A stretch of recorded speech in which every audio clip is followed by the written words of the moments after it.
Chapter 1178. Relying on law is not enough to govern, and relying on virtue is not enough to govern. A country has its laws, and a family has its rules. His Majesty's decision to give Lantian County to the Marquis of Yong and is clearly not in accordance with the country's laws. This is a calamity that will bring chaos to the country. As an important official of the empire, how can this old man sit by and do nothing? In front of the Wei residence, Wei Zheng looked at the aggressive commoners in front of him. There was not the slightest trace of fear on his face as he spoke righteously to Yu Dijin. Hearing this, Yu Dehang frowned and said in a low voice, "Left Minister Wei's words are incorrect. What does Lantian County have to do with Western Zhou's enfeoffment system? The Marquis of Yong and is benevolent, and the commoners of his fief all love and respect him. Now that they hear that the other villages of Lantian County have the opportunity to become the Marquis of Yong and's fief, countless commoners are overjoyed and scrambling like ducks. This is what the people want. Left Minister Wei, you keep saying that you are doing this for the sake of the country's laws and dignity, but you have disregarded the people's will and harmed the tens of thousands of commoners of Lantian County." Being spoken to like this by a late student, Wei Zheng's old face was somewhat embarrassed. Brushing his sleeves, he angrily said, "Foolish brat. Since the founding of the Great Tang, there have been many restrictions on the enfeoffment of the nobles. This old man has never heard of anyone being able to obtain the fief of tens of thousands of households as a marquis. With this example, I'm afraid that in the future, there will be many vassals in the Great Tang. The rebellion of Prince Qi of the Western Han and the rebellion of the 8 princes of the Western Jin are not far off. This old man will definitely not agree to this kind of politics that brings chaos to the country." His worries were not without reason. According to history, in the 13th year of Zhengguan, Li Er indeed brought up the old system again. However, at that time, he changed the name to feudalism. The so-called feudalism was like the Western Zhou's enfeoffment of vassals, allowing the various princes and meritorious officials to hold a permanent position in a place that could be inherited by their descendants. This matter was clearly a reversal of history. As a result, it was strongly opposed by Fang Xianling, Wei Zheng, Zhang Sun Wuji, Ma Zhou, Li Baiyao, and Yu Jining. Afterwards, under the circumstances where the objections of all the officials were ineffective, it was the already married Princess Changel who personally stepped forward to persuade Li Er to withdraw the order. The enfeoffment system had its advantages, but it also had its drawbacks. During the Enlushan rebellion at the end of the Tang dynasty, it was precisely due to the excessive power of the regional military commanders that caused the Great Tang dynasty to suffer an unprecedented blow. It was difficult for it to return to its former glory. Therefore, it was hard to say whether the enfeoffment system was good or bad. At this moment, facing his former spiritual idol, Yu Dehang inexplicably felt a little disappointed. He angrily said, "Left Prime Minister Wei, are you going to ignore the suffering of tens of thousands of people in Lantian County just to insist on your political views? In this way, even if you realize your political ambitions, what's the point?" This student remembers that the Marquis of Yong and once said that everyone in Yanhuang College should have a heart for the heavens and earth and a life for the people. Your actions today are far inferior to the Marquis of Yong. With an ashen face, Wei Zheng said, "Shut up. Since ancient times, only when the country is stable can the people prosper. This old man's political views are to protect the stability of the Great Tang dynasty. This brat only sees the immediate benefits but cannot see the future of the world. He is truly a short-sighted person." At this moment, Yu Dehang no longer cared about being polite. He retorted sarcastically, "Left Prime Minister Wei is truly eloquent.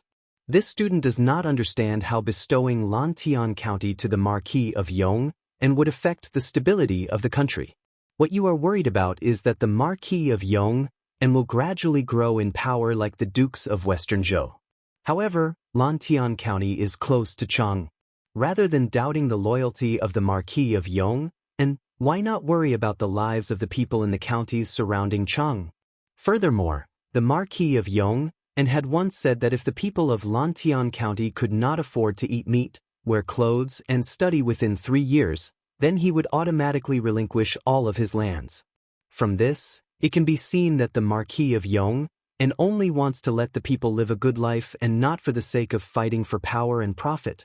As for us villagers, we only want to live a good life under the rule of the Marquis of Yong. Firstly, we do not violate the laws of the country. Secondly, we do not harm our personal morals.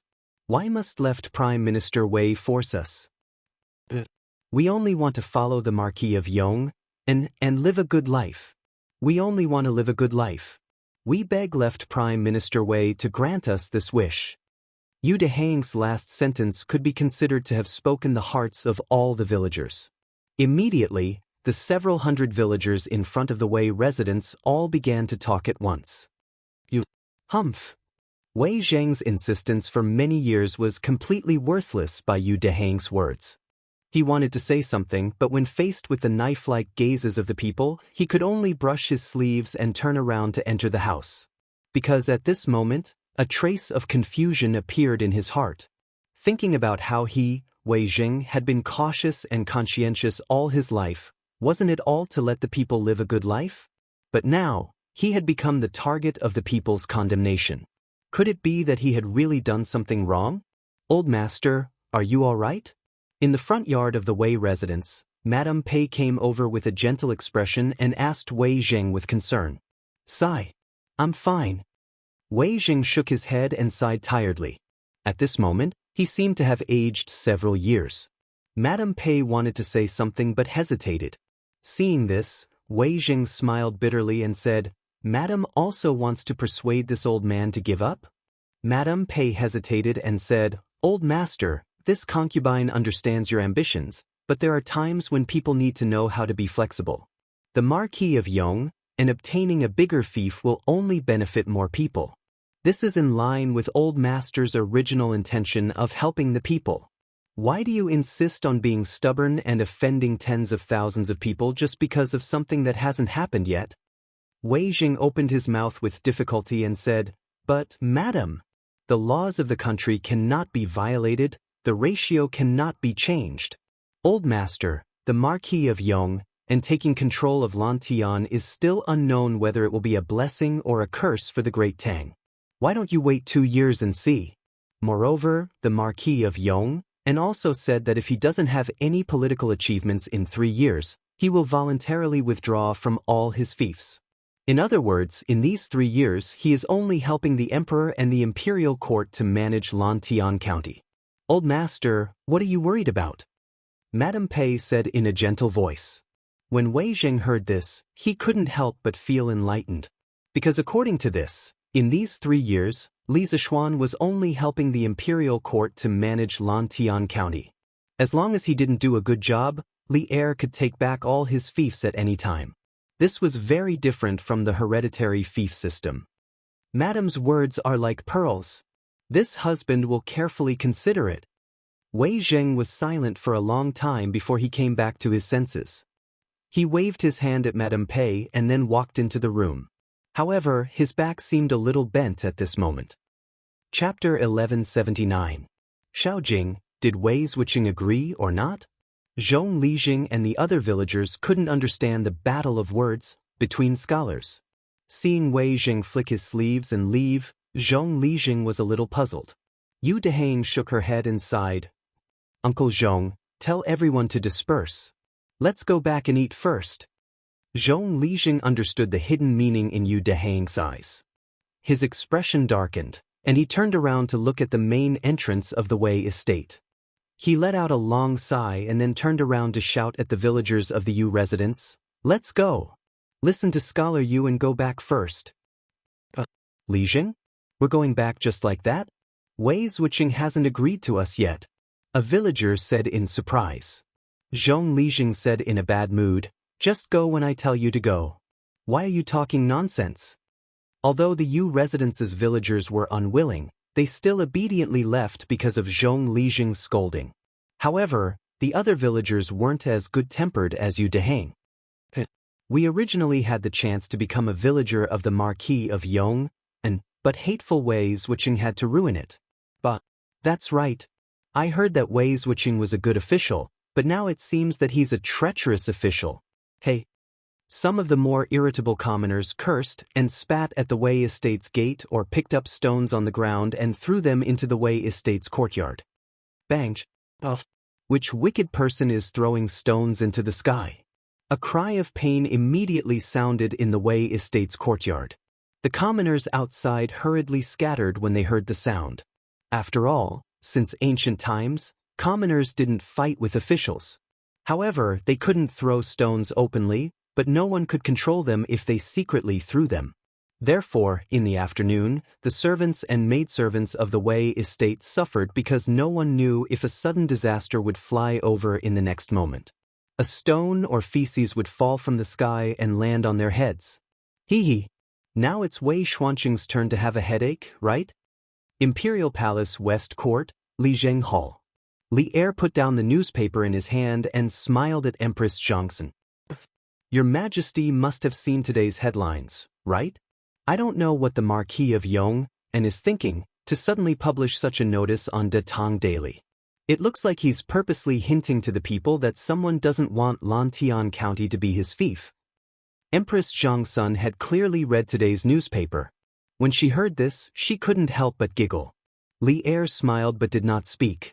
Seeing this, Empress Jiangxun's eyes turned and she suddenly said, His Majesty should have given the Marquis of Yong some sort of decree? Otherwise, how could there be such a coincidence in this world? Li Er's expression froze.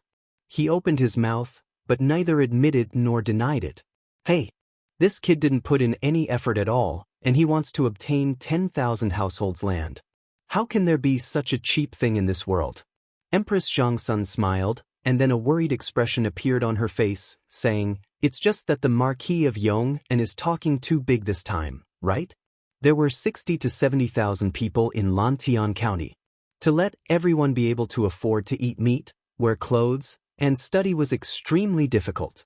Not to mention 3 years, even if it was 10 years, no one would be able to do it. Li Er frowned, thinking in his heart that all of this was done by this kid on his own initiative. This emperor did not ask him to make such a promise. Although this was what he thought in his heart, but towards Li Zishuan's ability, Li Er still had a lot of trust. Thus he said, Guanyin maid, rather than worrying about this, why don't you guess if Wei Zheng will admit defeat in tomorrow's morning court? Because this matter to other people was an impossible matter, but to Li Zishuan, it might not be so. And with that kid's character, if he wasn't confident in something, he would definitely not speak rashly. Empress Jiangxun carefully thought about it. It seemed like the awesome that Li Zishuan had boasted back then had all come true. In comparison, letting the people of the fief have enough to eat and wear wasn't an impossible matter.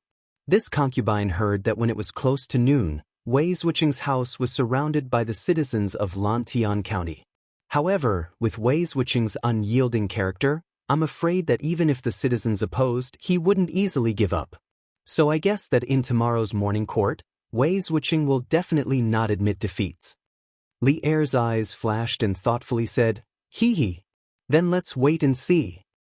The next day, before the morning court, under the steps in front of Taiji Palace, the officials gathered in groups of 3 to 5, whispering to each other as they waited for the morning court to begin. Hey, Wei Xuanqing, I heard that your house was very lively yesterday. How was it? Did you get hurt? Wei Jing came later today. The officials stood in front of Taiji Palace for half an hour before he arrived. As soon as he arrived, he was mercilessly mocked by Qing Yaojin, this old demon. Wei Jing angrily glared at Qing Yaojin and replied, This old man is so ruthless. There's no need for High Duke Lu to worry. After saying that, he walked towards the position of Fang Xianling and Du Rui. There was no other way. When a scholar met a soldier, there was no way to reason clearly. In terms of shamelessness, he was far from Qing Yaojin's opponent. Morning court.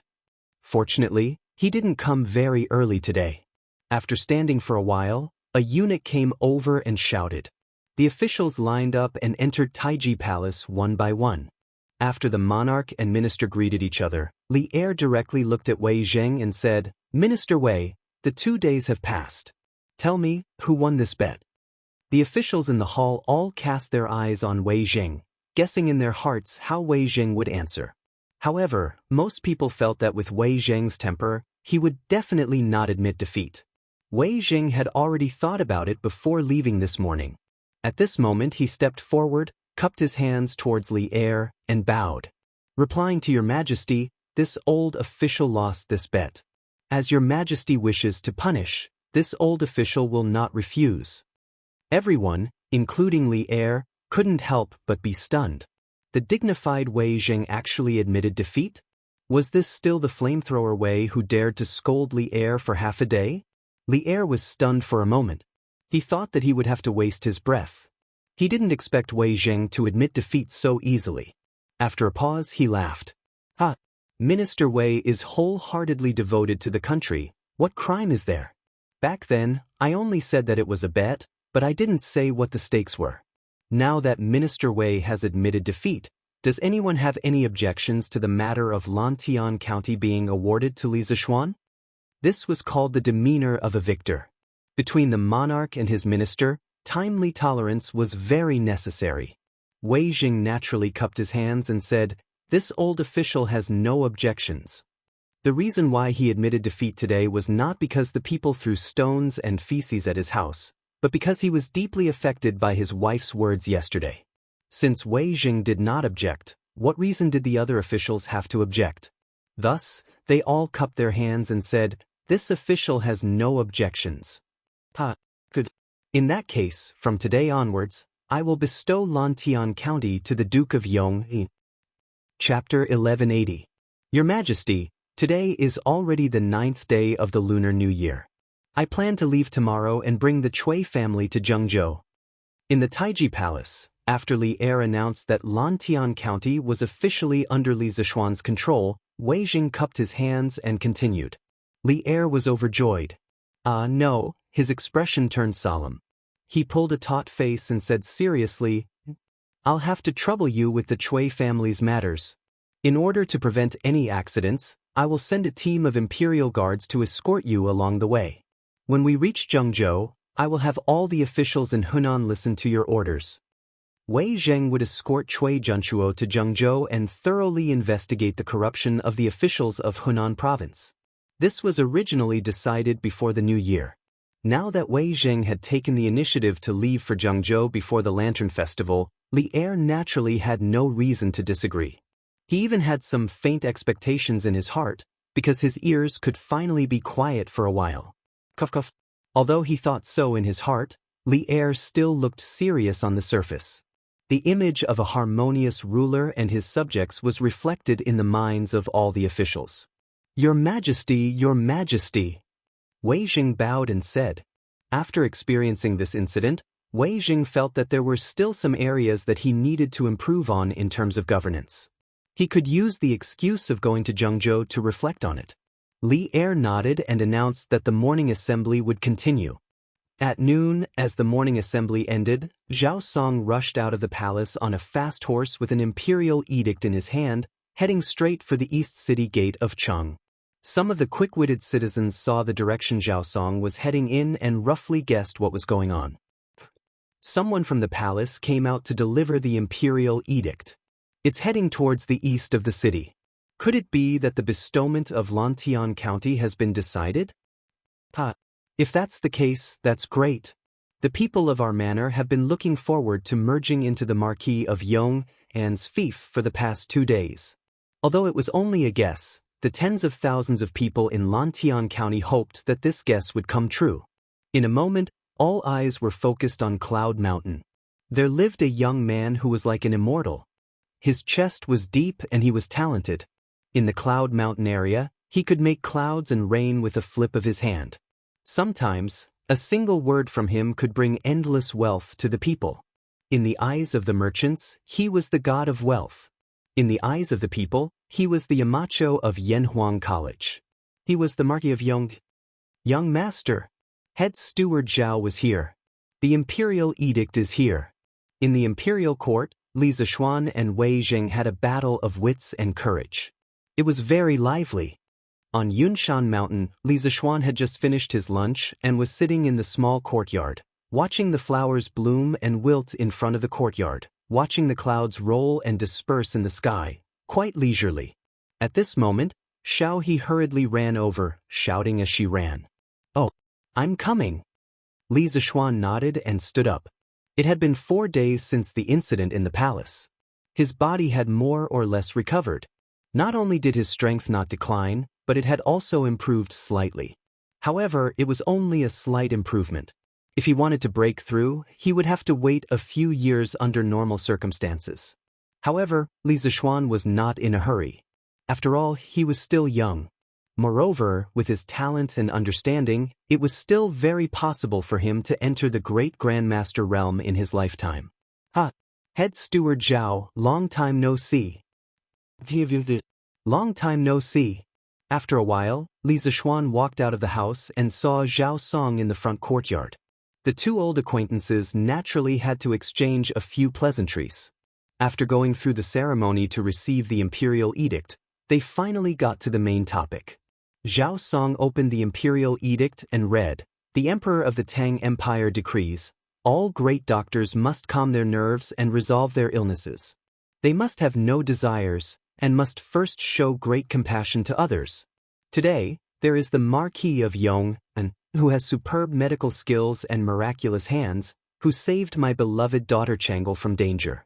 I am very happy and specially grant him Lantian County. In addition to his previous fief, he will have a total of 13,527 households to live in.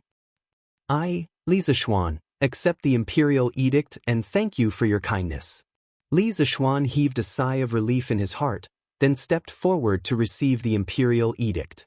Initially, he was not willing to accept such a large fief like Lantian County.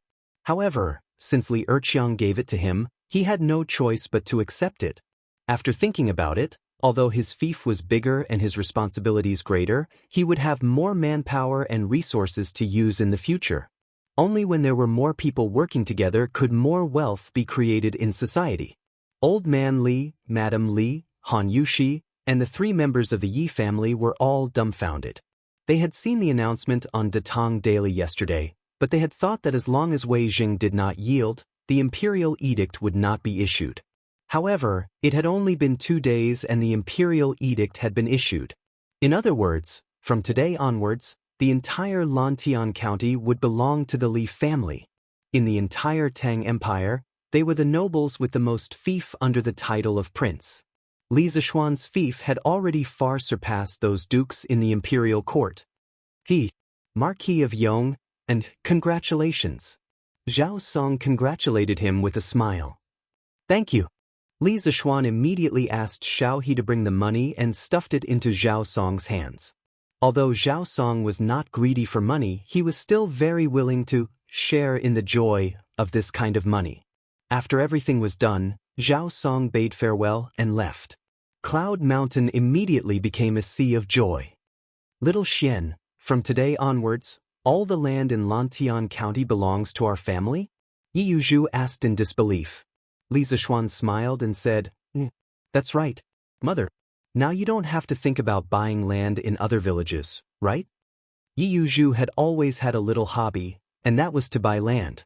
Whenever she had spare money, she would buy land. Before Li Zixuan returned to Chang, and last year, Yi Yuzhu had bought the entire Han family manor. Child, are you laughing at your mother? How could I? Mother, you must have misunderstood. Cloud Mountain was full of joy and harmony. The imperial edict has been issued to Cloud Mountain. From today onwards, Lantian County belongs to the Marquis of Yong. That's great. This time, our manor has really become the Marquis's fief. At the foot of the mountain, as time passed, more and more people knew that Lantian County was going to belong to Li Zixuan. The commoners ran around to spread the news. In broad daylight, every household set off firecrackers. Standing on Cloud Mountain, Li Zixuan could hear the firecrackers coming from all around Cloud Mountain. The commoners were treating today as New Year's Eve. It was even livelier than New Year's Eve. Because from today onwards, the commoners in the other villages in Lantian County could be as well-fed as the Han village and Plum village. To the commoners, there was suddenly hope for their lives. Of course, it was even livelier than New Year's Eve. Chapter 1181. The next day. A 10-mile pavilion outside Chang'an city.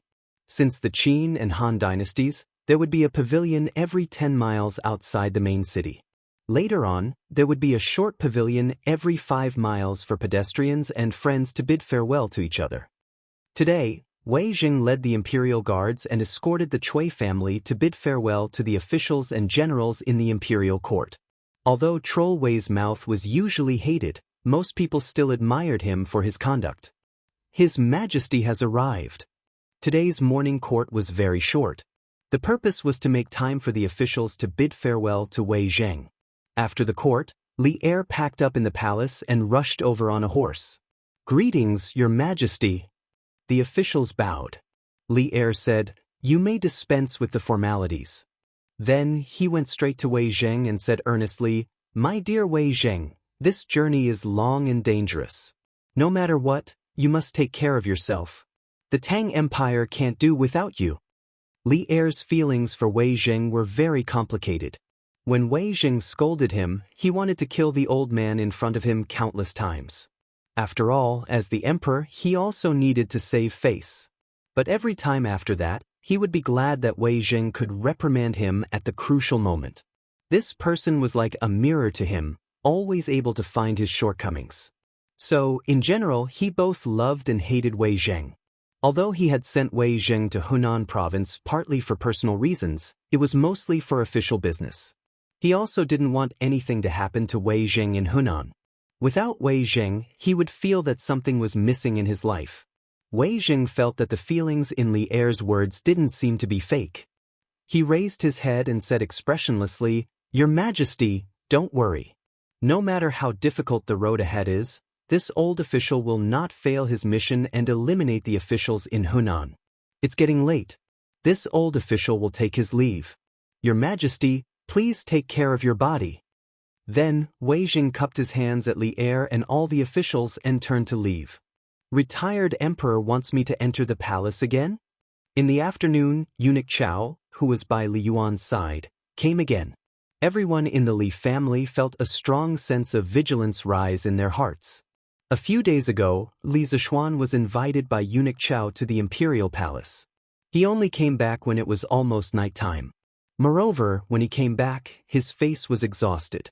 Clearly, his experience in the imperial palace was not easy. Although Li Zishuan said that there was nothing wrong, Li Jingma and Madame Li could more or less guess what was going on. Therefore, when eunuch Chao invited Li Zishuan again today, the Li family members were somewhat repulsed. "Marquis, and please don't misunderstand. The retired emperor only wants to invite you into the palace to chat with him. He doesn't have any other intentions." Eunuch Chao immediately understood when he sensed the vigilant aura coming from the Li family. He hurriedly said with a kind smile, "Then, please wait for a moment. This marquis will pack up and follow you into the palace." Li Zishuan nodded and turned to walk into the inner room. Han Yushi and Madame Li hurriedly followed in without batting an eyelid. Madame Li stepped forward and grabbed Li Zishuan's arm. She asked worriedly, "Shen, the retired emperor won't still hold a grudge against you, right?" Li Zishuan smiled slightly and said, "Mother, don't worry. The retired emperor already buried the hatchet with me last time. This time, he probably really just wants to chat with me. You and father shouldn't think too much." After experiencing the incident with Chengel last time, Li Zishuan believed that Li Yuan would not harm him again. Although this old man was sometimes a bit overbearing, he could still distinguish between good and bad. If that's really the case, then mother can rest assured. Madame Li heard this and let out a long sigh of relief. "Then, husband, this concubine will help you change your clothes." Han Yushi happily stepped forward and said, "But," putting on his court attire, Li Zishuan rode with Chao Cixi to Chang'an city. Actually, if Li Yuan had no ill intentions towards him, he would rather like this old man summoning him into the palace from time to time. Because this way, he could ignore the confinement order and legitimately descend Cloud Mountain. You're here? No need to be so courteous. Sit." Passing through Taiji Palace and arriving at Li Yuan's courtyard, unlike the cold words last time, Li Zishuan received Li Yuan's warm reception this time. And Li Yuanchang, that little thing, was actually also there. The father and son sat around a table. There was even a wooden card on the table. Li Zishuan cupped his hands and bowed, then sat across from them. We heard about this kind of bandit fighting game from Qingke. Since we have nothing to do today, we wanted to find Mark Yong and to play a few rounds. Li Yuan saw Li Zishuan put his gaze on the wooden card on the table and said with a smile. Li Zishuan glanced at Li Yuanchang beside him without leaving a trace, then said to Li Yuan, "Since retired emperor has such a refined interest, then this subject is naturally willing to accompany you." Li Yuan laughed heartily and said, "Huh, I heard that this bandit fighting game must have a prize to be interesting. Marquis Yong An's family is rich, so you definitely aren't someone who lacks money. Why don't we play a few rounds with 100 rounds as the base?"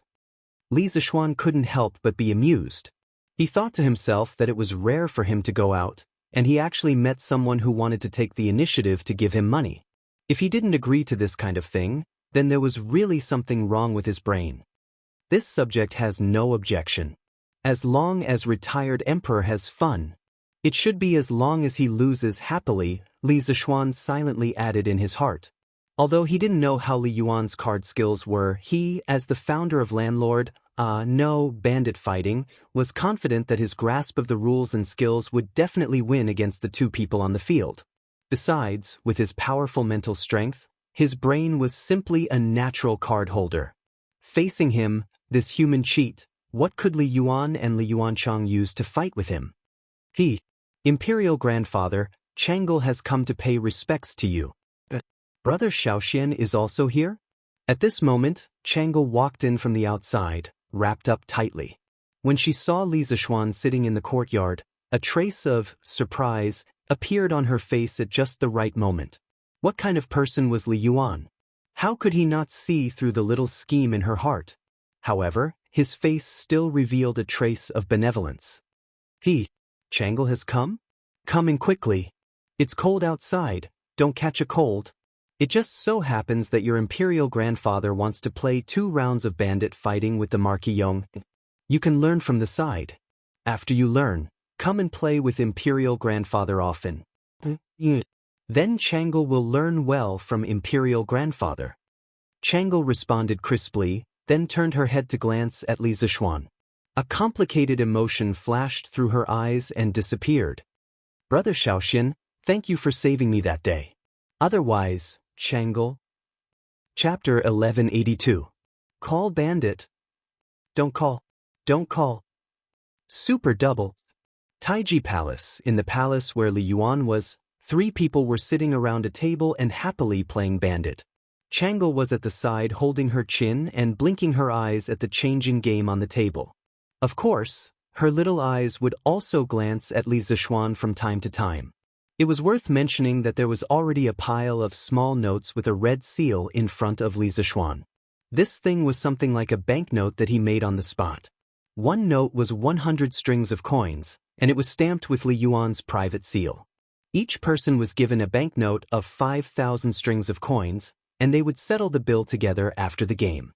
After all, silver was not in circulation in this era. Their game was relatively big, and the base bet was 100 strings of coins. Sometimes, they would even raise it if they caught a bomb or something. Just 100 strings of coins could fill a cart. According to their way of playing, even if the room was full of coins, it would not be enough for them to play for half a day. Li Yuansheng, this unlucky child, was in pain and joy at the moment. He was happy because the fun of bandit fighting was far beyond his understanding, and he was completely addicted to it. Of course, he was in pain because he had lost at least 3,000 to 4,000 strings of coins. This was all his private money, and he was not like Li Tai and Li Qingqian who had shares in Strange Interest Pavilion or Strange Interest Culture. He could enjoy dividends of tens of thousands of strings of coins every year. It was not easy for him to get money usually, and these 3,000 to 4,000 strings of coins had already hurt him a little. But if he shrank back and stopped playing at this time, he would feel weak and would be looked down upon by Li Zishuan. Therefore, he was really in pain and joy as he gritted his teeth and persevered. Besides, he still had a trace of luck in his heart, and that was to recoup his losses and even win some money from Li Zishuan. Hey, 3 with a pair, I only have 1 card left. Li Zishuan casually threw out 5 cards, then crossed his legs and looked at Li Yuanchang with a smile that was not a smile. Although he did not care about money, anything that could make the enemy suffer was worth him being happy. This kid deliberately tricked him before, no matter what, he had to make him bleed a lot today. Li Yuanchang opened his mouth, and a sense of helplessness suddenly overwhelmed him. This was all part of Li Zishuan's plan. Now, the remaining cards on the field couldn't control the 3 circles of a pair of 10. I can't afford it. Li Yuanchang sighed helplessly and shook his head. Li Yuan also shook his head. Without any suspense, Li Zishuan won another round and earned 200 strings of cash. Speaking of which, there were probably not many people in the entire Tang dynasty who could earn money faster than him. 1 round only took 1 or 2 minutes, and if he was lucky, he could earn 1 or 200 strings of cash. His wealth was simply amazing. This bandit fight was really interesting. Marquion, your card skills have also made us look at you in a new light. At the end of the round, Chang'e acted as the beautiful dealer and helped to shuffle the cards. Li Yuan laughed heartily at this time. Li Zishuan smiled slightly and said, Your Majesty, you flatter me. I just played more and am more familiar with it. In fact, after playing for so long, Li Yuan did not lose much money. Li Zishuan mainly focused his firepower on Li Yuanchang, so relatively speaking, Li Yuan could understand the fun in the card game more. Alright, it's getting late. Today's card game will end here. Chang'e, go back and rest. Li Yuan raised his head and looked at the sky, then said with a smile. Chang'e nodded. She had watched the card game from the side for the whole afternoon and also saw that Li Yuan had no malice towards Li Zishuan, so she had nothing to worry about at the moment. She got up and said goodbye. Then, Imperial Grandfather, Brother Shaoxian, Chang'e will go back first. Chang'e, take care. Li Zishuan nodded and watched Chang'e leave. Cixi, come over and calculate how much money should be given to whom for me? If you agree to bet, you must accept defeat. This cannot be sloppy. Li Yuan raised his eyes and looked at eunuch Chao standing beside him and instructed. Li Zishuan shook his head. Actually, there was no need for Chao Cixi to calculate. He already knew the result in his heart. After all, he was a master of mathematics in everyone's eyes. How could he not have this bit of ability? However, although he knew in his heart, he did not say anything to stop it. Chao Cixi responded, then called over 2 little eunuchs to help count together. After a moment, Chao Cixi cupped his hands and said carefully, Your Majesty, the result is out. His Highness King Lu lost a total of 4,400 strings of cash. You lost a total of 1,200 strings of cash. Only Marquis Yong and won. A total of 5,600 strings of cash.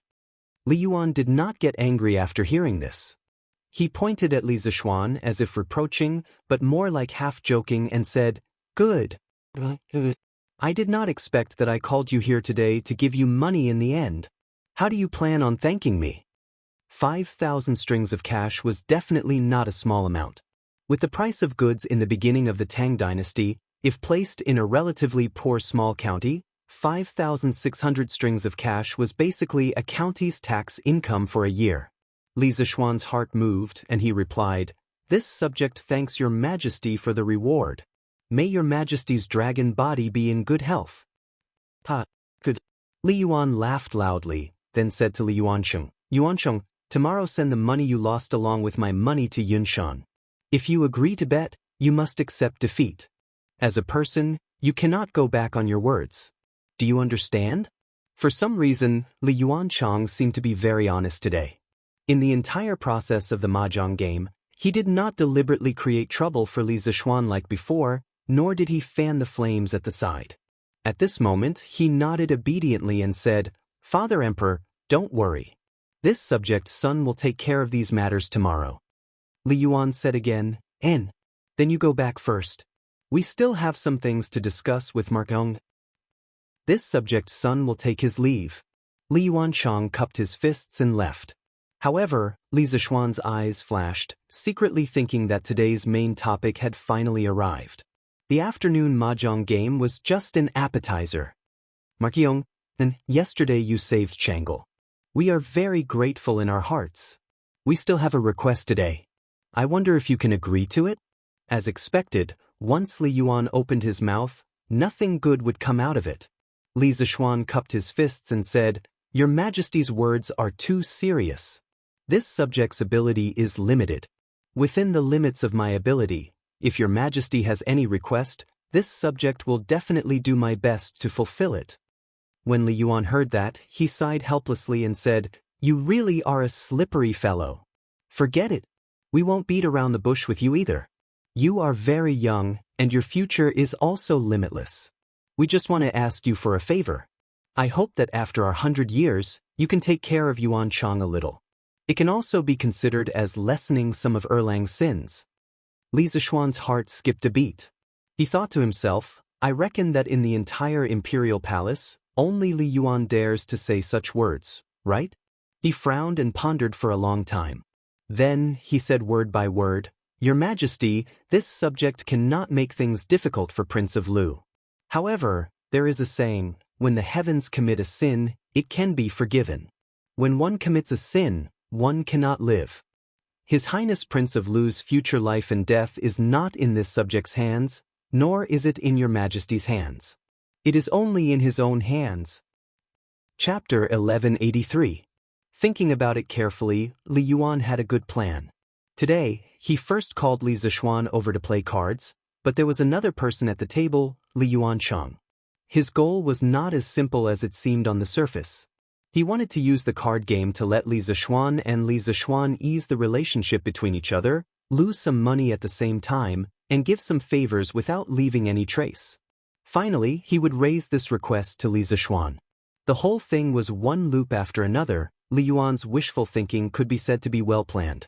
Making this plan was nothing more than after hearing Li Zixuan's words yesterday, he realized the possible ending that Li Yuan Chang might face in the future. As the saying goes, no one knows a son better than his father. Now in the entire Tang Empire, besides Empress Zhongxin, he was the only one who understood Li Er. He knew very well that with Li Er's style of doing things, when he rode the crane deity in the future, if Li Yuan Chang still had the same temperament today, then it would definitely be an ending of brothers killing each other. That was why he said that his arrangement was to lessen Li Er's sins. But Li Zixuan would not fall for this old fellow's trick. Under Emperor Li Er's wise leadership, the Tang Empire would only become stronger and stronger. He had no need to help Li Yuan Chang, this pile of mud. At that time, not only would it be a thankless task, he might even get himself into trouble. Not to mention that there was originally some unhappiness between him and Li Yuan Chang. Li Yuan wanted to use this small favor from this afternoon to resolve the enmity between him and Li Yuan Chang. That was undoubtedly a fool's dream. Li Yuan's gaze was like lightning, staring at Li Zixuan for a very long time, then he muttered with a sigh, "The newborn calf is not afraid of the tiger. Young people are indeed full of vigor. Actually, I don't have any other requests. I just want to entrust Ma Qiyong and to save Yuan Chang's life at the crucial moment. You don't need to care about anything else, it all depends on his luck." If it was in the past, if someone dared to reject him, the other party would definitely not have a good ending.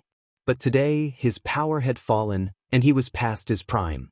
His heart no longer had the heroic spirit and domineering spirit of the past. Deep in his heart, he only wished for the safety of his children. The Black Tortoise Gate incident 2 years ago had not only dyed the imperial palace red with blood, it had also extinguished his lofty ambitions, causing his heart to turn to ash. Because in this world, there was probably nothing more tragic than seeing one's own flesh and blood being torn apart. It was precisely because he had experienced it that he felt fear in his heart. Li Zixuan's words a few days ago had awakened him from his drunken stupor after losing the throne. There were some things that could not be solved by running away. Li Zixuan shook his head and said, "Please forgive me, retired emperor. There are some things that I can help with, but there are some things that I really can't help with." King Lu's life was in his own hands.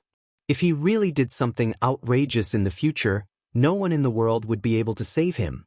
It's already late, I have to leave the city as soon as possible. I'll take my leave. After he finished speaking, he bowed, and then slowly retreated towards the outside of the hall. Li Yuan stared at Li Zishuan's back and didn't make a sound to stop him. His expression changed indeterminately, and after a long time, he lightly sighed with emotion. Brothers fighting and killing each other. Could it be that this is the destiny that I, Li Yuan's son, can never walk out of? Your Majesty, that's all. In the Sweet Dew Hall, Zhao Song recounted everything that Li Zishuan had experienced at Li Yuan's place in detail to Li Er. Obviously, Li Er had also planted spies at Li Yuan's place. This kid actually came to the Imperial Palace to earn money today, and he even earned more than 5,000 strings of coins. He's really something. After listening to Zhao Song's narration, Li Er scolded with a pained expression. Li Yuan's life in his later years was extremely luxurious. That was all money that he, Li Er, had dug out from under his fingernails. Last year, when the Tang Empire's treasury was at its most difficult, Li Er did not reduce Li Yuan's expenses. Because even though he had seized the throne, Li Yuan was still his father after all. When it came to filial piety, Li Er never dared to be sloppy. Therefore, the money that Li Zishuan had won today could be said to be Li Er's money. Because most of Li Yuanchang's money was obtained from Li Yuan, therefore, in general, it was Li Er's loss. What else did Imperial Father say to Li Zishuan? Shaking his head, Li Er asked again. He valued Li Zishuan very much. Even though he was filial to Li Yuan, he still had a trace of vigilance in his heart. Now that Li Zishuan was getting closer to Li Yuan, it was inevitable that he would be wary. Zhao Song cupped his hands and answered, Your Majesty, just now before the Marquis of Yong and left, I spent half an hour alone with him. However, as for what they talked about, this old servant has no way of knowing. Li Er closed his eyes and pondered for a moment, then waved his hand and said, All right, we already know, you can leave first. Zhao Song cupped his hands and left. The hall fell into silence. Spent half an hour alone with him? Imperial Father, what did you tell Li Zishuan about? Li Er sat on the dragon bed, his eyes flickering as he muttered softly. On the afternoon of the second day, Li Yuanchang indeed personally brought people to deliver dozens of carriages of copper coins to Li Zishuan. The mighty fleet of carriages looked very spectacular. Han Yushi and Madame Li found out last night that Li Zishuan had accompanied Li Yuan to fight the bandits in the Imperial Palace and won more than 5,000 strings of coins.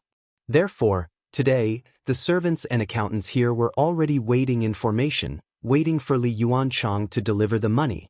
Marquis of Yong, then, this is 5,600 strings of coins. Have someone count it. Li Yuanchang cupped his hands and said. His attitude had long since lost the rebellious attitude he had on New Year's Eve at the foot of the Cloud Mountain.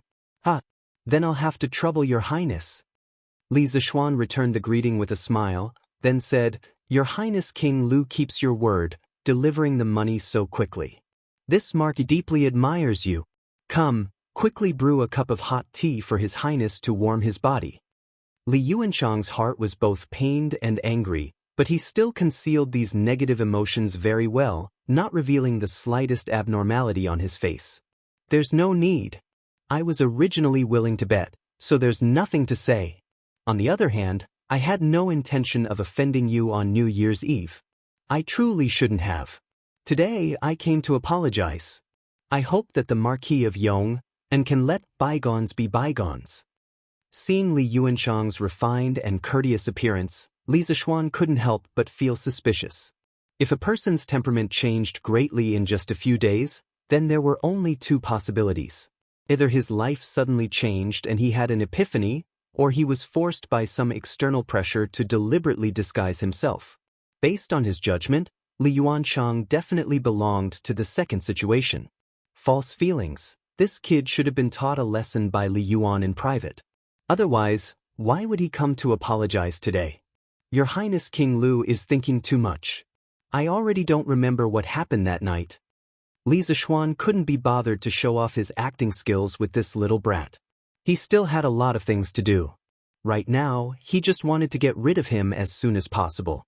As long as Li Yuanchang didn't take the initiative to provoke him in the future, he definitely wouldn't take the initiative to find trouble with Li Yuanchang. Chapter 1184. San Bao, I will give you 2 bodyguards. Find a few reliable people in the residence and prepare well today.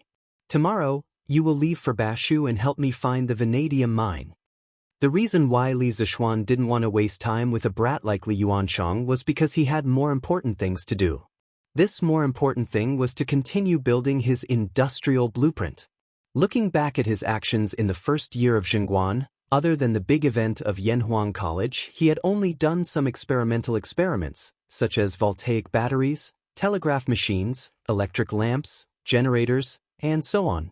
Among them, some things had already been created, while some were still in the theoretical stage due to various practical reasons. But in general, these things had yet to be mass-produced. Therefore, Li Zishuan had set a few small goals for himself this year. First, the 3 acids and 2 bases needed for the foundation of the chemical industry must be mass-produced. Second, the hydropower station on the Ba River must be started. It could be completed, but it must be started this year. Third, the generator must be built successfully. Although the first-generation generator might be ugly, cumbersome, expensive, inefficient, and unstable, these weren't problems. The first-generation generator was just a transition. Once the first-generation generator was installed on a stone culvert or a small dam, it would be able to generate electricity. With electricity, it could be refined into copper, and this was the time to prepare for the second-generation generator. Once there was a stable and efficient second-generation generator, he could continue to develop technology. Fourth, he would start to focus on developing the metallurgy industry. In this year, he would send people out to search for all kinds of metal deposits. Then he would use the copper, iron, coal, and so on in his hands to produce crude copper, crude iron, and other metals. Then he would use electricity to refine all kinds of metals, and finally produce all kinds of alloy steel. Fifth, with the alloy steel and electricity, he could consider manufacturing the mother machine, the machine tool. At that time, Tang Dynasty's industrial foundation would undergo a qualitative leap. Then all kinds of advanced technological products would become possible. Well, from the looks of it, the second year of Zhengguan was definitely a full year for Li Zishuan. His schedule couldn't be more full. Young master, what does the vanadium mine look like? San Bao frowned and asked. Before the new year, San Bao, Ah Fu, and the rest had stayed in the workshop for a period of time because they were making fireworks. It could be said that they had gained experience at the basic level. Most importantly, Fubin could not leave the Shangxi mine. Otherwise, that lad would definitely be more experienced in finding ores.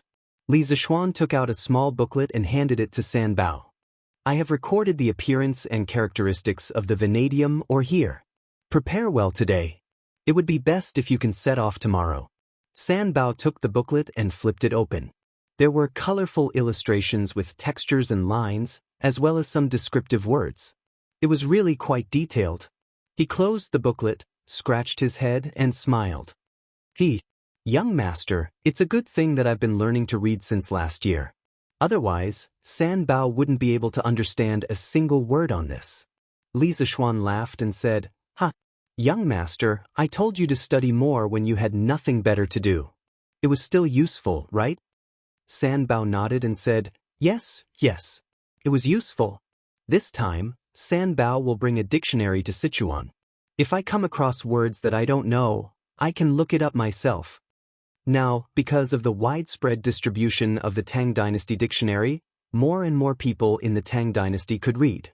According to Kong Yingda, Fang Xianling, and the rest, the number of people participating in the Tang Dynasty's imperial examination would increase by a lot in 3 to 5 years. You're worth teaching. Li Zishuan laughed heartily and said, San Bao, this mind search is also a kind of experience for you. In the land of Sichuan, all kinds of forces are tangled and complicated. You all need to be careful on this trip and try not to provoke the local forces. Once you have ascertained the location of the vanadium mine, come back immediately. At that time, this young master will naturally ask His Majesty for an imperial edict and then open the mine legitimately.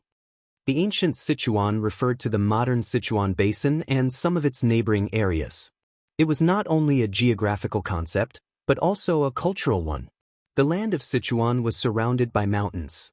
To the north was the Qinling Mountains, to the northwest was the Qinghai Tibet Plateau, to the south was the Yungui Plateau, and to the east was the Yangtze River. It was very inconvenient to travel outside. In the north, only the Baxi and Ziwu roads were connected to Guangzhou and Guangdong. In the south, there were many valleys, and in the east, there were mountains. The east sewer was also very dangerous, and only the western plains were slightly more convenient. Hence, the land of Sichuan became a relatively isolated geographical unit far away from the mainland. Although the Bashu region had been incorporated into the political system of the Central Dynasty a long time ago, due to the geographical isolation and the distance from the political center, as well as the large number of Di, Chang, Man, and Liao clans living in Bashu and around the basin, the land of Bashu had actually become the edge of the dynasty. In this place, sometimes, the words of a clan leader might be more useful than those of Li Er. Since the Han Dynasty, the Sichuan region had many separatist regimes and large-scale rebellions. Hence, it formed the impression that the people of Sichuan were chaotic, especially the local powers represented by the Sichuan tribes, which were said to be strong. At the end of the Sui dynasty and the beginning of the Tang dynasty, the world was in turmoil. However, the land of Sichuan was relatively peaceful. However, that was only relative to the outside. Inside, there were many powers. Especially between the various tribes, the relationship between the powers was really complicated. In the future, if a vanadium mine was found in Sichuan, how to mine it peacefully would be a tough problem. San Bao obviously understood the importance of this matter. At this moment, his face was not as happy as before. He nodded and cupped his hands. "Young master, don't worry. I will be careful." Li Zishuan patted San Bao's shoulder and encouraged him. San Bao, do well. If you do well, I will be assured to give you more important missions. As for you, you will also be able to enjoy endless wealth. To his own employee, it was necessary to give him some chicken soup for the soul. As expected, San Bao was instantly pumped up. He held his head high and said, "Young master, San Bao doesn't want wealth. As long as I can help you do your job, San Bao is satisfied." But stop sucking up. Go and prepare. Li Zishuan laughed and said, "Young master." San Bao left. Li Zishuan was deep in thought. The metallurgy industry in Tang Dynasty was not very developed. The metals that had been mined were gold, silver, copper, and iron. This was definitely not enough. It seemed like he had to train a group of talents to search for ores all over the country. Chapter 1185. On the third day after the imperial edict was issued, Lantian County's county magistrate he personally came to Yunshan Villa to visit Li Zishuan. It wasn't a good time to have conflicts with Li Zishuan, but every year at the beginning of the year, whether it was the imperial court or the local government, they would be very busy, so Mr. He immediately came over when he was free. "Greetings, Smart." At the beginning of the new year, the government office was very busy. After knowing that the entire Lantian County would be in theft, I didn't come to visit immediately. I hope that Marquis will forgive me. County magistrate he was a middle-aged scholar who was close to 40 years old. He had a small beard on his chin and his body wasn't as fat as most officials. His moderate and serious image gave people a good impression. Li Zishuan's initial fief was within the borders of Lantian County, and he had met county magistrate he a few times. The imperial edict for the fief had already been issued 2 days ago, and county magistrate he only came to visit him today. Li Zishuan wasn't angry, and instead, he felt a bit of admiration. He didn't like those officials who only knew how to flatter. His subordinates only needed officials who could do things. County magistrate he is too polite. Official matters are more important. I'm grounded in Yunshan anyway, so I can't run away even if I want to. County magistrate he smiled and said, He is joking. His Majesty grounded you in Yunshan not to punish you, but to give an explanation to others. Li Zishuan smiled and didn't say anything. He didn't dwell on this issue. He extended his hand and made an inviting gesture and said, There's a lot of wind in the hospital. County magistrate he, please come in and talk. Marquis, please. County magistrate he was obviously very sensible, so he modestly declined. Li Zishuan smiled and took the lead to walk in.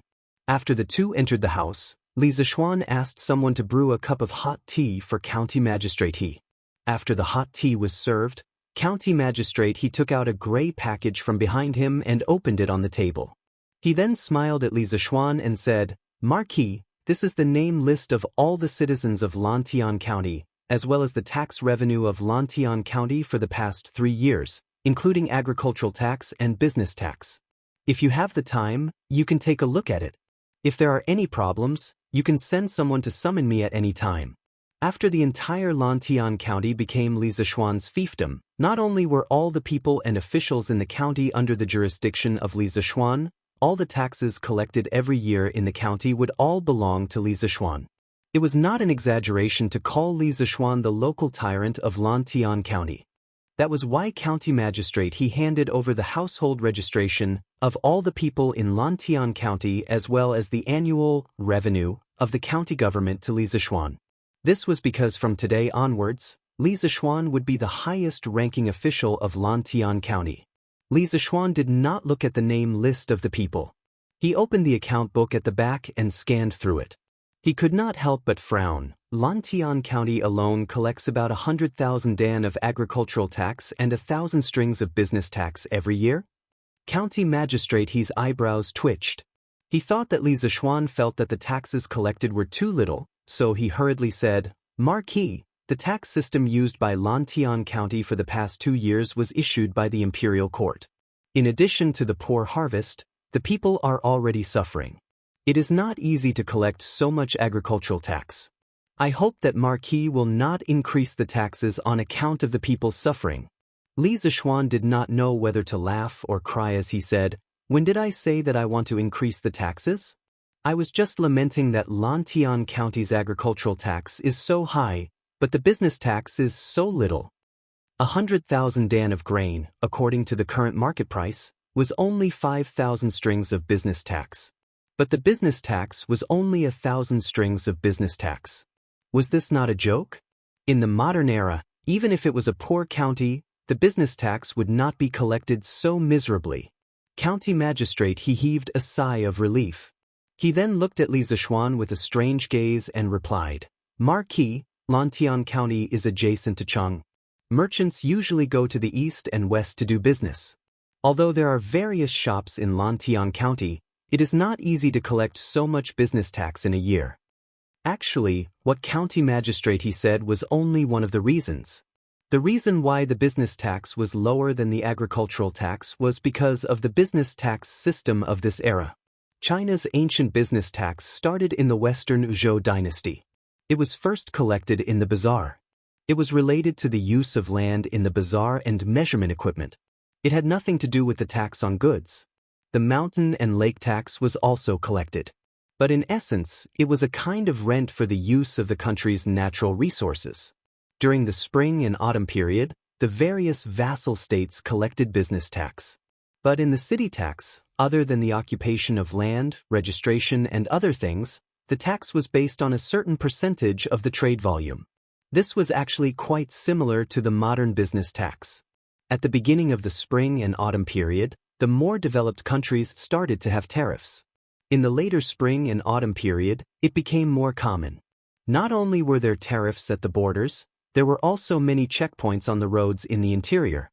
The normal tax rate for customs and city tax was 2%.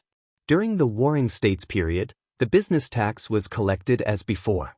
Only the state of Qin exempted foreign merchants from customs to attract them and used this to gain the support of the merchants from various countries. After the state of Qin was unified, customs were abolished throughout the country. The Han dynasty followed the state of Qin. During the northern and southern dynasties, the northern regime focused on land rent. During the time of Emperor Xiaowen of Northern Wei, business tax was not collected. In the later period of Northern Wei, city tax was collected. The shops were divided into 5 categories. There was also a city tax. Once one entered the city, one had to pay a coin. During the Sui dynasty and the early Tang dynasty, the country was unified. Once again, customs were abolished and only the city tax was collected. The tax rate was 30% and the tax rate was 1%. It was so low that it made one's hair stand on end. Just based on this tax rate, if the people of the modern era who made a living by doing business were to transmigrate to the early Tang dynasty, they would definitely be overjoyed. In this era, the imperial court and local government mainly relied on agricultural tax. The business tax was just a buy one get one free gift. Li Zishuan frowned and said, "County Magistrate He, in the next 2 days, I want you to organize a detailed document on the agricultural and business tax collection method, ratio, and scope of Lantian County. Send someone to deliver it to me." County Magistrate He was a bit confused, but he still nodded and said, "Okay. This official will go back in a while and organize people to draft the document overnight. It will be sent over tomorrow." Li Zishuan secretly praised this county magistrate He. Not only was he willing to do practical things and care about the people's livelihood, he was also very capable. If his loyalty was not bad, he could be a good assistant in the future. County magistrate He must have a lot of doubts in your heart. This marquis will tell you clearly. Regarding the agricultural and business tax, this marquis feels that the business tax is too light and the agricultural tax is too heavy. In the next 3 years, the agricultural and business tax ratios of Lantian County must be reversed. This is my promise to the people of Lantian County. It is also my hope for all the officials of Lantian County. Li Zishuan looked at County Magistrate He with a burning gaze. His words did not stop until he was shocked to death. Chapter 1186. Yunshan Courtyard, Li Residence Main Hall. After County Magistrate He heard Li Zishuan's words, he couldn't help but jump in fright. Reversing the ratio of agricultural tax and business tax, this was something that no one had ever dared to think of since ancient times. China was an agrarian society in ancient times. Every dynasty emphasized agriculture and suppressed business. Of course, this suppression did not refer to levying more business tax, but the various restrictions on the status of merchants. The classes of scholars, farmers, workers, and merchants were divided into classes, directly nailing the merchants to the lowest level of society. However, although the Tang dynasty followed the previous dynasties and stipulated that merchants or ancestors who were merchants could not become officials, and also limited the color of their clothing in real life, merchants could enter the palace and interact with high officials and nobles. There were even some who could pass the examination to become an official. Compared to the previous dynasties, the status of merchants in society was gradually increasing. Although the laws of the Tang dynasty prohibited the nobles and bureaucrats from competing with the people, but they could not resist the temptation of huge wealth. The nobles and bureaucrats all entered the business world and engaged in business operations. It was because of this that the ratio of business tax in the Tang dynasty was so low. This was because the nobles and bureaucrats who had already gained benefits would oppose the rulers competing with the people. Moreover, if the nobles and bureaucrats wanted to avoid paying taxes, it was simply too easy. This directly led to the annual business tax revenue of the imperial court not even being a tenth of the agricultural tax. Over time, the ruler's emphasis on business tax became lower and lower. This problem was not only present in the Tang dynasty, but also in many dynasties before and after the Tang dynasty. Therefore, when County Magistrate He heard this, he was so shocked. "Marquis, if you rashly change the ratio of business tax, I'm afraid that all the shops in Lantian County will move away. Moreover, the aristocrats in the city may all oppose it. When that time comes, I'm afraid that the business tax we receive will be even lower." County Magistrate He had been an official for so many years. His experience in governance was much richer than Li Zishuan. He almost instantly thought of the consequences of increasing business tax. Li Zishuan smiled and waved his hand, saying, "Let's not talk about this first. In the future, this marquis will naturally have a way to make the merchants in the county voluntarily pay more tax. This marquis will first familiarize himself with the situation in Lantian County before saying anything else. Otherwise, it will really be just an armchair strategist." Hearing this, county magistrate he couldn't help but have a good impression of Li Zishuan. Actually, before he came, he was worried that Li Zishuan would act according to his wishes and arbitrarily implement government orders. If that was the case, he couldn't do anything about it. After all, Lantian County had completely become Li Zishuan's fief. As long as Li Zishuan didn't rebel, no one could control him. Now, it seemed that although Li Zishuan had the intention of reform, he did not force the reform by force. That made him feel a little relieved. Regardless of whether it was in ancient times or modern times, a department was most afraid of a leader who didn't know anything and liked to give orders blindly. Marquis, you're too modest. Over the next few days, this lowly official and the deputy magistrate of the Yamen will organize the situation of the various villages in Lantian County into a book. When the time comes, I will send it to you, Mart. County magistrate, he cupped his hands and said. Then I'll have to trouble you. Thinking that he had become the king of Lantian County and could give orders, Li Zishuan couldn't help but feel slightly excited. In his previous life, he had played City Skyline and other similar city simulation games. He felt that being a mayor, planning a city, and giving his citizens a good life was a very satisfying thing. Now, he had directly become the king of a piece of land, controlling the life and death of tens of thousands of people. The excitement in his heart was something that couldn't be compared to in the game. Of course, after the excitement, he felt the heavy responsibility on his shoulders. He wanted to give his fief's citizens a good life. He wanted Lantian County to become the richest county in the entire Tang dynasty, and even the entire world. County magistrate, he hurriedly waved his hands, indicating that there was no need to stand on ceremony. Then, he seemed to have thought of something and said, right? The location of your residence in the county has already been planned. The county yamen will be recruiting craftsmen to help you renovate the residence. If you have any needs or requests, just send someone to inform this lowly official. Although Li Zishuan had residences in Chang'an and Yunshan, now that he had been granted the entire Lantian County, he had to buy a residence in the county. Firstly, it was to announce his identity as the owner of Lantian County. Secondly, it was to make it easier for the county yamen officials to report to Li Zishuan. Li Zishuan thought for a while and said, there's no need for the county yamen to provide manpower or money. This marquee will send someone to build it myself in a few days. There's no need for county magistrate he to worry about it. County magistrate, he hurriedly said, how can this be? Since Marquis has been granted the title of Lantian County, renovating a residence for Marquis is the responsibility of the yamen. How can we let Marquis spend money? Li Zishuan waved his hands and said with a smile, that's enough. This Marquis doesn't lack that bit of money. If county magistrate he really feels apologetic, take the money that was originally given to this Marquis to renovate the residence and give my brothers in the yamen double their monthly salary.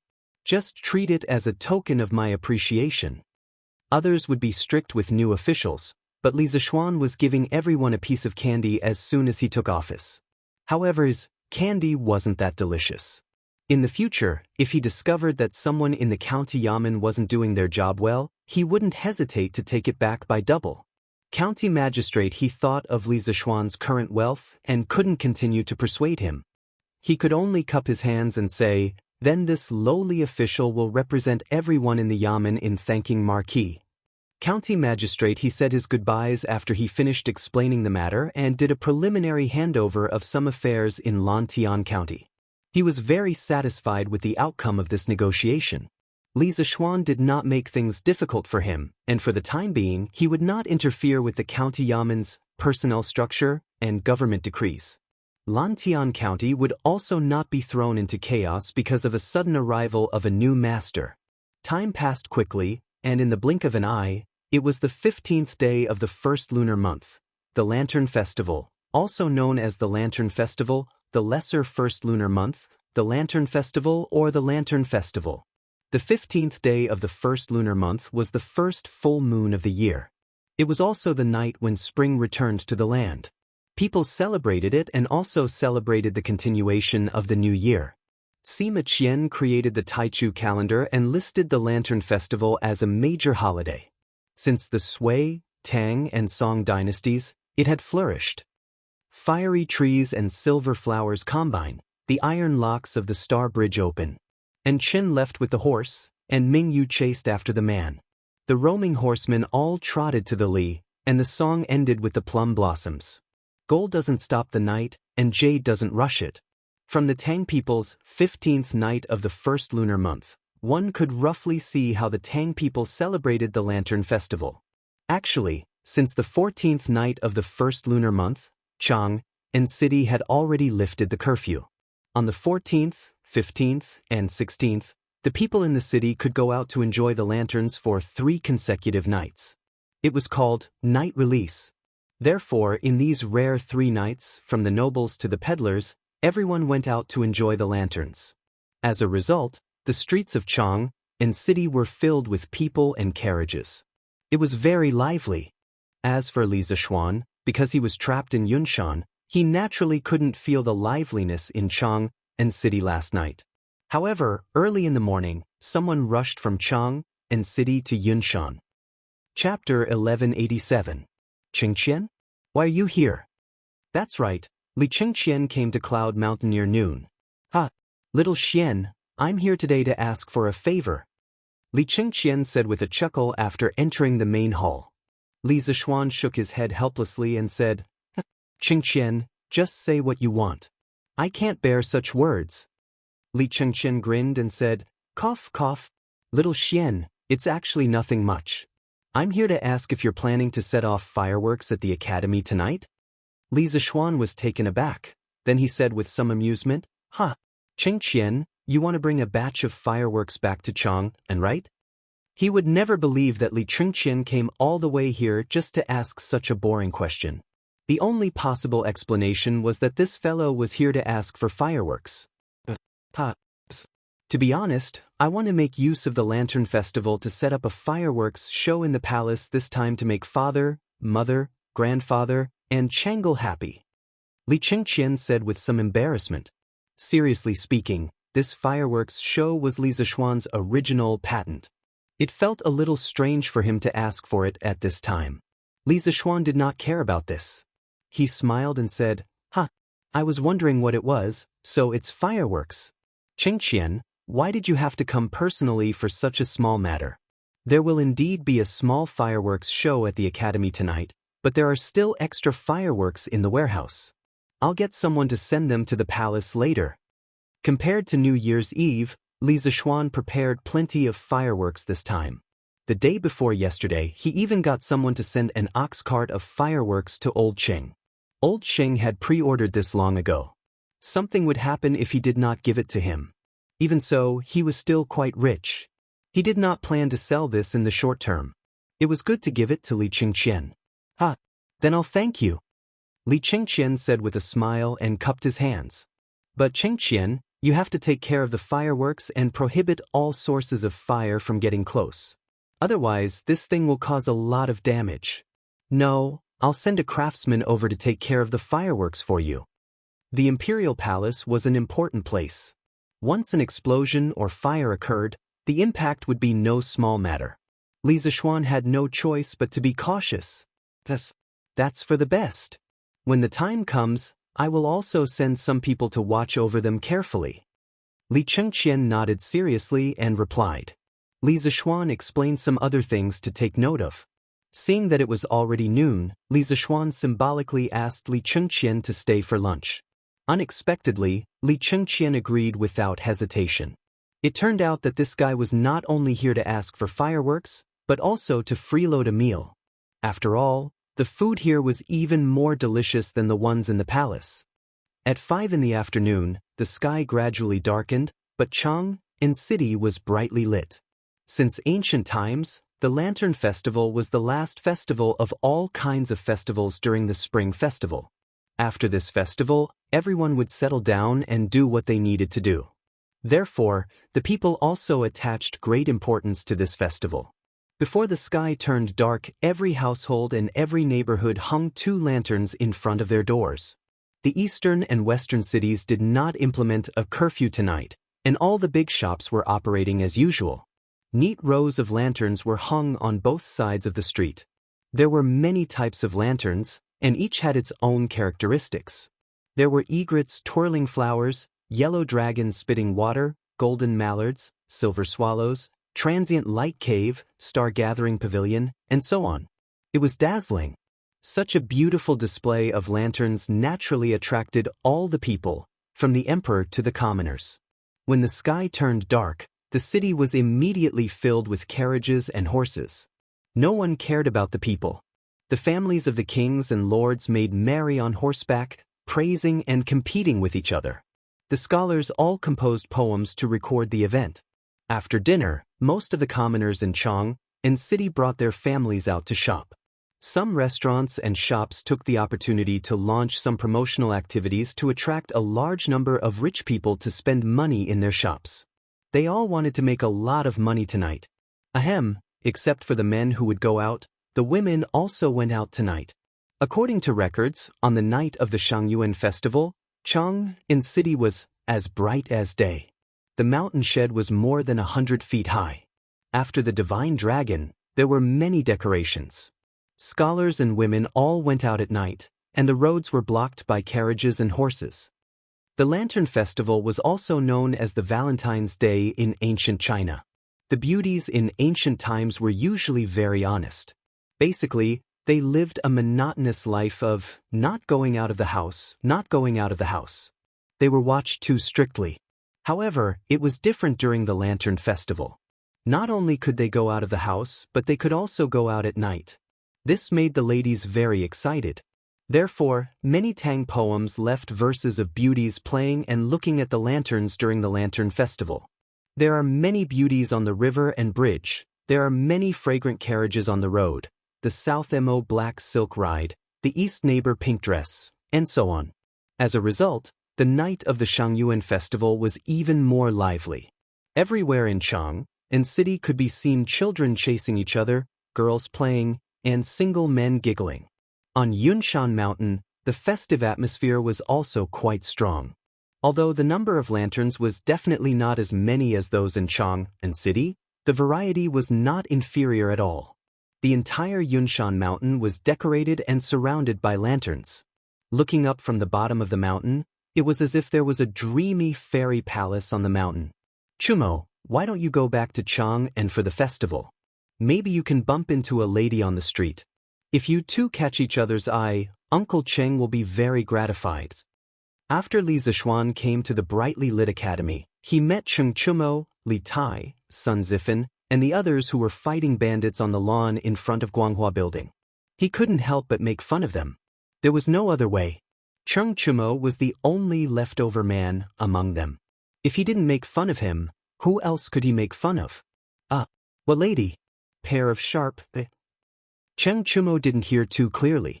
He saw that Li Tai in addition to a pair of Ks and quickly threw out a pair of As. Can't afford it.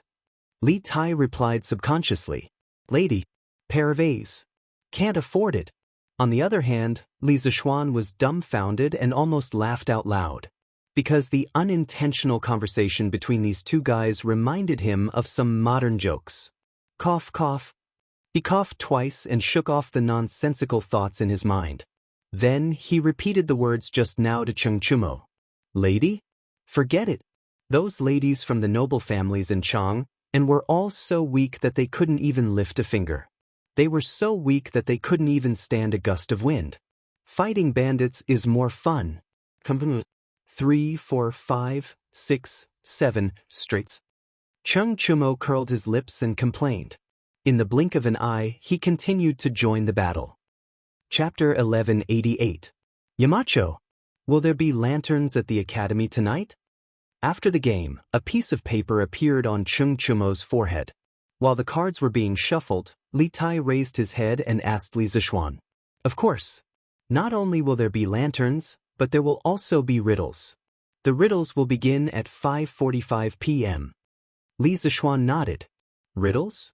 Are they going to write riddles on the lanterns for people to guess? Li Tai was puzzled.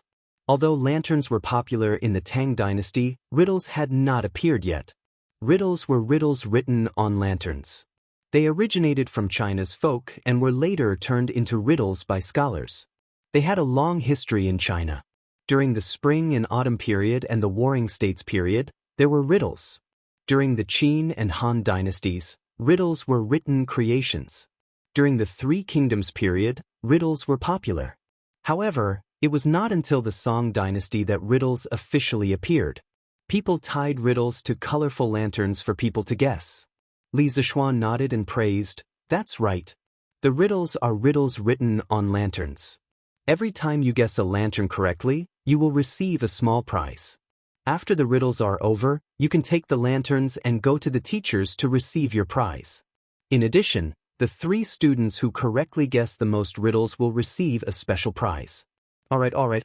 As for the detailed rules, Mr. Mo will tell you next time. Since the teachers at the academy were working on the 16th of the first month, those who lived far away had arrived at the academy earlier today. Otherwise, they would not be able to find anyone to help organize such a grand riddle-guessing event. What special prize? Cheng Chumo's eyes lit up as he asked. Li Zixuan rolled his eyes and said unhappily, "No matter what the prize is, what does it have to do with you?" He did not believe that this idiot could get first place in the riddles. Feeling Li Zixuan's contempt, Cheng Chumo said unhappily, "F***CK. Yamacho, what do you mean by this? Although I'm not good at all subjects, I'm definitely better at guessing riddles than Qin K, okay? I've been playing with this since I was a child, and I'm tired of it." He didn't know if this idiot was bragging or not, but strangely, Li Tai didn't refute him. However, Li Zixuan definitely didn't believe this idiot. He curled his lips and said, "Enough. Brat, keep bragging. You guys continue playing, I'm going to look for Mr. Mo." At 5:45 p.m., the riddle-guessing competition began on time. There were 5 lantern matrices set up in 5 different places in the academy, which meant that tonight's riddle-guessing activity was divided into 5 teams. The students could choose any team to participate in the riddle-guessing activity. After all, there were quite a number of students in the academy at this time. If they were all placed together, it would seem very crowded. In every square array of lanterns, there were more than 10 teachers from the academy maintaining order and tallying the results. Li Zixuan was not bluffing when he said that the top 3 students with the best results would receive special rewards.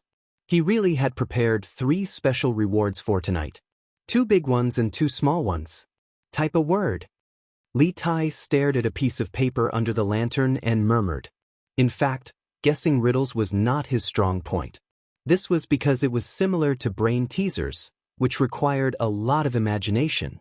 Last year, when the Strange Taste Pavilion first opened, he, who had just finished reading Journey to the West, wanted to recruit Li Zixuan and write novels for him.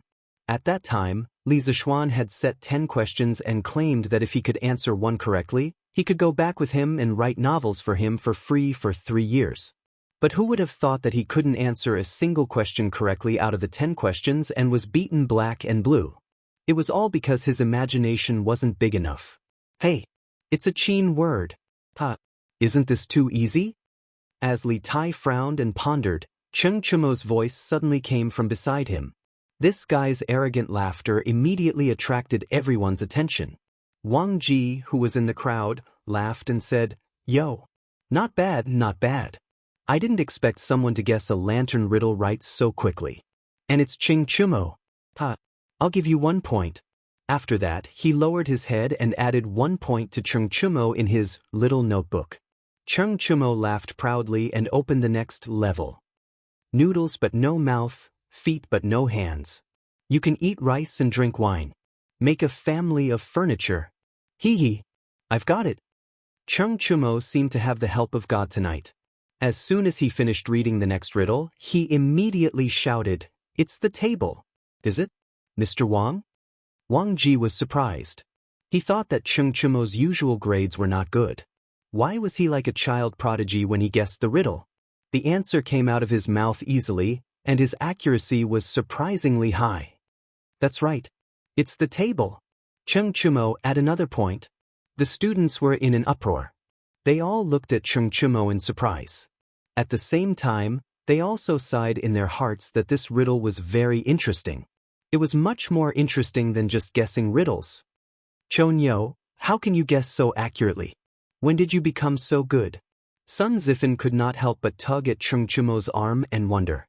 Cheng Chumo said proudly, "Hee hee. What else could it be? It's because I'm a prodigy." Sun Zifan rolled his eyes and almost spat out last night's meal. *CK. Stop bragging, Chumo. You call yourself a prodigy? Your grades are not even as high as mine in every exam. If you're a prodigy, then what am I? Tell me the truth, don't talk nonsense. Cheng Chumo looked embarrassed. He scratched his head and said the truth. Hee hee. Actually, there are many riddles here that I've seen before. At that time, my favorite thing to do was to guess riddles. I used this to win a lot of money from Zhang Sun Chong. Zhang Sun Chong, who was guessing the riddles in another square of lanterns, could not help but sneeze. Cheng Chumo continued to break through all the obstacles, and his score continued to soar. Li Tai, who followed behind Cheng Chumo, had seen more and more of the lantern riddles.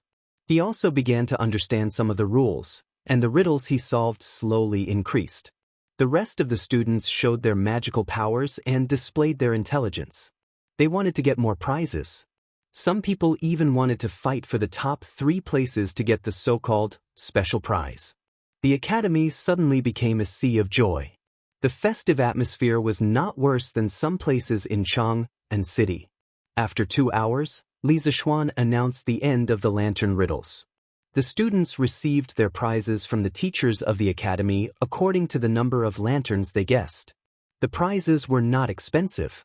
They were just some small wooden animal carvings sold in the Wonderful Taste Pavilion. Compared to that, the students were more curious about the special prize Li Zishuan mentioned. Under everyone's gaze, Li Zishuan finally said loudly, "Next, I'll announce the top 3 of this lantern riddles. First place, Cheng Chumo. Second place, Li Yan. Third place, Zhang Sun Chong. These 3 students will receive a copy of the interesting mathematical questions collection compiled by me." Crack. This was the sound of vomiting blood and heartbreak. Chapter 1189. Whoosh whoosh whoosh. Bam bam bam. After the riddles, it was time for the fireworks show. Several plates of fireworks were lit at the same time, and a spectacular scene of thousands of flowers blooming appeared in the sky. The fireworks on New Year's Eve had already left a very shocking impression on the students, so the students didn't make a big fuss like last time.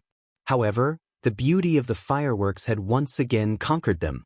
At this moment, the students were all looking up at the colorful fireworks in the sky, dazzled and dazzled.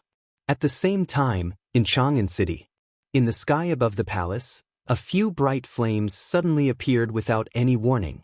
Then, they exploded in the sky, and a few huge fireworks bloomed proudly in the night sky.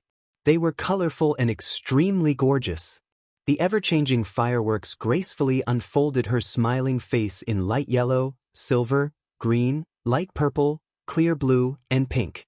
It was too beautiful to behold. The petals fell like rain, falling one after another. People seemed to be able to touch them, but when they stretched out their hands, they couldn't touch anything. In an instant, whether they were shopping, looking at the lanterns, or flirting in Chang'an City, all of them turned their eyes to the direction of the palace in the north at the first moment. "It's fireworks! There are fireworks in the palace!" Someone suddenly exclaimed. On New Year's Eve, hundreds of thousands of people in Chang'an City went to the foot of Yun Mountain to watch the fireworks festival. Therefore, when the palace released the fireworks tonight, someone immediately recognized it. "Wow! These are fireworks! So beautiful!"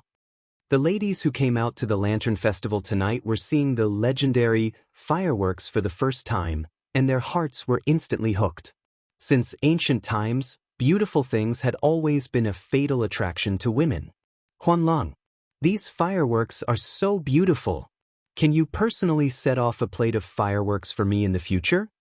This kind of creature not only existed in modern times, but also in ancient times. However, at this time, there were actually many young ladies who were infatuated with fireworks. This made the infatuated men who wanted to take advantage of tonight's date suffer because they had already asked around and found out that fireworks were not sold anywhere. "It's not that I don't want to, but these fireworks can't be bought at all." But how would the ladies who lived in the boudoir for a long time know about this? In their impression, what in the world couldn't be bought with money? What can't be bought? How could he not be able to buy it? The way I see it, you just can't bear to. I misjudged you. Let's not meet again. Hey. Wanru, listen to me. I didn't lie to you. Alas, it was supposed to be an exceptionally festive lantern festival or Valentine's Day. Who would have thought that because of the fireworks, it would become a parting day for these infatuated men and resentful women? Countless people would probably not be able to sleep tonight. Swish, swish, swish. Bang, bang, bang. The fireworks in the palace only lasted for about half an hour. As if it had been discussed beforehand, when the fireworks in the imperial palace finished, a few fireworks also appeared in the direction of Cheng's mansion. Those who didn't go to Yunshan to watch the fireworks show on New Year's Eve couldn't help but exclaim. Finally, they could see so many fireworks in Changthang. After a night of fun, everyone went to bed very late into the night. For the students of Yunshan, the happiest thing on Shangyuan night was not watching the fireworks, but guessing riddles. As soon as this new type of game was released, it received the approval of most people. Furthermore, almost every student had won something last night. Although a small prize was not worth much, it was still a symbol of honor. Moreover, from the looks of it, the small handicrafts made by Strange Interest Pavilion were very pleasing to the eye. It would be a good choice to use it as a small ornament. However, for Cheng Chumo, last night's memories weren't so wonderful. He had worked so hard to overcome all the obstacles and finally won first place. He thought that the mysterious prize Li Zishuan mentioned would be something about eating, drinking, and having fun. Who would have thought that it would be a collection of mathematical problems? Was this a F***king joke? This situation was like a kindergarten student drawing a lottery. A child won the special prize, but the prize was a chance to train for 2 months free of charge by a training organization. Was this a reward or a punishment? When Cheng Chumo received this special prize, he was so angry that he almost tore it apart. Fortunately, Li Tai arrived in time and repeatedly asked Cheng Chumo to transfer this special prize to him. Cheng Chumo didn't have any objections. What this idiot didn't know was that the thing that he thought was trash was a treasure to Li Tai. This was because there were a lot of mathematical problems in this book. Moreover, they were personally compiled by Li Zishuan. The way of solving the problems was exquisite and the way of thinking was tricky. For mathematics enthusiasts, this book could definitely be called the Holy Book of Mathematics. The next day, Yunshan, Yanhuang College. At 7 in the morning, when most of the students were still asleep, Li Zishuan had already arrived at Yanhuang College. He gathered all the teachers for the first teachers' meeting of the new semester. His main task in the morning was to commend the teachers and form teachers of the classes who had the best results in last year's final exams, as well as those who had made outstanding contributions to the college. For example, Mo Lingwei, who built the astronomical telescope, Wang Ji, who produced sulfuric acid in the laboratory, and so on. The commendation meeting lasted until noon. Li Zishuan announced the end of the meeting and told the teachers that there would be a teacher's title evaluation meeting in the afternoon. After the meeting, Li Zishuan walked out of the college and went home for dinner. Husband, it's cooked. The dishes are cooked. As soon as he walked to the door, Han Yushi ran over happily and pulled Li Zishuan's hand. The dishes are cooked? Li Zishuan was puzzled when he heard that. He subconsciously said, "Wife, why are you so happy that the dishes are cooked? Let's go in and eat." Speaking of which, he thought that the dishes for lunch were cooked. Unexpectedly, Han Yushi quickly shook her head and tried to explain to Li Zishuan in detail, "Husband, that's not what I meant. It's the greenhouse behind our courtyard. Most of the vegetables inside are already cooked. Especially the cucumbers, they've already grown so long." As Han Yushi spoke, she gestured with her hands. Li Zishuan finally understood what his wife meant. He couldn't help but be shocked and said, "Are they really all cooked? So fast? Let's go. Wife, let's go to the greenhouse to harvest the vegetables." In his previous life, he was the son of a farmer. In this life, he still had a special feeling for the land. Now that he had grown vegetables in the greenhouse, it could be said that he was bursting with a sense of accomplishment. Chapter 1190. Not bad, not bad. Let's have a plate of cucumber salad with vinegar and minced garlic for lunch. It's delicious. Li Zishuan followed Han Yushi to his own greenhouse.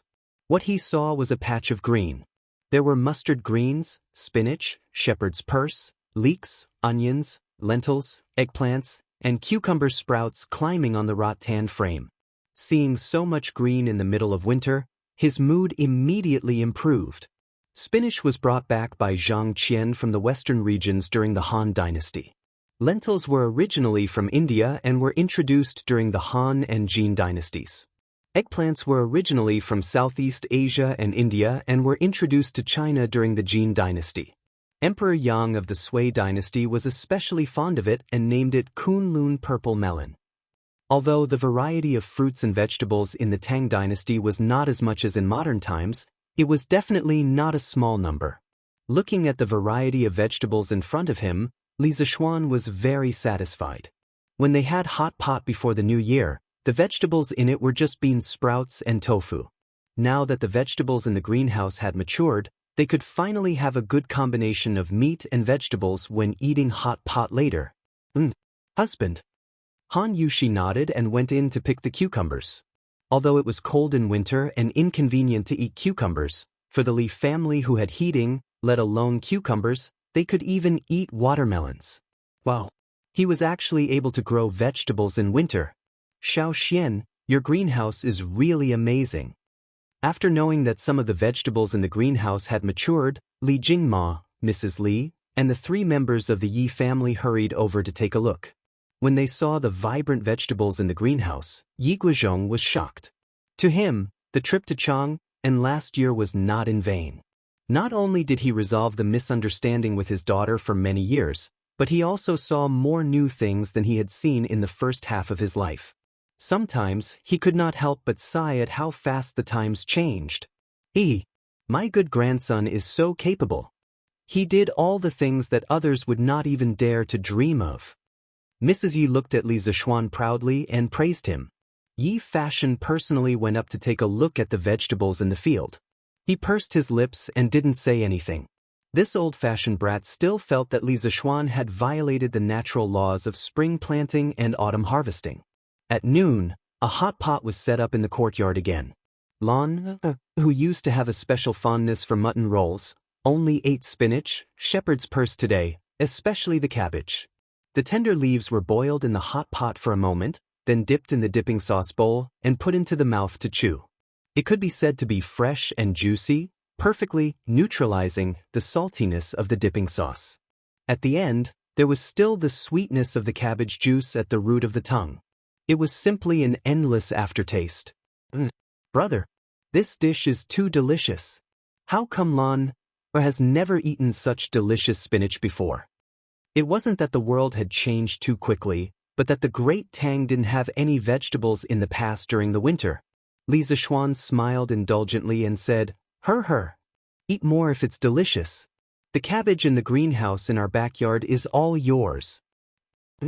Lan smiled sweetly and very contentedly dipped some cabbage leaves into the hot pot with her chopsticks. Old master, how do the cabbage and spinach taste? Mrs. Li suddenly asked. She looked at Li Jingma, who was also busy dipping the cabbage, and smiled meaningfully. Fragrant. Really fragrant. Fragrant and sweet.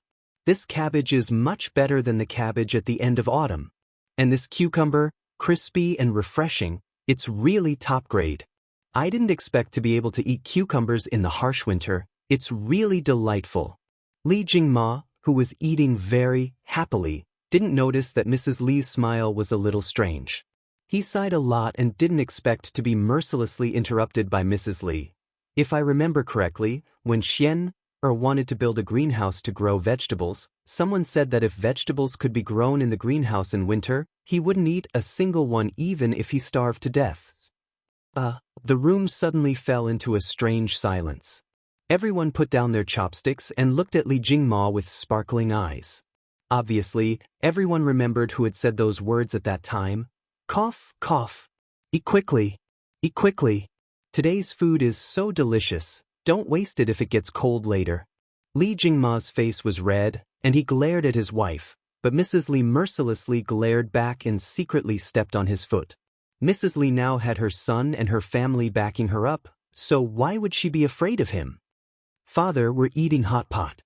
As long as the stove is on, the food won't get cold. Lun raised her head and corrected Li Jingma with a serious expression. Old Master Li almost vomited blood. He couldn't stay in this house anymore.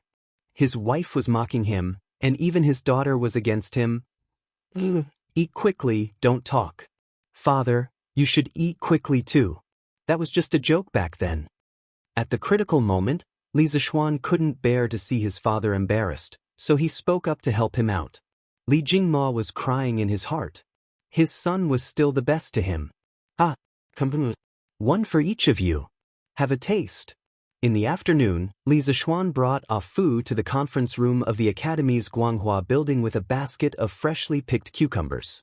The conference room was already full. Li Zishuan smiled happily and instructed Fu. Now that Sanbao had gone to Sichuan to look for ores, Fu was naturally promoted to Li Zishuan's #1 lackey. Cucumber. Yamacho, where did this cucumber come from? Yen Silu's eyes were about to pop out. He suddenly stood up and said in surprise, "Could it be from the palace? That's too precious. Yamacho, you should take it back." Li Gang was very knowledgeable. He knew that the palace could get fresh cucumbers from the soup bureau in winter, so he said that. Hearing this, the gentlemen in the meeting room all declined. "That's right. Yamacho, this cucumber is too precious. You should take it back." That's right. This is too precious." Li Zishuan waved his hand and laughed loudly. Gentlemen, you don't have to decline. These cucumbers were planted by my family, not by the soup bureau. It's not expensive. Everyone can have one cucumber. After eating, we'll continue the meeting. He planted it himself. When he said that, everyone in the room was even more shocked. How could he grow cucumbers in winter? Yen Silu said with a look of suspicion. Yamacho, are you joking? Although I heard that you have a hot spring in your courtyard, you can't grow so many cucumbers, right? Mr. Yen, who said that you can only grow vegetables next to a hot spring in winter. Everyone here will be the inheritors of engineering in the future. We engineering are good at doing things that seem impossible. Chapter 1191. Ka. In the conference room on the first floor of Guanghua Building. The first Yanhuang College Teacher Title Evaluation Conference actually started with the crisp sound of cucumbers being eaten. Everyone was sitting in their chairs, enjoying the fresh cucumbers that were just plucked from the seedlings. They were tender and juicy, making people salivate. The conference room was also filled with the unique fragrance of cucumbers.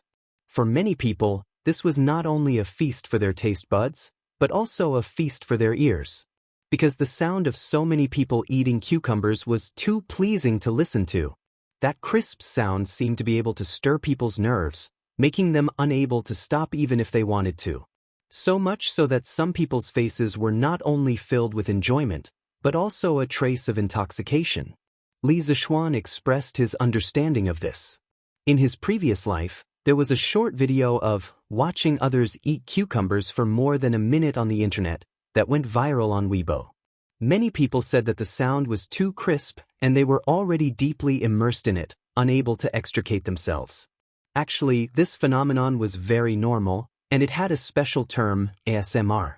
Its characteristic was visual, auditory, tactile, olfactory, or other sensory stimuli, causing a unique and pleasurable sensation in the brain, scalp, back, or other areas of the body. Scientific research showed that when people hear soft voices or objects make light sounds, the brain's amygdala would become very active, and the amygdala could stimulate a human sense of pleasure, Ka. The teachers of the academy especially cherished the cucumbers in winter. However, no matter how much they cherished it, there was still a time when they finished it. Many of them even ate the cucumber's buttocks. Li Zishuan's mouth twitched as he watched. He thought to himself, if this was seen by outsiders, wouldn't it be too embarrassing for the academy's image? Cough. Alright. Since everyone has finished eating, then this year's teacher title evaluation conference will officially begin. Seeing the 80 teachers in the room reluctantly throw the last bit of cucumber's buttocks into the trash can, Li Zixuan coughed twice and solemnly announced. The faces of the teachers of the academy turned solemn as they looked at Li Zixuan. Compared to the cucumber, they were more concerned about this. There are a total of 43 applicants for the position of lecturer, 25 applicants for the position of associate professor, and 7 applicants for the position of professor. Next, the acting Shan Zhangwen, Mr. Ji, and the head of the teaching office, Mr. Kong Ge, will announce the results of the evaluation. Due to the large number of participants and the complicated process, the professional title evaluation conference lasted until the sky turned dark. In the end, a total of 6 people were appointed as professors. They were Yen Silu, Wang Ji, Xiaodian, Su Hongji, Mo Huai, and Ma Zhou. The 6 of them were happy to have a residence on Cloud Mountain. They finally had the opportunity to enjoy the academicized, architectural decoration and become neighbors with Li Zixuan. Of course, Mo Huai was an exception. He had rejected Li Zixuan's request to give him a residence. Firstly, Li Zixuan had previously given him Lu Shuren's mansion in Plum Village for free. Secondly, his daughter Mo Lingwei had been appointed as a special professor of the academy because of the astronomical telescope incident. She had already received a residence on Cloud Mountain. If he received another one, it would be somewhat inappropriate. From now on, Ma Zhou no longer had to rent a house. At least he had a home in Jianghu, and it was an exquisite mansion that was priceless. As for Wang Ji, he no longer had to live in the academy's teacher's dormitory. After class in the afternoon, he could also warm 2 pots of wine at home. It was worth mentioning that Yen Xiaoning was not appointed as a professor, but only as an associate professor. This was because the strict and old-fashioned people like Li Gang and Yen Silla believed that Yen Xiaoning did not have academic achievements, like Mo Lingwei.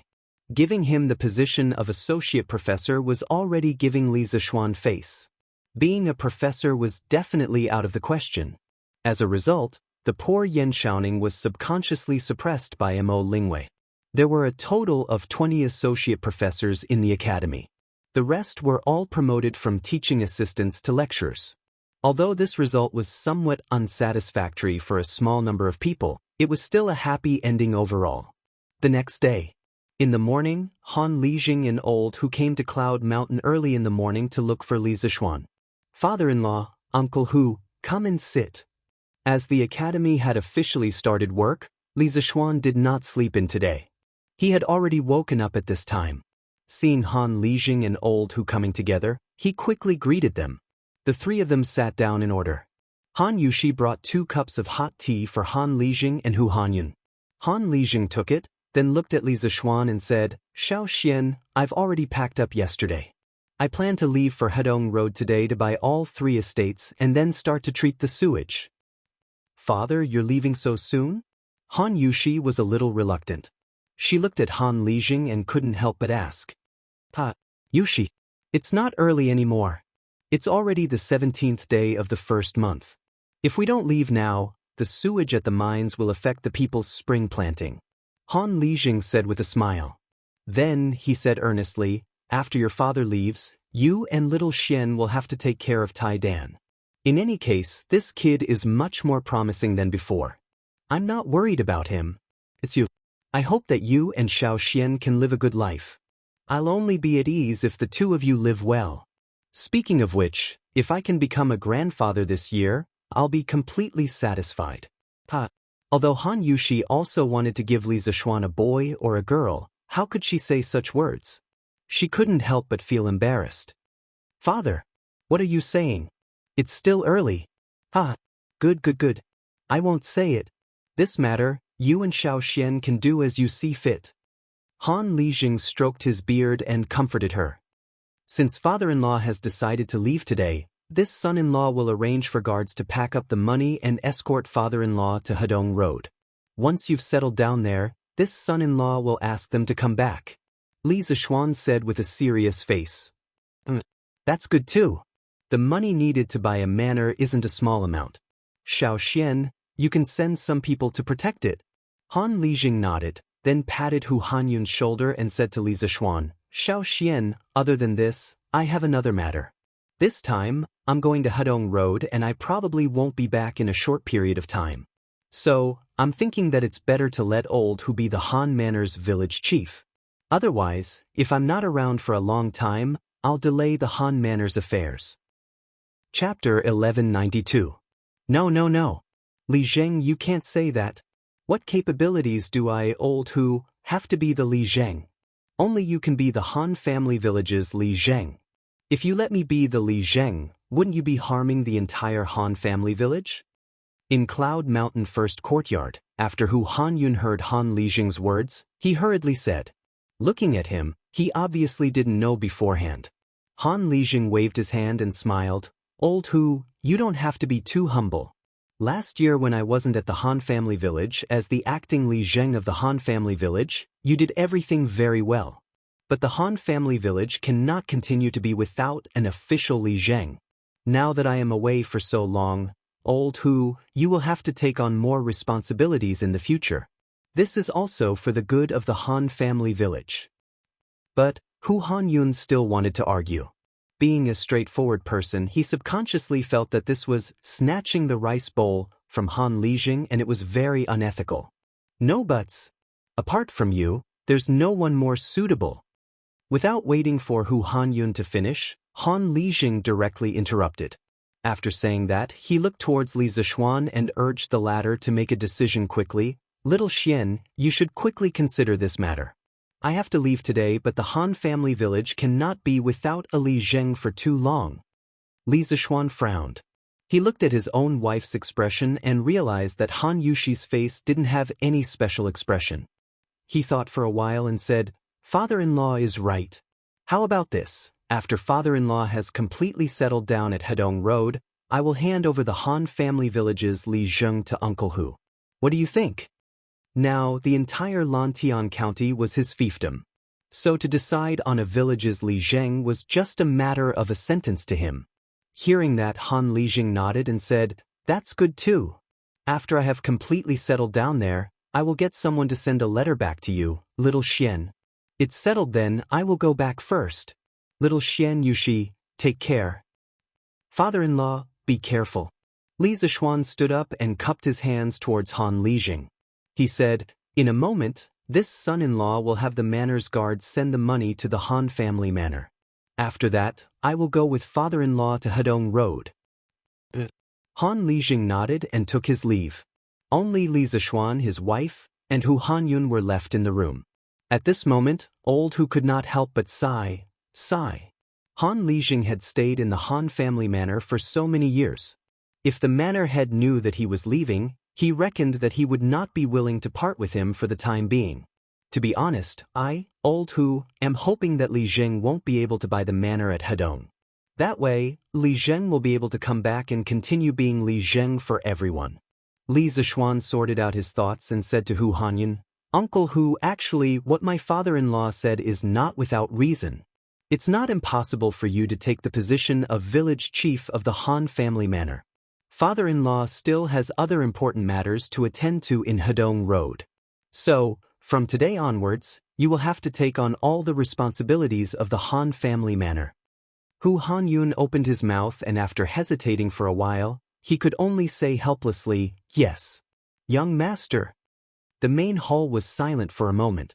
Hu Hanyun then remembered the purpose of his visit. So, he said to Li Zishuan, Young master, a portion of the vegetables in the Han family manor's sheds are already ripe. 2 days ago, the manor heads were discussing with me if we should take a batch to Chang and city to sell. After all, these things can't be kept for long. Li Zishuan smiled and nodded, Yes. Then let's sell them. Before the new year, the manor heads had spent a lot of money to manage these sheds. It's time for them to reap the rewards. Old Hu chuckled and said embarrassedly, Young master, everything else is easy to discuss. It's just that the manor heads don't know how to set the price. After all, none of us have ever sold vegetables in the winter before. Li Zishuan instantly understood what Hu Hanyun meant. It was most likely that the manor heads felt that the vegetables in the winter were more valuable. However, as they were used to being honest, they were too embarrassed to ask for too high a price. So, they asked Old Hu to come over and ask for his opinion. After pondering for a moment, Li Zishuan opened his mouth and said, "I can't tell you the exact price. Uncle Hu, go back and tell everyone that they can refer to the price of each vegetable in autumn and summer and multiply that price by 20 to 30 times. In modern times, the price of the same type of vegetables grown in the winter in greenhouses was generally twice as high as the price of the vegetables grown in the summer under natural conditions. Because the manor heads under him were the first batch of Tang Dynasty farmers to grow vegetables out of season on a large scale, it wasn't excessive to ask for 20 to 30 times the price. In fact, even if he asked for 100 times the price, there would still be people who would buy it. According to historical records, the cucumbers in winter in the Tang Dynasty were priceless treasures. Even after the Ming and Qing dynasties, the price of cucumbers in winter was still calculated by the roots. A single cucumber was worth tens of thousands of dollars. However, if he set the price like that, there would be a lot less people who would buy it. However, the 8 manor heads under him all grew vegetables in greenhouses. With such a huge amount, he had to set a price that was acceptable to the rich in Chang and city. Although in the future, as more and more people knew about the technology of growing vegetables in greenhouses, the price would definitely decrease year by year. However, what did that matter? Anyway, it was fine as long as his manor heads could enjoy the first wave of huge profits. 20 to 30 times? Old Hu's eyes widened. He was tongue-tied and said, Young master, isn't this a little too greedy? What if we can't sell it? What should we do?" Before he came, he had discussed with the manor heads. At most, the price of the vegetables in summer was 5 times the price. He didn't expect Li Zishuan to be so ruthless and ask for 20 to 30 times the price. Greedy? How is this greedy? Uncle Hu, don't worry. There will definitely be a lot of people buying at this price. You just have to listen to me. Li Zishuan waved his hand nonchalantly. Believe in the young master and you will be rich. This was already a principle that Li Zishuan's manor heads had long been engraved in their hearts. Old Hu was no exception. When he heard Li Zishuan's confidence, he immediately put away his previous doubts. That's fine. I will go and inform all the manor heads who have greenhouses. We are all young master's people. That means we are family. When we go to Chang and city, we have to maintain the same price. Old Hu stood up and prepared to leave. Li Zishuan laughed in his heart. He didn't expect Old Hu to be so meticulous. He even came up with the idea of a uniform price. This way, it would be very good to avoid the vicious competition between the manor heads and the manor heads. Good. Uncle Hu, take care. If there's anything, you can come to Yun Mountain to find me. Li Zishuan also stood up and said. Old Hu nodded his head and left. Looks like there are many people in the fief. This year, they can directly become well off with the vegetables in the greenhouses. Looking at Hu Hanyun's back, Li Zishuan was happy in his heart. Chapter 1193. Shopkeeper Lu, do you want spinach, cucumber, or spinach? The next day, before dawn, many farmers had already entered the city with 2 baskets of fresh vegetables. Of course, there were also those who directly pulled ox carts into the city. With the help of the cement road, the speed of the ox carts was naturally very fast. Unsurprisingly, the farmers chose the drunken Immortal restaurant as their first stop to sell their vegetables. In the past, when the bean sprouts were just grown, they also did this. Yo, Old Hu, coming quickly. The drunken Immortal restaurant had just opened when shopkeeper Lu saw that Old Hu had brought dozens of farmers with him. Second Master Lu didn't come today, but his sons did. This? Old Hu, the vegetables in your shed have all grown? As one of the few elders under Li Zishuan, shopkeeper Lu knew that the farmers under Li Zishuan were secretly cultivating vegetables. Seeing so many fresh vegetables, shopkeeper Lu was first shocked. Then he said in realization. Old Hu grinned and said, Yes. A portion of them have already grown. Everyone wants to bring some to Chang and city and see if they can be sold. Easy to sell. Easy to sell. Of course they're easy to sell. Shopkeeper Lu hurriedly nodded. Speaking of which, when he saw those green spinach and cucumber, he couldn't help but salivate. Ding-san, quick, get a scale and weigh all these vegetables. Shopkeeper Lu didn't even ask about the price and directly called the servants over to weigh the vegetables. In any case, these vegetables were processed by the drunken Immortal restaurant and sold at a sky-high price. As long as the prices of the farmers weren't too outrageous, the drunken Immortal restaurant would definitely make a huge profit. After all the vegetables were weighed, Manager Lu asked, the weight of each of the vegetables is recorded here. Old Hu, tell me the price of each of the vegetables. I'll get the cashier to settle the bill for you right now. The drunken Immortal restaurant was backed by Li Zixuan and could be said to be rich and overbearing. Shopkeeper Lu naturally wouldn't owe the farmers money. Hu Hanyun scratched his head and said somewhat embarrassedly, Shopkeeper Lu, you also know that these vegetables were all grown in the greenhouse, so in terms of cost, it's much more expensive than growing vegetables in the summer. He was afraid that Shopkeeper Lu would misunderstand, so he spoke in advance. No matter how unreasonable Lu is, he still understands this. Old Hu, just name the price. Don't worry about it. No matter how high it is, the drunken Immortal will still make a profit. Shopkeeper Lu laughed and waved his hand carelessly. Old Hu breathed a sigh of relief and said with a smile, let's discuss these dishes. Shopkeeper Lu, you just have to pay us 10 times the summer price. Li Zixuan had clearly said that it would be 20 to 30 times, but Hu Hanyun had said that it would be 10 times. This was also something they had discussed in private before they came. Anyway, 10 times the price was already very profitable for them. Just today's trip alone had allowed them to earn back the cost of the greenhouse. 10 times? Manager Lu frowned, shook his head and said, Old Hu, you're deceiving me again. How precious were the vegetables in winter? How could they sell them for 10 times the price? No matter what, it had to be 20 times. Ding-san, quickly call the bookkeeper over to settle the bill. Let's settle it at 20 times the price. Speaking of which, Shopkeeper Lu was also a person who had seen the world. Although Li Zixuan had never told him about the guiding price of the vegetables in the greenhouse, with his shrewd eyes, how could he not see that Hu Hanyun was deliberately lowering the price for the sake of the drunken Immortal inn? You can't. Shopkeeper Lu. These vegetables aren't worth this price. That's right. Shopkeeper Lu. 10 times is too much. Old Hu and the others were shocked and shouted from behind, but Shopkeeper Lu went straight to the backyard without looking back. Master! There are people selling fresh cucumbers, spinach in the East Market. Chongren Square, Chow family's courtyard. A servant girl ran in excitedly and said, What? Fresh cucumbers? How is that possible? Chow Wendong stood up in shock and said in disbelief. This servant girl was in charge of buying fruits and vegetables in the Chow family's kitchen. Seeing that her master didn't believe her, she almost swore to the heavens. Master! It's true. This servant saw it with my own eyes in the East Market. And there's more than one seller. Chow Wendong stared at the basket on the servant girl's arm and said in a bad mood, You saw someone selling cucumbers and you didn't buy them? Do you know how hard it is to get a cucumber in winter? That's something that can't be bought with money. That servant girl was about to cry. Master, that cucumber is too expensive. It's 30 times more expensive than summer cucumbers. This servant doesn't dare to buy it.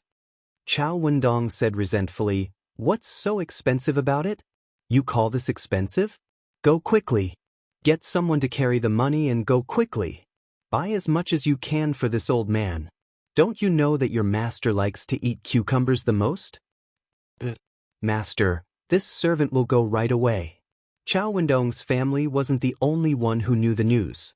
Chang'an City was a place where high officials and nobles gathered. With so many rich and powerful families, which family didn't have a servant in charge of purchasing vegetables? A large number of fresh fruits and vegetables suddenly appeared in the market in winter, which naturally attracted their attention. As a result, countless servants of rich families used ox carts to pull copper coins and hurriedly rushed to the East Market. After all, these fresh fruits and vegetables were in high demand. Everyone was afraid that they wouldn't be able to buy them if they were late. Your Majesty! Your Majesty! This servant heard from the steward of the imperial kitchen that there are cucumbers and vegetables in the East Market, and they are all freshly picked. In the imperial palace's west court, a palace maid hurriedly walked in and said to Empress Jianghu, "Oh, there are actually fresh cucumbers in the market?" Empress Jianghu frowned and said doubtfully, "Could it be that someone in the imperial kitchen sold cucumbers to civilian merchants without authorization and used this opportunity to make a huge profits?" Thinking of this possibility, Empress Jianghu's face became a little serious. The palace maid raised her head and replied, "Your Majesty, that's not it. The number of cucumbers in the East Market is more than the imperial kitchen, and those who sell cucumbers are farmers outside the city. Even if the imperial kitchen is willing to sell them cucumbers, they can't afford it." That's even stranger. How can these farmers have the conditions to grow cucumbers in the harsh winter? Empress Jianghu's mind was full of doubts. At this time, even if her imagination was rich, she couldn't think of the reason. This was mainly because the farmers under Li Zishuan were very tight-lipped. The greenhouse vegetables were only spread among the farmers, and it was difficult for outsiders to know. "Your Majesty, the cucumbers sold by the farmers are not only fresh and in large quantities, but also not cheap." This servant heard that 1 jean of cucumbers costs 600 coins. Ordinary people can't afford it. The palace maid said again. If it weren't for the fact that cucumbers in winter were too expensive, she would have bought some to satisfy her cravings. After all, after a winter, everyone wanted to eat some fresh vegetables. Chapter 1194. Have you heard? There are many fresh cucumbers, spinach, and lentils in the East Market. It's really rare. How is that possible? In the middle of winter, other than the tastemaker, where else would there be fresh vegetables? It's true. Brother Meng, if you don't believe me then forget it. Anyway, I have to hurry and buy a caddy of cucumbers. After a whole winter, I'm really craving for them. Hey, Brother Zhou, wait for me. I'll go and buy some too. Within Chang and city, similar conversations were happening in every corner. Those who heard the news immediately rushed to the East Market. What? Cucumbers for 600 copper coins per caddy? In summer, the most expensive is only 20 copper coins. The crowd who came to watch the show couldn't help but be flabbergasted when they heard the price of the cucumbers. You already said that it's summer. It's winter now. Have you seen cucumbers in winter? 600 copper coins is already very cheap. Immediately, someone who knew the industry refuted. Aren't these people from the Han village? They're also people from the Plum village and the Liujia village. Oh my God! Why do they have so many cucumbers and vegetables? Although the spectators couldn't afford it, there were still many who recognized the villagers who were busy selling vegetables and collecting money. Strictly speaking, they are all villagers under the Marquis of Yong. Could it be that the Marquis of Yong taught them to grow these vegetables? Someone thought of a very serious question and instantly attracted a round of exclamations. Oh my God! If that's really the case, then wouldn't the villagers under the Marquis of Yong have completely struck it rich this time? Sigh. Why don't I have the fate to become a villager under the Marquis of Yong?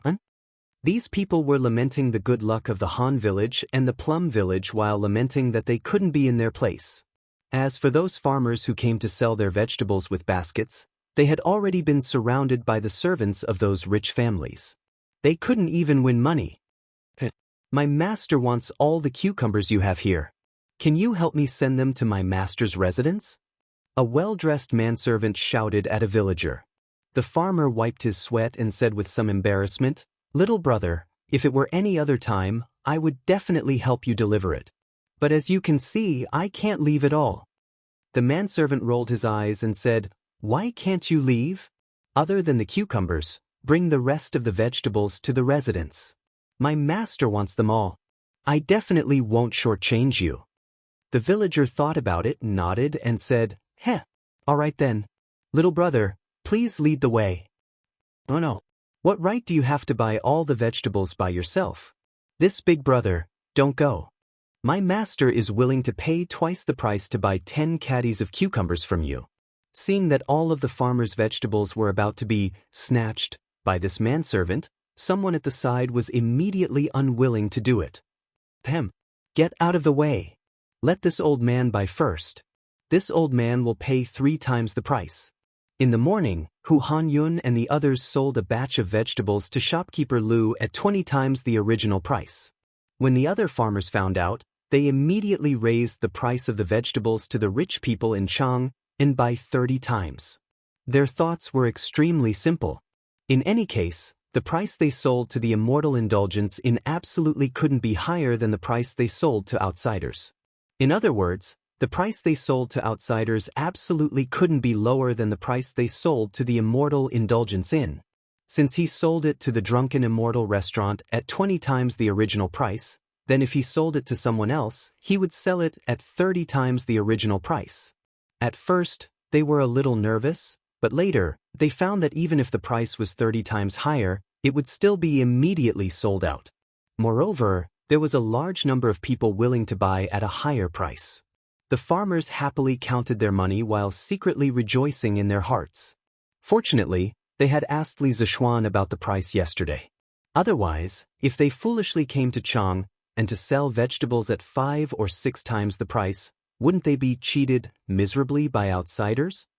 The momentum of the East Market's popularity gave the farmers a very sensational publicity for their cucumbers and vegetables. At the same time, the Immortal Indulgence Inn was busy advertising their vegetables and cucumbers. Cold cucumber salad, shepherd's purse fried lentils, vinegar spinach, chives scrambled eggs. Yo! Shopkeeper Lu, the Immortal Indulgence Inn is very capable. This old man heard that someone was selling cucumbers and vegetables in the East Market this morning. I didn't expect that you would have ready-made cucumbers and vegetables at noon. Sure enough, you didn't let me down. At noon, Feng Jihua and a group of old customers came to the Immortal Indulgence Inn to eat, and saw that there were several new dishes on the menu in the hall on the first floor. After looking at them, Feng Jihua couldn't help but smile with satisfaction.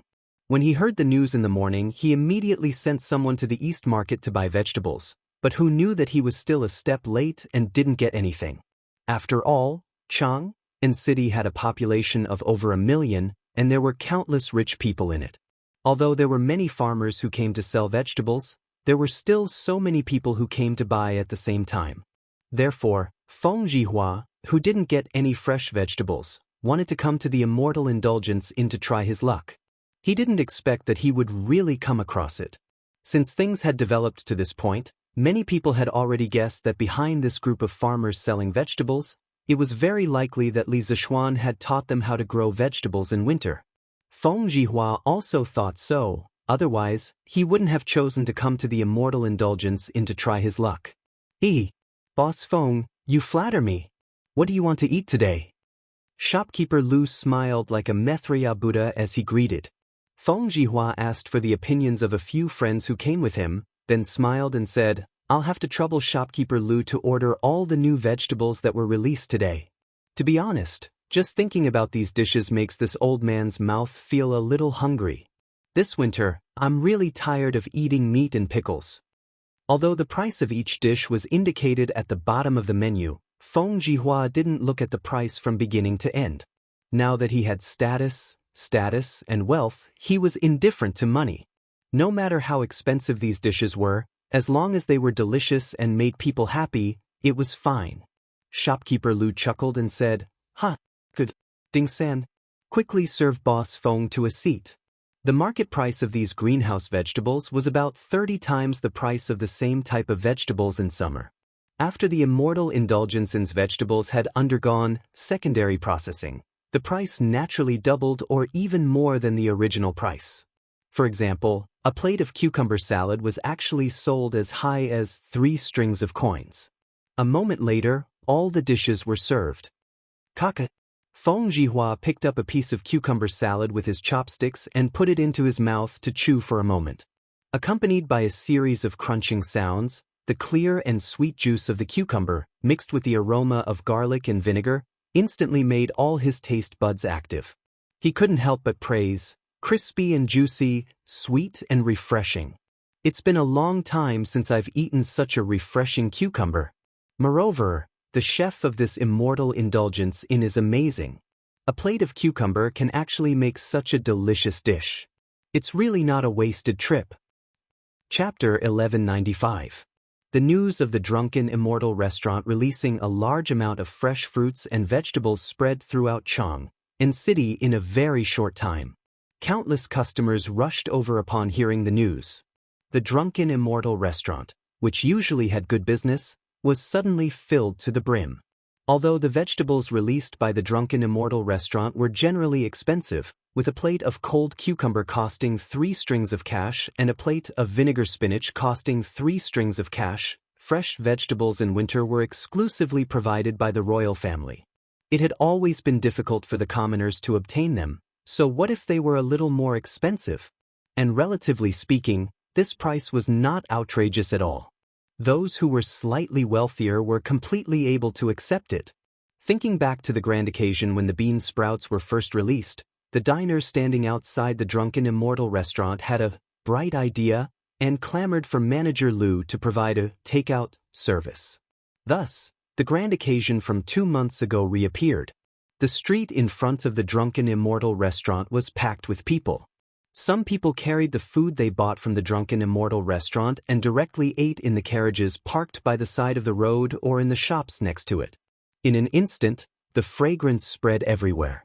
The people near the West City could even smell the fragrance of the vegetables in the air. Li Zishuan's farmers are selling cucumbers and vegetables in Jianghu City? In the Sweet Dew Hall, Li Er, who had just finished his morning court session, heard Empress Zhangsun come over to say this piece of news. His heart stirred, and he subconsciously thought that the vegetables sold by the farmers might very well have come from Li Zishuan's hands. Your Majesty, I feel that these farmers should have grasped the techniques of growing vegetables in winter, and the person who taught them these techniques is the Marquis of Jianghu. This concubine also asked Steward Zhao just now. The vegetables sold by the farmers should mature in 1 to 2 months. And a month ago, the Marquis of Jianghu only had 8 farms. Now, the farmers who came to Jianghu city to sell vegetables almost all came from those 8 farms. Doesn't this mean that the Marquis of Jianghu taught the farmers the methods of growing vegetables in winter more than a month ago? Empress Zhangsuan's reason, although a little far-fetched, had her reasons. It was because Li Zishuan had only obtained the entire Lantian County this year that only the farmers from the original 8 farms knew how to grow vegetables in winter. Hearing this, Li Er nodded and said, "This kind of thing that no one else can do, it must be done by that kid without a doubt. In the whole world, only he has this ability. As for how he did it, I am very curious." Zhao Song. "Your Majesty." Zhao Song, who was standing at the side, quickly came over and cupped his hands. Li Er asked, "Those 8 farms must have planted a lot of vegetables. Do you know how they grow vegetables in winter?" Zhao Song's face darkened, and he said carefully, "Your Majesty, in the past month or so, the manor under the Marquis of Jianghu did not have any big movements. This old servant did not pay attention to that side. So, this old servant has failed in his duty. Please punish me." This matter could not be blamed on Zhao Song. The main reason was that the villagers were too tight-lipped. Not only did they not tell outsiders, even when their relatives came, they were determined not to let them even half a step closer to the shed. This was a secret that the thousands of people in the 8 villages worked together to keep strictly. If anyone accidentally leaked this secret, they would become everyone's mortal enemy. At the very least, they would not be able to continue living in Lantian County. People who had experienced poverty, once they had the hope of living a good life, they would not easily destroy this prosperous state. The farmers knew that they were now farmers in Li Zishuan's fief. Just based on this identity, they were envied by countless people. They could not destroy this hard-won happiness. As for Zhao Song, he would definitely not send people to investigate the 8 farms that seemed peaceful on the surface for no reason. Naturally, it was even more impossible for him to know about the existence of the greenhouses. Li Er waved his hand and laughed. "Ha! You can't be blamed. It should be that the farmers under that kid were too tight-lipped. Who would have thought?" In more than a month, there was no news at all. From this, it can be seen that this kid is very good at governing the people. As the emperor of the human world, how could Li Er not know that it was easy for one person to keep a secret, but it was harder for 1,000 people to keep a secret? It was because of this that he could not help but be impressed by Li Zishuan's ability to control the people in his fief. "Thank you, your majesty, for your mercy." Zhao Song heaved a sigh of relief and bowed. Empress Jianghu's brows relaxed and said, "Your majesty, I suddenly remembered that more than a month ago, the price of cloth in Chang and city skyrocketed, but it was quickly suppressed. Most of the people who came to Chang and city to buy cloth seemed to be farmers under the Marquis of Yong. I wonder if there is any connection between the two?" Hearing this, Li Er's eyes lit up. "Yes. I also remember. At that time, I was still wondering why the commoners bought so much coarse cloth. However, I was busy with official business and put this matter aside. Now that I think about it, the coarse cloth that the commoners bought back is definitely related to the vegetables that appeared in the eastern market today. Since I have nothing to do in the afternoon, I will go to Lantian County to take a look. Your Majesty, may I accompany you?" Empress Zhangsun also wanted to see how the farmers grew vegetables in winter and ensure that the vegetables did not freeze to death. As a result, when Li Er's voice fell, she requested. Li Er shook his head and said, "Guanyin maid, it is freezing outside. You should not go to avoid a relapse. When I return, I will clearly tell you what I have seen and heard."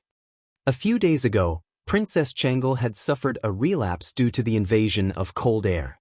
How could Li Er dare to let Empress Zhangsun go out in such cold weather? Li Er himself did not believe it. At this moment, he even faintly hoped that the plague of locusts would quickly arrive. This was because he knew that locusts were very beneficial to Empress Zhangsuan's illness. Unfortunately, there were no locusts in this season. Using the words of modern people, as long as the locusts came, old Li would definitely let his wife eat until she exploded.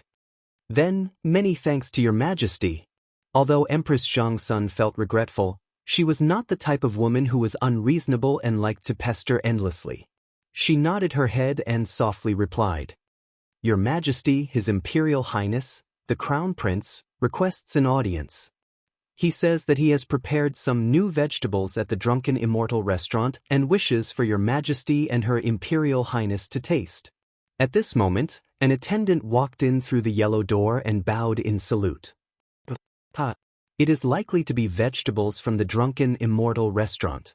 This is perfect.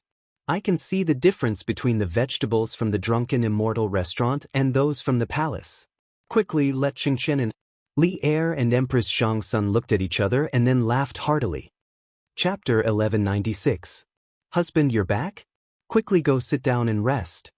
In Liujia village, a man walked into a dilapidated courtyard.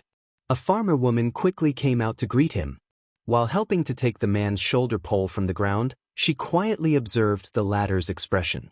Seeing that the man's face was full of joy, she couldn't help but ask, "Husband, the 2 baskets of vegetables we picked last night have all been sold out." The man nodded. His voice carried excitement as he excitedly said, They're all sold out. My child's mother, kill that old hen at noon and give it to Huzi to nourish his body.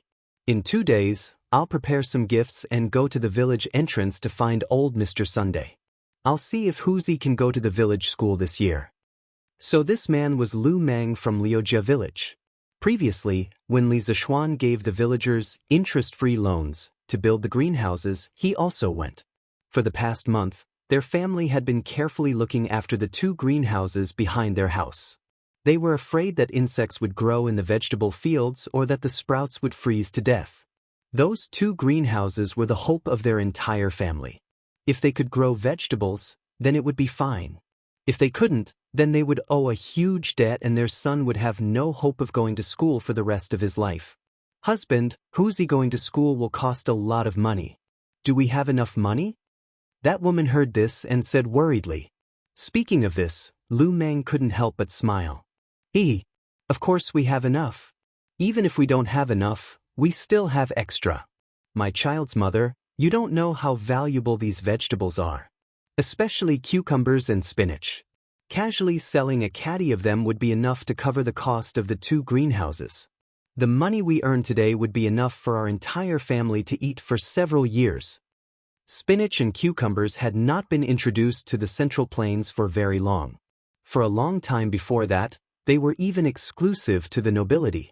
Naturally, their preciousness was not something that native vegetables like spinach and shepherd's purse could compare to. Therefore, among the vegetables grown by the villagers, the most expensive ones were cucumbers and spinach. A caddy of cucumbers was generally sold for more than 600 copper coins. A caddy of spinach was also around 500 to 600 copper coins.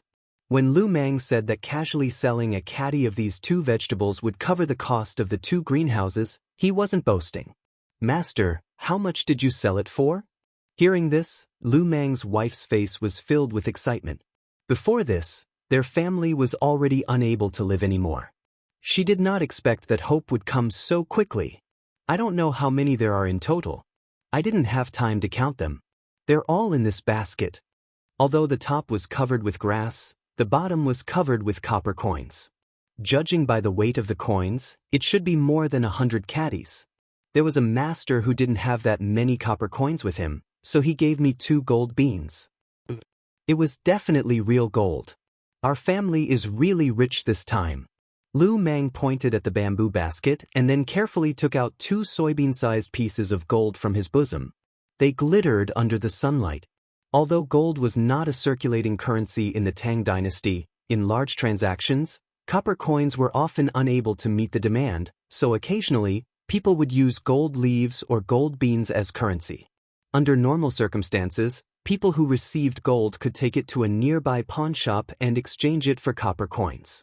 The 2 gold beans in Lu Mang's hand should be able to exchange for nearly 20 strings of coins. The woman looked at the gold beans in Lu Mang's hand with infatuation. She couldn't help but ask, "Master, can you let me see?" Lu Mang smiled and did not refuse. He handed the gold beans over. The woman took it and examined it for a while. She then used her teeth to gently bite it.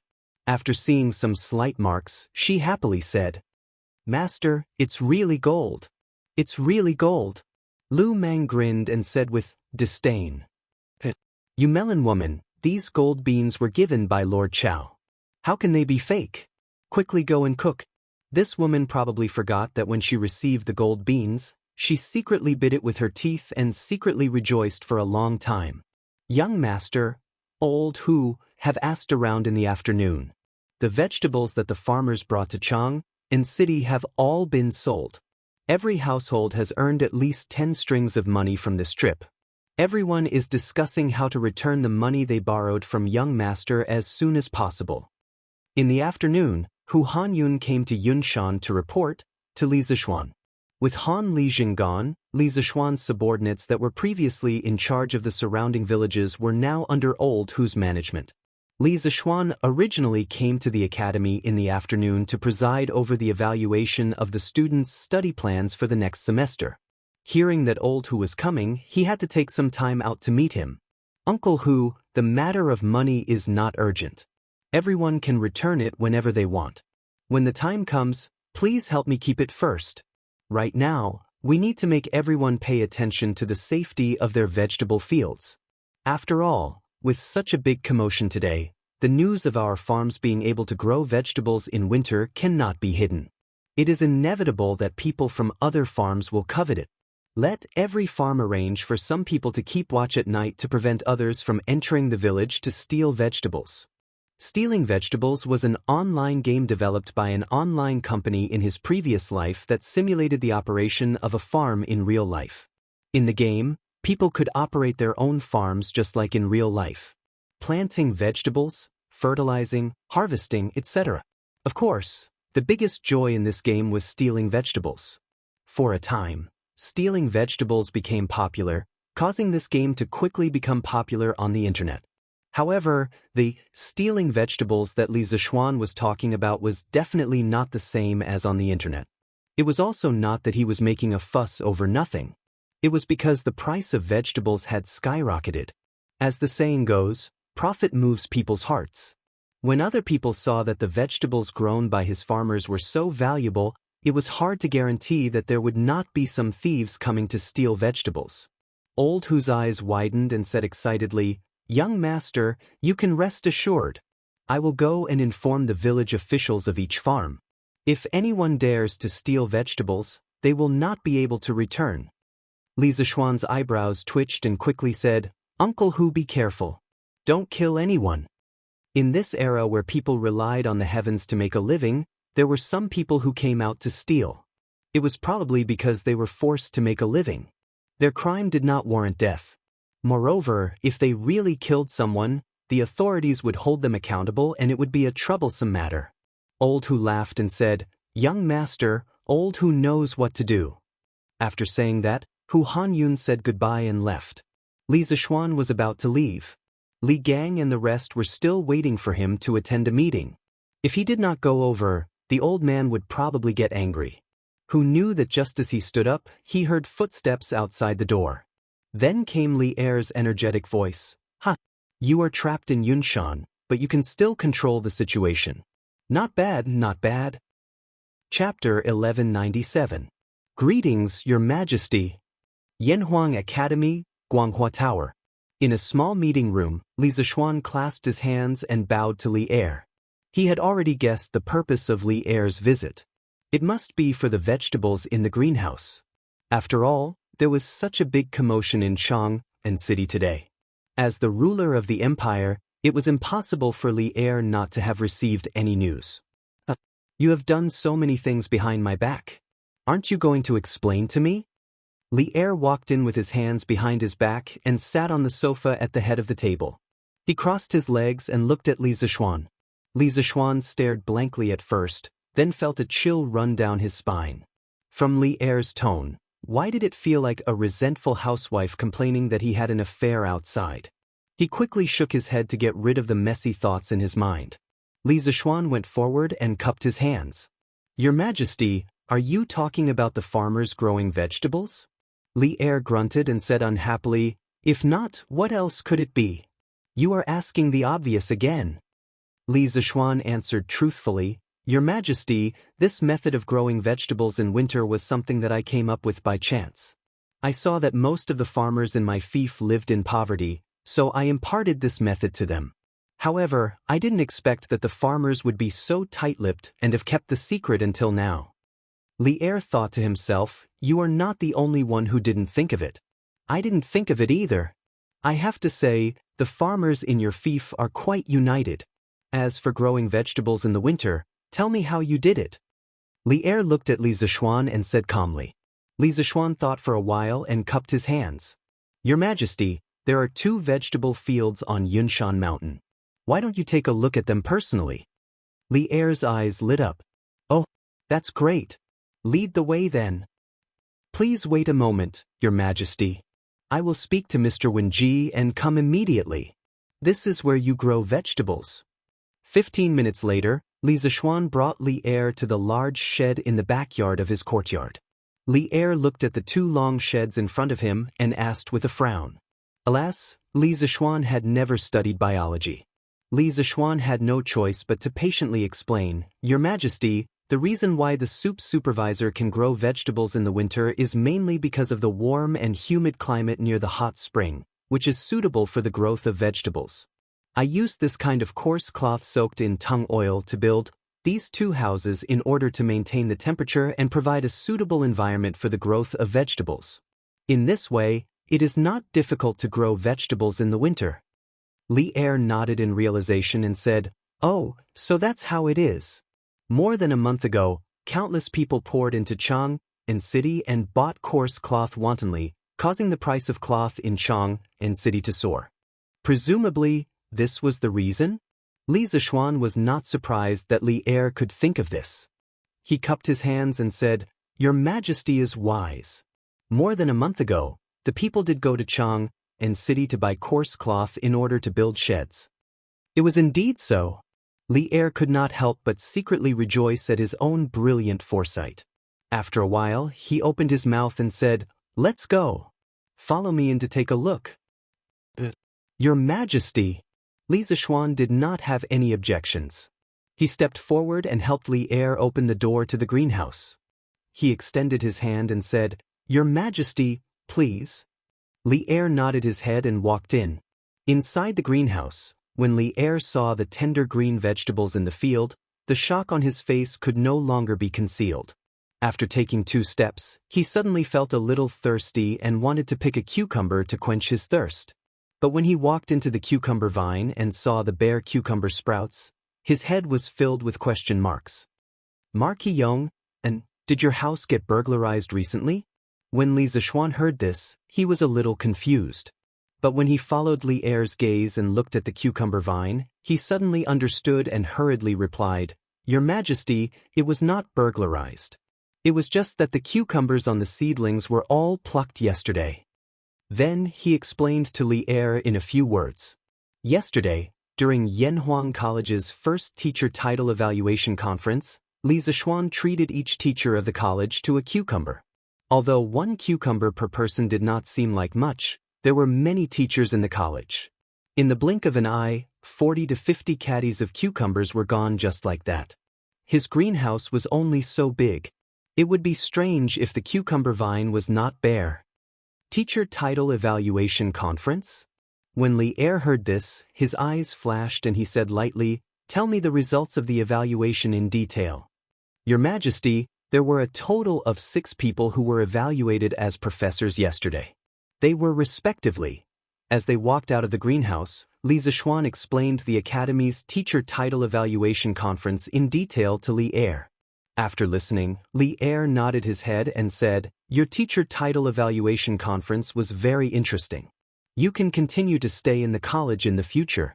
Just as you said before, I also hope that Yanhuang College can truly become a place where only talents are valued.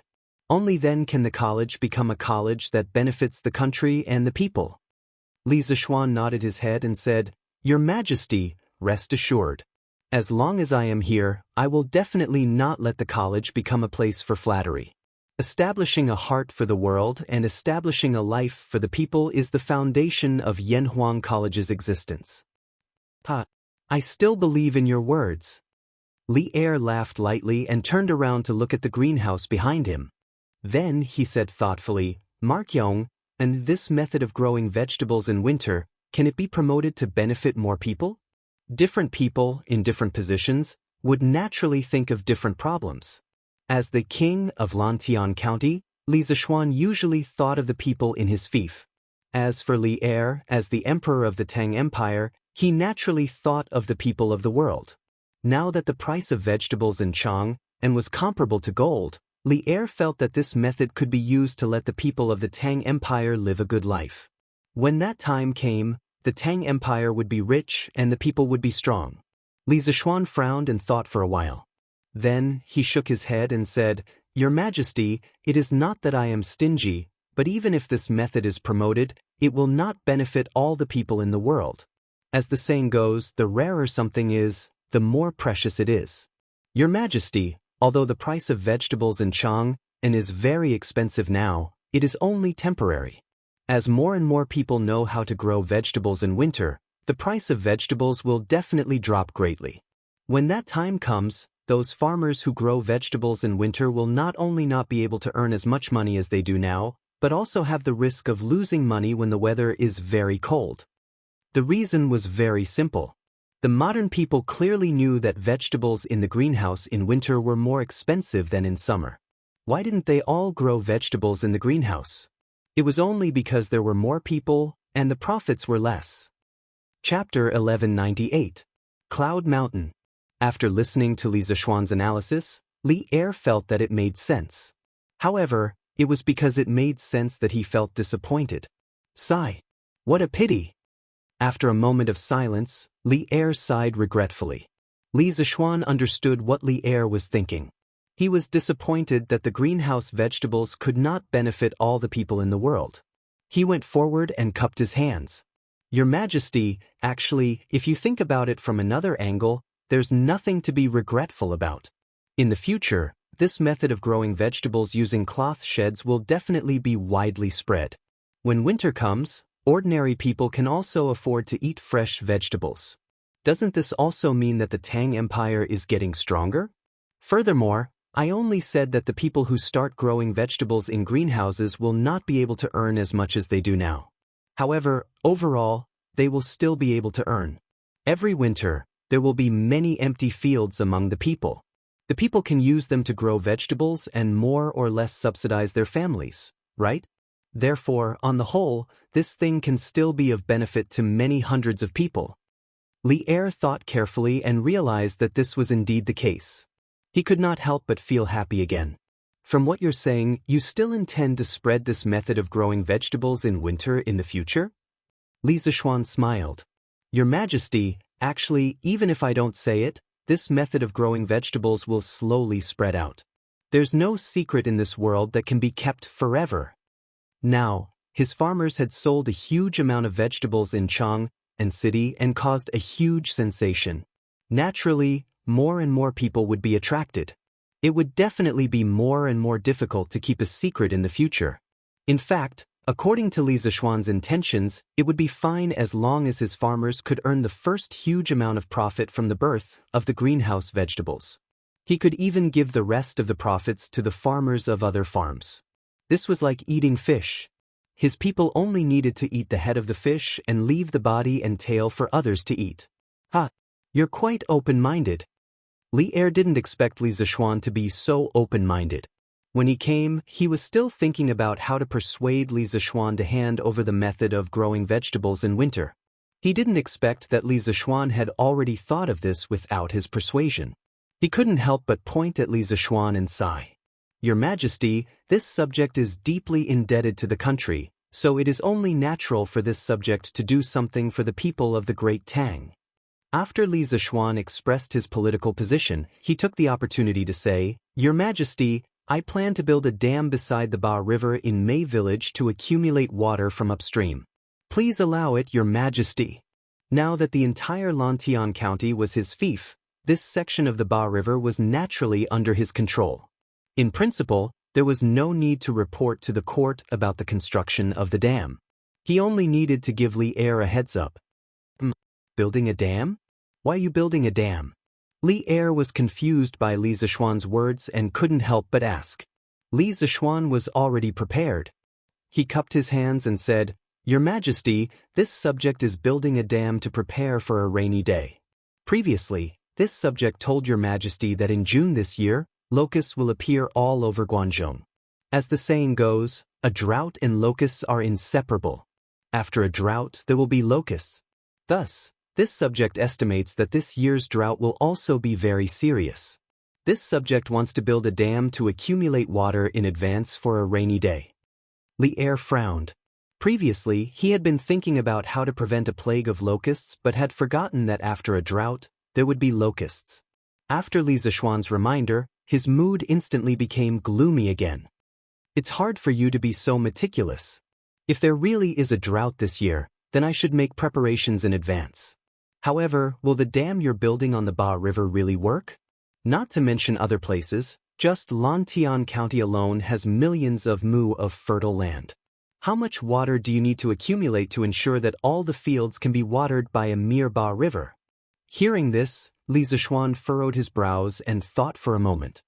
He shook his head and said, Your Majesty is right. A single Ba River is indeed unable to solve the drought in all of Lantian County. However, this is the only method I can think of. I can only do it first and talk later.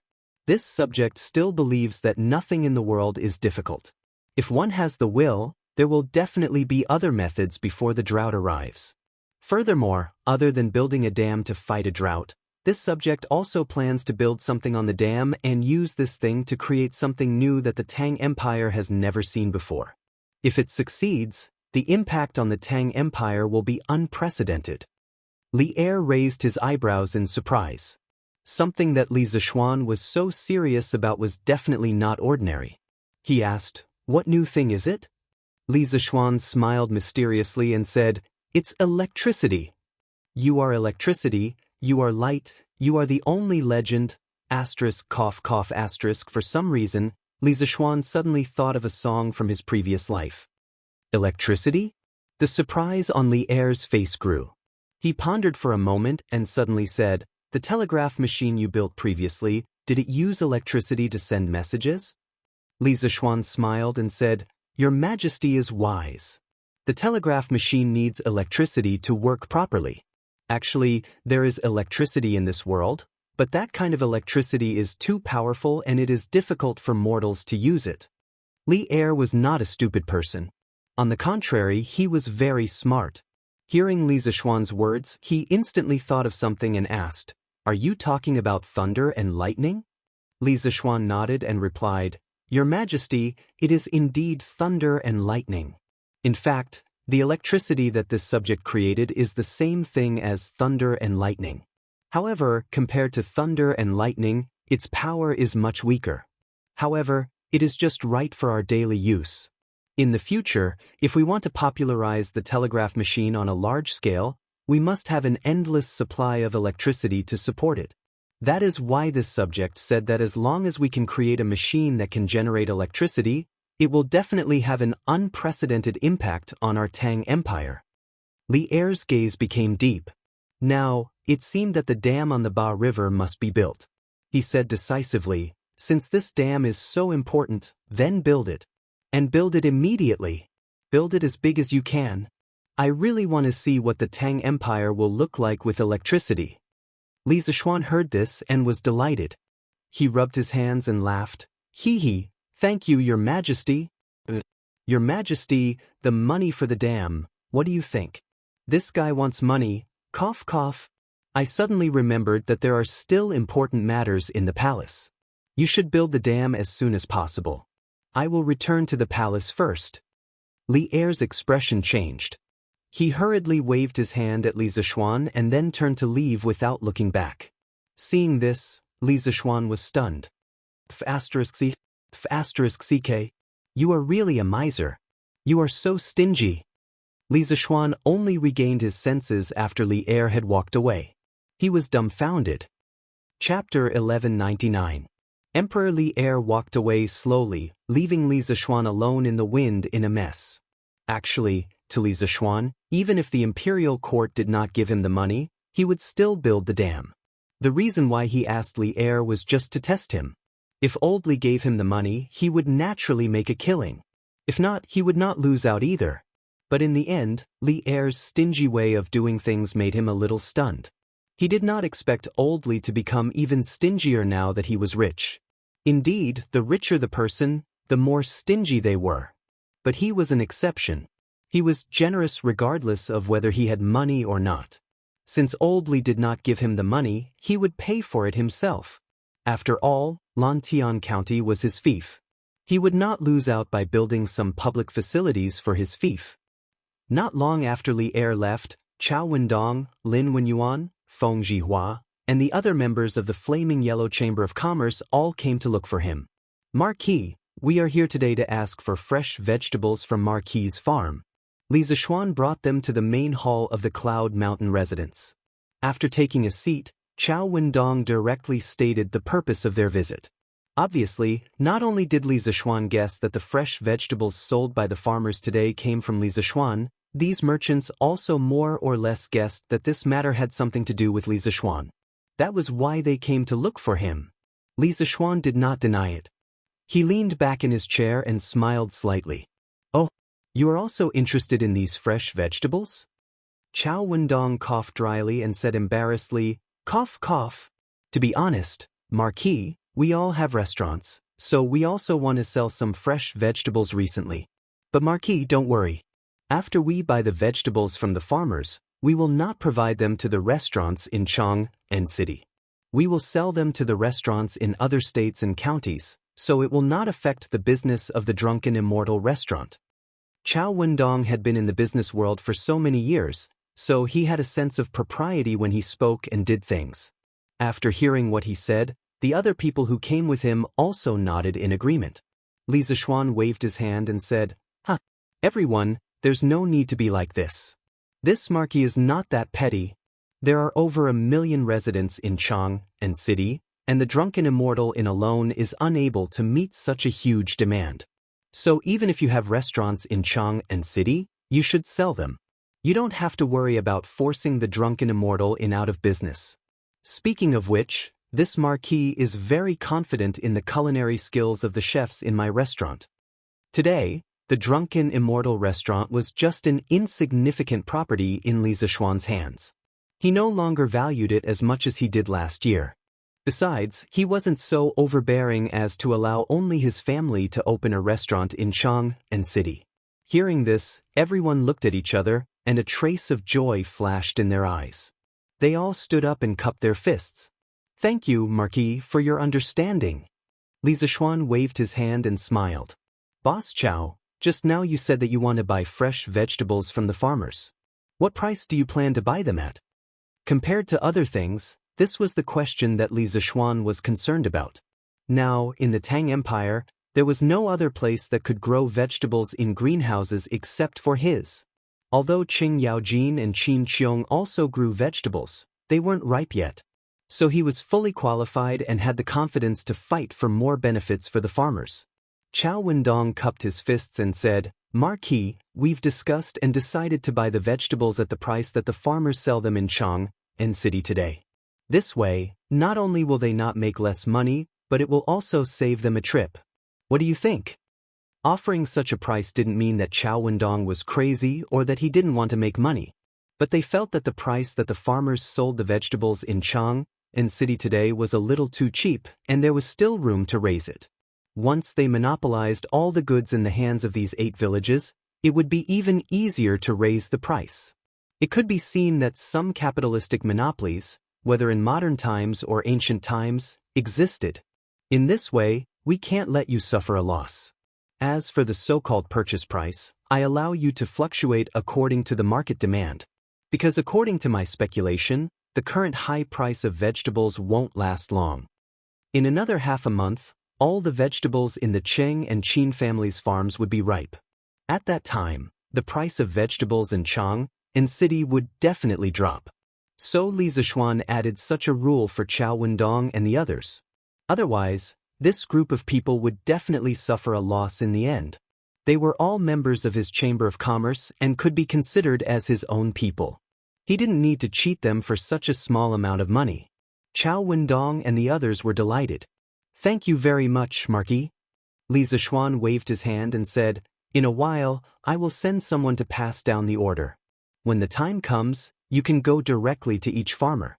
They will assist you to buy vegetables or cucumbers from the farmers. But all of this depends on the farmer's willingness. If they want to sell it themselves and don't sell it to you, you can't force them." Of course. Chao Wendong and the others hurriedly responded. Li Zishuan thought for a while and said, "In my opinion, in order to ensure the freshness of the vegetables, you can wake up early every day and come here. Let the farmers who want to sell you vegetables help you pick the vegetables, and then use the carriages to transport them to Jianghu. Now that the official road between here and Jianghu and city has been paved with cement, a round trip can save a lot of time and ensure the freshness of the vegetables to the greatest extent." Chao Wendong nodded happily and said, "Marquis idea is indeed a good idea. The freshness of the vegetables is the key. With this cement road, we can quickly transport the freshly picked vegetables to the restaurant and start selling them. In terms of freshness, there is naturally no problem." "That's great." The others also felt that Chao Wendong's words were reasonable and nodded in agreement. After chatting for a while, Chao Wendong and the others finally bid farewell and left. Li Zishuan hurriedly called Pang Feiji and told him that Chao Wendong and the others wanted to buy vegetables before spring. He also sent him to inform the farmers of the 8 big farmers to cooperate with Chao Wenzhong and the others. In fact, this was a good thing for the farmers. Because with Chao Wenzhong and the others in charge of buying the vegetables, not only could they save a few trips, but in terms of price, Chao Wendong and the others were professional businessmen. Their ability to control the price would definitely be better than the farmers. Chapter 1200. The next day, Chao Wendong, Lin Wenyuan, and the other members of the Yan Huang Chamber of Commerce arrived at Li Zishuan's farmsteads early in the morning. Dozens of carriages were parked at the entrance of each farmstead. The farmers must have received the notice last night. Before dawn, they had already woken up to pick vegetables in their greenhouses. When Chao Wendong's group of carriages arrived, they immediately began to load the vegetables into the carriages. The money each household earned from selling vegetables was recorded in the ledger. In order to save time, Chao Wendong and the rest decided to collect the vegetables first, and then send someone to settle the bill in the afternoon. The farmers also knew that Chao Wendong and the rest were Li Zishuan's men, and were not worried that Chao Wendong and the rest would go back on their word. Every single one of them sent over all the vegetables they had picked in their greenhouses. As early as yesterday afternoon, Chao Wendong and the rest had calculated the total amount of vegetables they had to collect each day. They also informed the village leaders of the 8 farmsteads, and the number of vegetables each farmstead received was up to them to decide. Then, the village leaders of each farmstead would inform the farmers of the amount of vegetables they had to collect according to their village's allocation. Because there weren't any good methods of keeping fresh in this era, vegetables couldn't be kept for a long time. The best way was to pick them up and sell them immediately. Anyway, every kind of vegetable had a relatively long maturity period, so it wouldn't go bad even if it was left in the field. This way, they could also achieve a long-term result. Otherwise, if they collected this batch today, they would not be able to collect any more in the future. Even so, Chao Wendong and Company's trip had made every household earn more than yesterday. Every household earned at least 20 strings of coins. If all the vegetables in the greenhouses were sold out in the future, the income of the farmers would definitely be more than 100 strings of coins. 100 strings of coins was an astronomical figure to the commoners. It was basically money they would not be able to earn in their entire lives. The farmers of the Han family farmstead, Plum Village, and the other farmsteads had relied on the vegetables in the greenhouses to enter the well-off class in one fell swoop. At the very least, these farmers who had enjoyed the benefits of the first batch of greenhouses would not have to worry about food and clothing in the future. Isn't that old Chao's carriage from Chang'an City? They're collecting vegetables in Plum Village. So the people of Plum Village really do know how to grow vegetables in winter? Of course. I guess Marquis taught them. They've made a fortune this time. Yesterday, I heard that they were selling vegetables in Chang'an City. Just cucumbers alone cost 600 copper coins per caddy. 600 copper coins per caddy. Then, wouldn't each household be able to earn at least 100 strings of coins? At the very least. TSK. It's a pity that our manor was only incorporated into Marquis' fief this year. Otherwise, we would definitely be able to make a fortune like them. Yes. What a pity. Why are you guys being so jealous over there? Now that we are all farmers under Marquis, following behind Marquis, do we still have to worry about not being able to earn money and eat meat in the future? It was Zhong Lijing from the Yu family manor. He couldn't help but scold these people after hearing their envy. Chao Wendong and the rest naturally couldn't hide the fact that they were collecting vegetables in such a big way. When the farmers from the surrounding villages passed by and saw this scene, they were filled with envy. However, no one was jealous. Now that their farmsteads had become Li Zishuan's fief, although they didn't have the huge profits of the first batch of greenhouse vegetables, as long as Li Zishuan was there, they would definitely be able to live a good life in the future.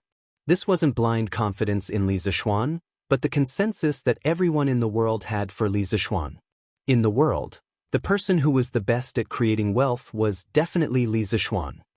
Uncle Zhong is right. As long as we follow behind Marquis and do whatever Marquis asks us to do, we will definitely not have to worry about food or clothes in the future. Everyone will even have the opportunity to read and write. Yu Deheng also happened to pass by today. He encouraged the villagers around him. Scala, you said it well. Following behind Marquis will lead a good life. Yes. Following behind Marquis will lead a good life. What Li Zishuan didn't expect was that this group of farmers who had just joined his fief, after seeing the Han family manor and the other farmsteads making a lot of money, not only were they not jealous, but they were even more loyal to him. Head of the household, head of the household. How much did you sell today? Liujia Manor, Lu Mang's house. After the large group of people who came to collect vegetables left, Lu Mang's wife quickly came over and asked anxiously. Lu Mang grinned and his expression was full of pride. I just saw Lord Lin's account book. This time, we sold 35 strings of coins and 73 copper coins. Lord Lin said that he would bring the money to us in the afternoon and distribute it door to door. So much? Head of the household, did you see wrong? The farmer's wife opened her eyes wide and said in disbelief. In the past, when they were digging for food in the fields, they earned money 1 copper coin at a time. Now it had become 10 strings of coins, 10 strings of coins. This made it hard for her to get used to it. How could it be fake? Lu Meng stared and said, "If you don't believe me, wait until Lord Lin sends the copper coins over in the afternoon and you will know. Let me think, how many baskets of coins do we need to fill with 30 strings of coins? Mother of my child, when the time comes, you must prepare a basket to hold the money." The woman responded and then sighed. She said with some regret, I'm sorry. Head of the household, if we knew that these greenhouses were so profitable, we would have made a few more. This time, we would definitely be able to earn more. Actually, she wasn't the only one who had this thought. At this moment, who knows how many of the farmers in the 8 farmsteads were secretly beating their chest and stamping their feet. When Li Zishuan told them to make greenhouses, many of them were still worried about whether or not they would lose money. But now, looking back, they suddenly felt how stupid they were at that time. If they had completely believed in Li Zishuan and made a few more greenhouses, then the money they earned this time would definitely be enough to ensure that their entire family would not have to worry about food and clothing for the rest of their lives. Go away. Don't be unsatisfied. Think about it. Even if you wanted to make a few more greenhouses, where would we have the extra money to buy cloth? Now that we have earned so much money, we should be satisfied and even more grateful. If it wasn't for Marquis, we probably wouldn't even be able to eat a hot meal right now. Following behind Marquis, we will definitely be able to live a better life in the future. Look at Old Hu from the Han village. Not only is he now the village chief of the Han village, he also made 7 or 8 greenhouses this time.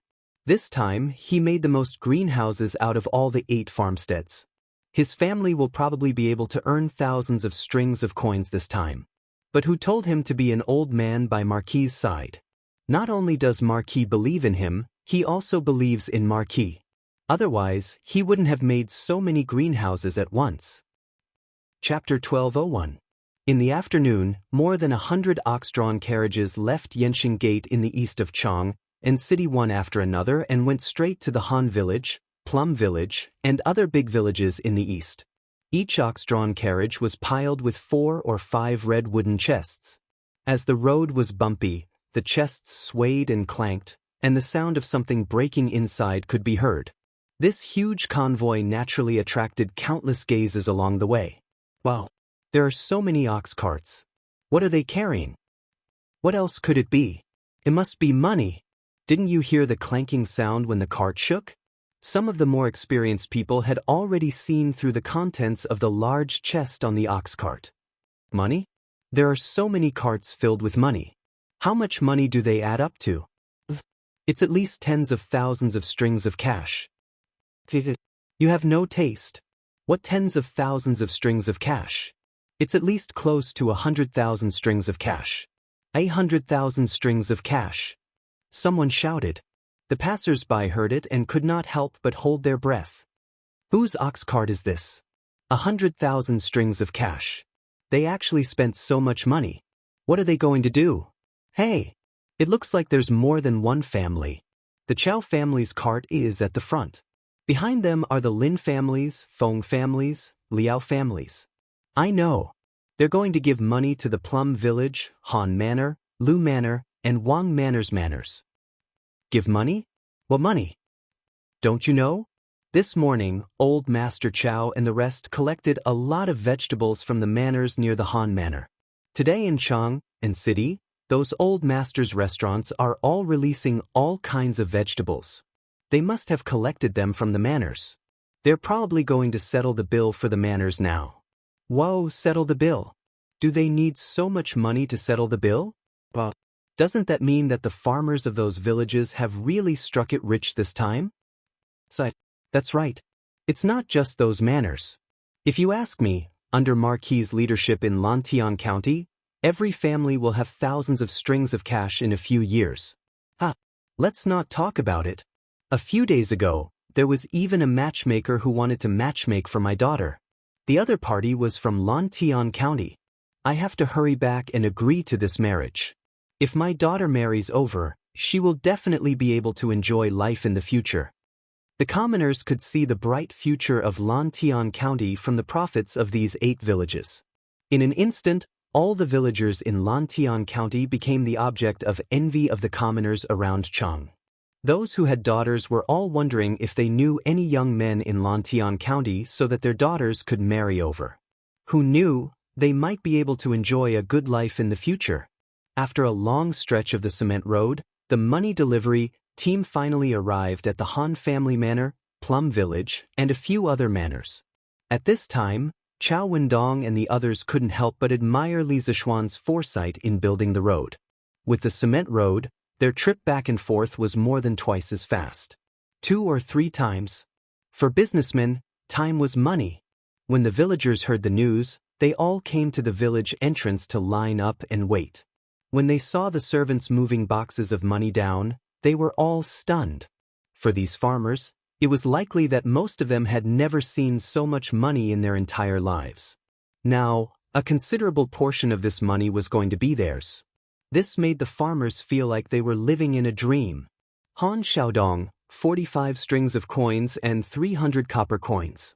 After all the copper coins were moved down from the carriages, under Old Hu's organization, 4 tables were set up at the village entrance.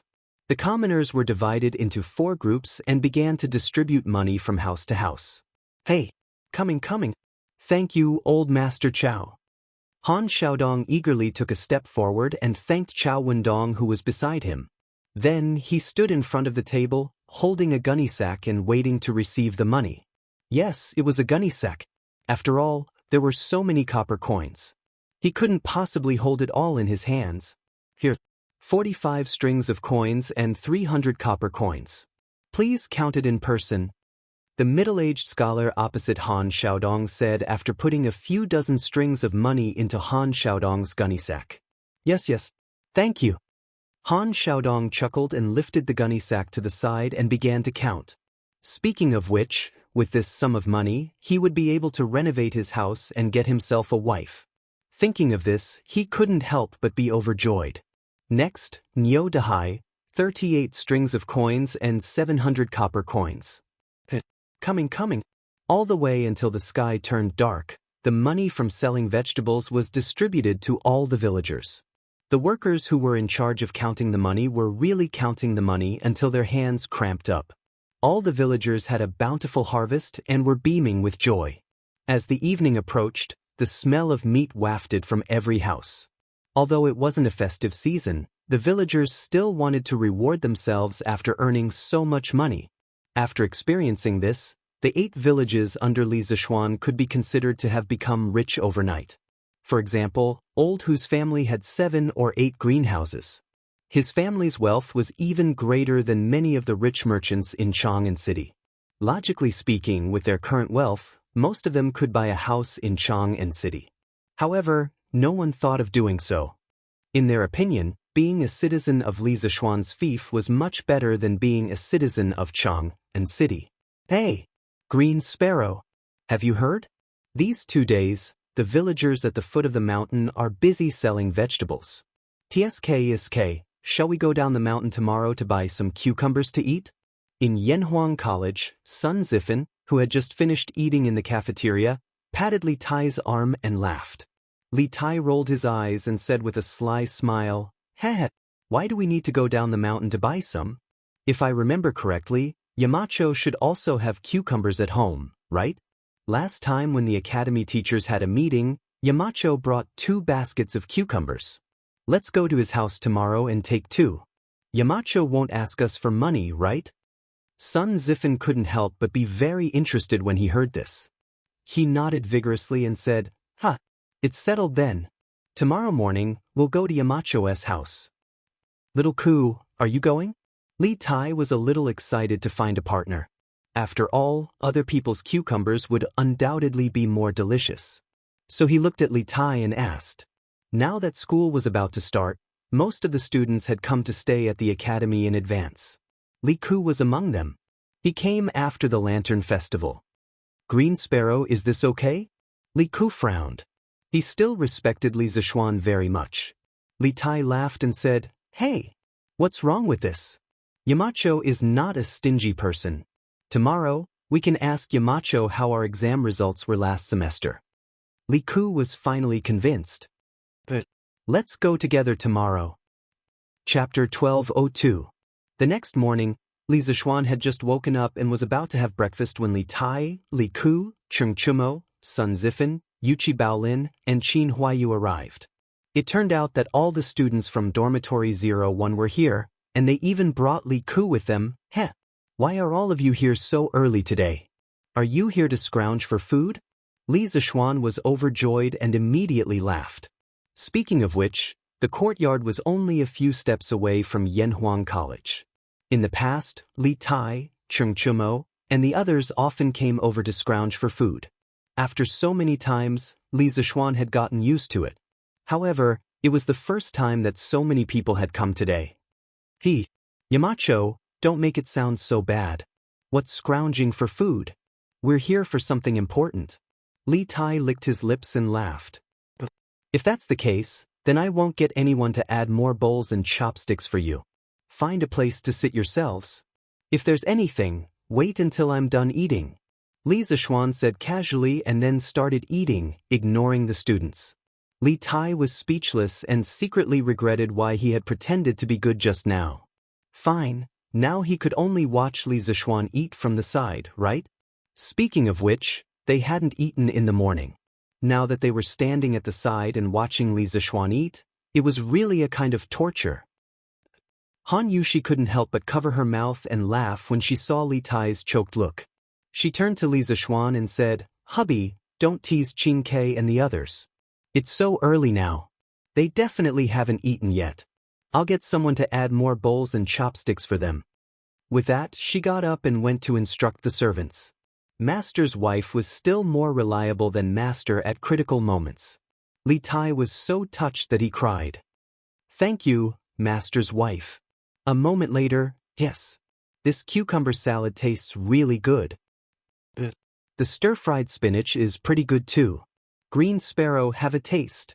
Master's wife's craftsmanship is amazing. Oh, how could these lentils be made so fragrant? What's in there?"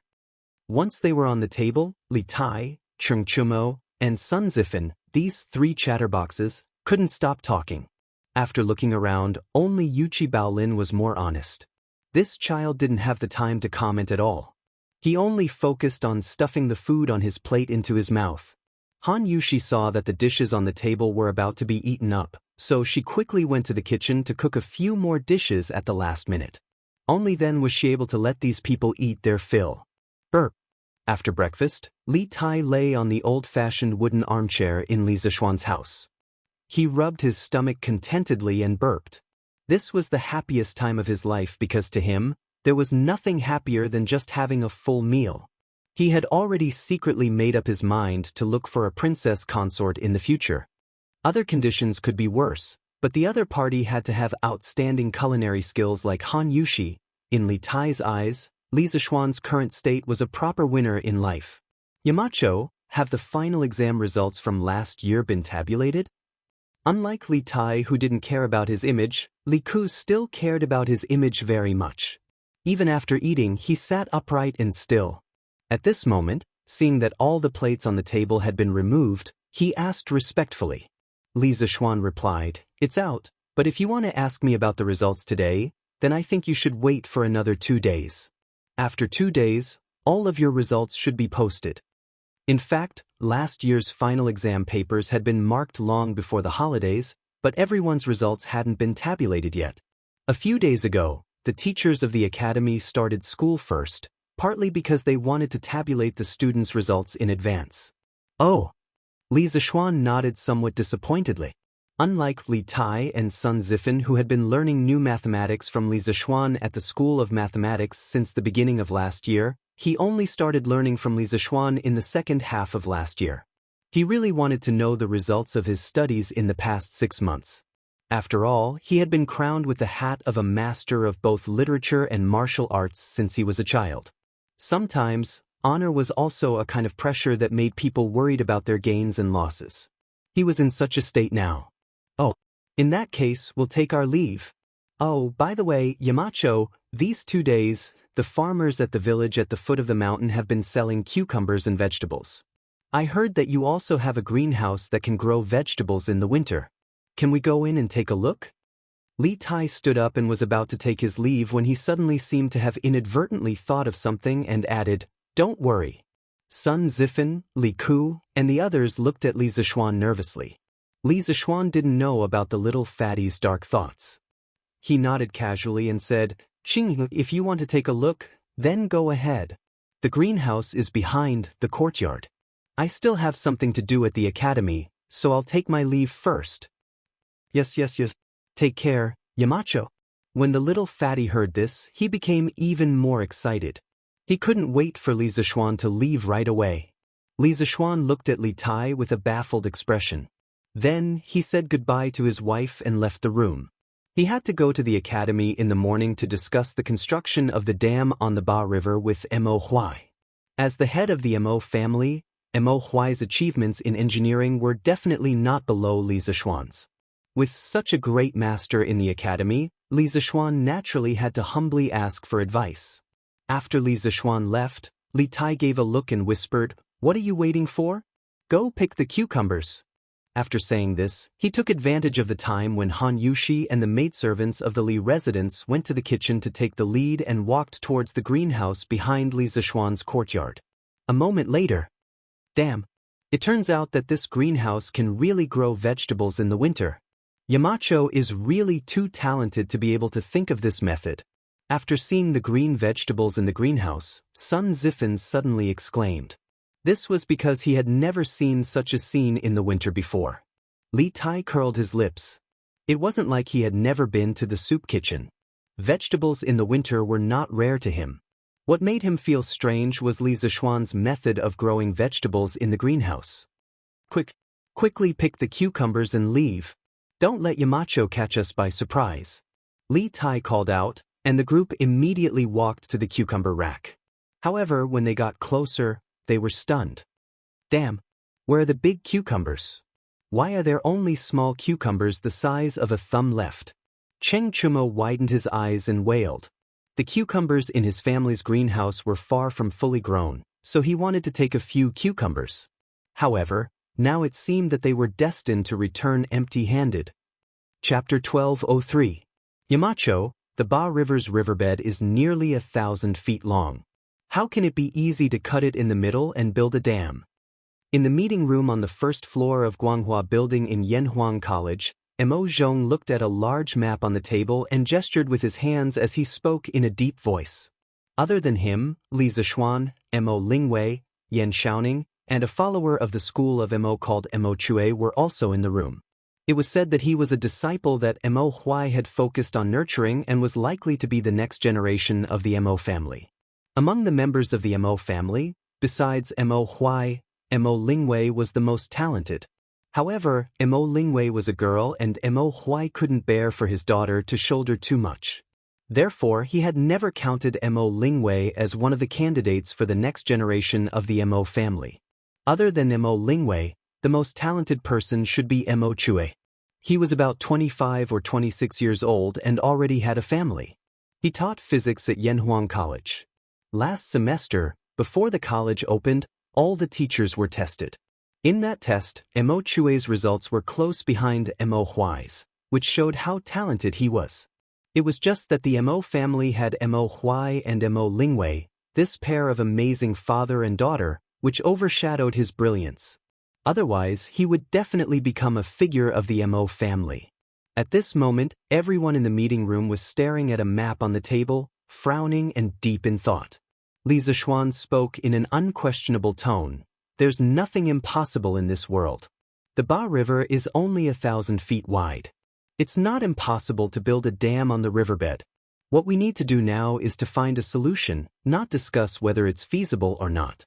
This dam must be built this year. Because of the summer drought and also because he wanted to develop the Tang Empire's electricity industry. Li Zishuan added silently in his heart. Moreover, 1,000 feet wide riverbed wasn't very wide for him. It was only 300 meters wide. The modern Three Gorges Dam had a total width of 2,300 meters. Although modern construction machinery was much more advanced than ancient times, Li Zishuan felt that a 300-meter-tall dam could definitely be built with a little thought. Feeling the determination in Li Zishuan's tone, everyone in the room frowned deeply. Those who were familiar with Li Zishuan knew that as long as he decided on something, he would definitely do it. Even 10 bulls could not pull him back. Now it seemed that Li Zishuan was determined to build this dam, so they could only think of a way to complete it. But the width of the riverbed is so big, and the current of the Ba River is so fast. If we throw stones down, they will certainly be washed away in a short while. How can we cut the river in half and build a dam? Mo Huai pondered for a moment before shaking his head. Li Zishuan recalled the construction process of a famous dam in his previous life. After a while, he pointed at the blueprint in front of him and gestured while slowly opening his mouth. First, we have to build a diversion canal to split the Ba River's water flow in the middle. Only then can we start the construction of the entire water project. After cutting off the Ba River's water flow, we will divide it from the north to the south. Then we will build a channel in the middle. After the channel is completed, we will fill the two sides with large amounts of stones until there are enough stones to cover the water surface. Then, the water in this channel will flow to the other side. Then, we will use the same method to build a channel on the other side.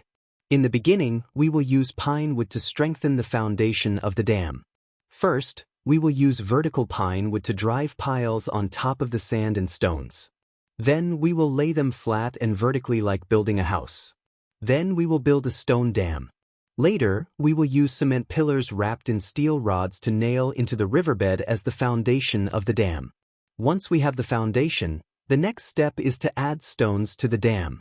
In order to build this dam, Li Zishuan was going all out. He took out his trump card, which was reinforced concrete.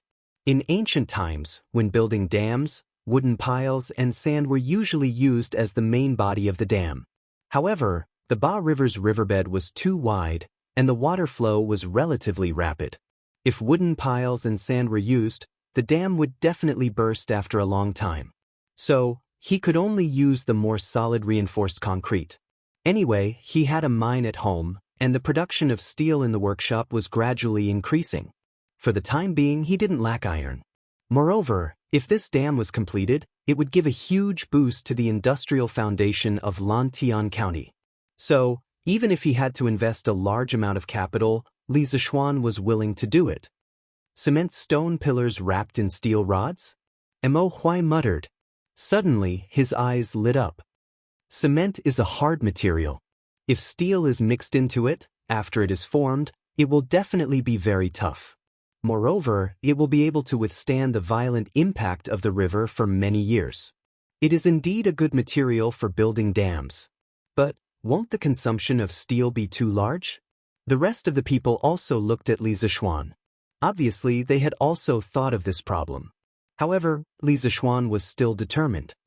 No matter how large the consumption is, we must build this dam.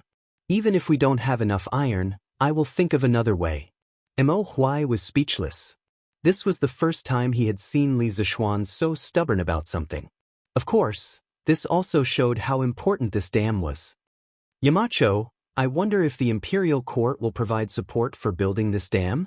Yan Shaoning suddenly asked. Now that he was a teacher at Yanhuang College, of course, he couldn't directly call Li Zishuan by his name in the academy. He had to follow the others and call Li Zishuan Yamacho. Li Zishuan's mouth twitched, and his face darkened. Currently, the imperial court's finances are tight. Although His Majesty wants to support us, he can't take out the extra money to support us building the dam. We have to rely on ourselves for everything. Hearing this, Yan Shaoning was speechless. Since the imperial court sent a fleet to the south to trade last year, the imperial court's tight finances had been greatly relieved. Others might not know, but how could he not know? Therefore, when Li Zishuan said that the imperial court's finances were tight, he understood what he meant. Old Li was unwilling to pay. Ahem. Don't worry about the money, I will take care of it myself. The most important thing now is to determine the construction plan as soon as possible. Mr. Mo is experienced, so I think Mr. Mo will be in charge this time. Xiaoning, you will assist. What do you think? Li Zishuan coughed and said, I have no problem. Yan Xiaoning loved challenges the most in his life. The construction of the Yanhuang Academy last year was the biggest challenge he had ever faced in his life. Of course, he had also handed in a perfect answer sheet. Now, this complicated dam project made him eager to give it a try. Mo Huai pondered for a moment, then nodded and said, I will do my best, but this way, I won't have time to take care of the Academy's physics team this semester. I hope Yamacho can let Mo Chue take over my position temporarily. Chapter 1204. In Li Zishuan's plan, Yanhuang College was not just a place to teach or study. The college had the important mission of revitalizing the industrial base of the great Tang Empire. In the future, Li Zishuan would let some teachers or students from the college take the lead and participate in some major projects. The dam on the Ba River was only the first project Yanhuang College had undertaken. As engineering developed rapidly in the future, the college would have to take the lead in more and more projects. He wanted to make the college similar to the top universities in modern times, forming a perfect closed loop of production, learning, and research. Mr. Mo, in your opinion, how much will it cost to build this dam?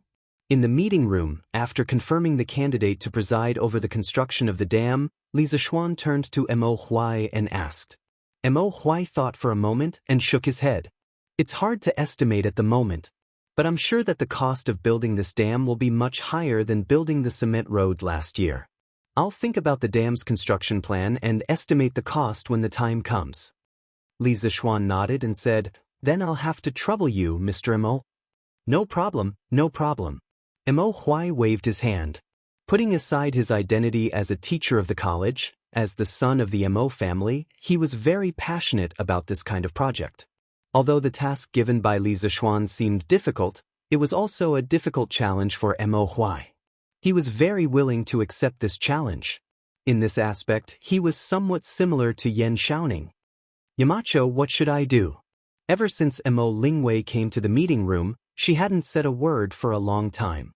At this moment, she saw that Li Zishuan had assigned everyone's tasks except for her. She couldn't help but frown and say unhappily. Li Zishuan immediately broke out in a sweat. He did not expect that he had forgotten about this tigress. This woman was so ruthless that he could not afford to offend her. At this moment, he thought of a plan and quickly said, Ahem!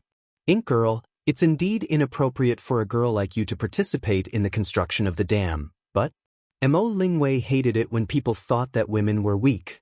When she heard this, her eyes immediately widened and she was about to explode in anger. Fortunately, she heard the twist at the end of this sentence and her anger subsided.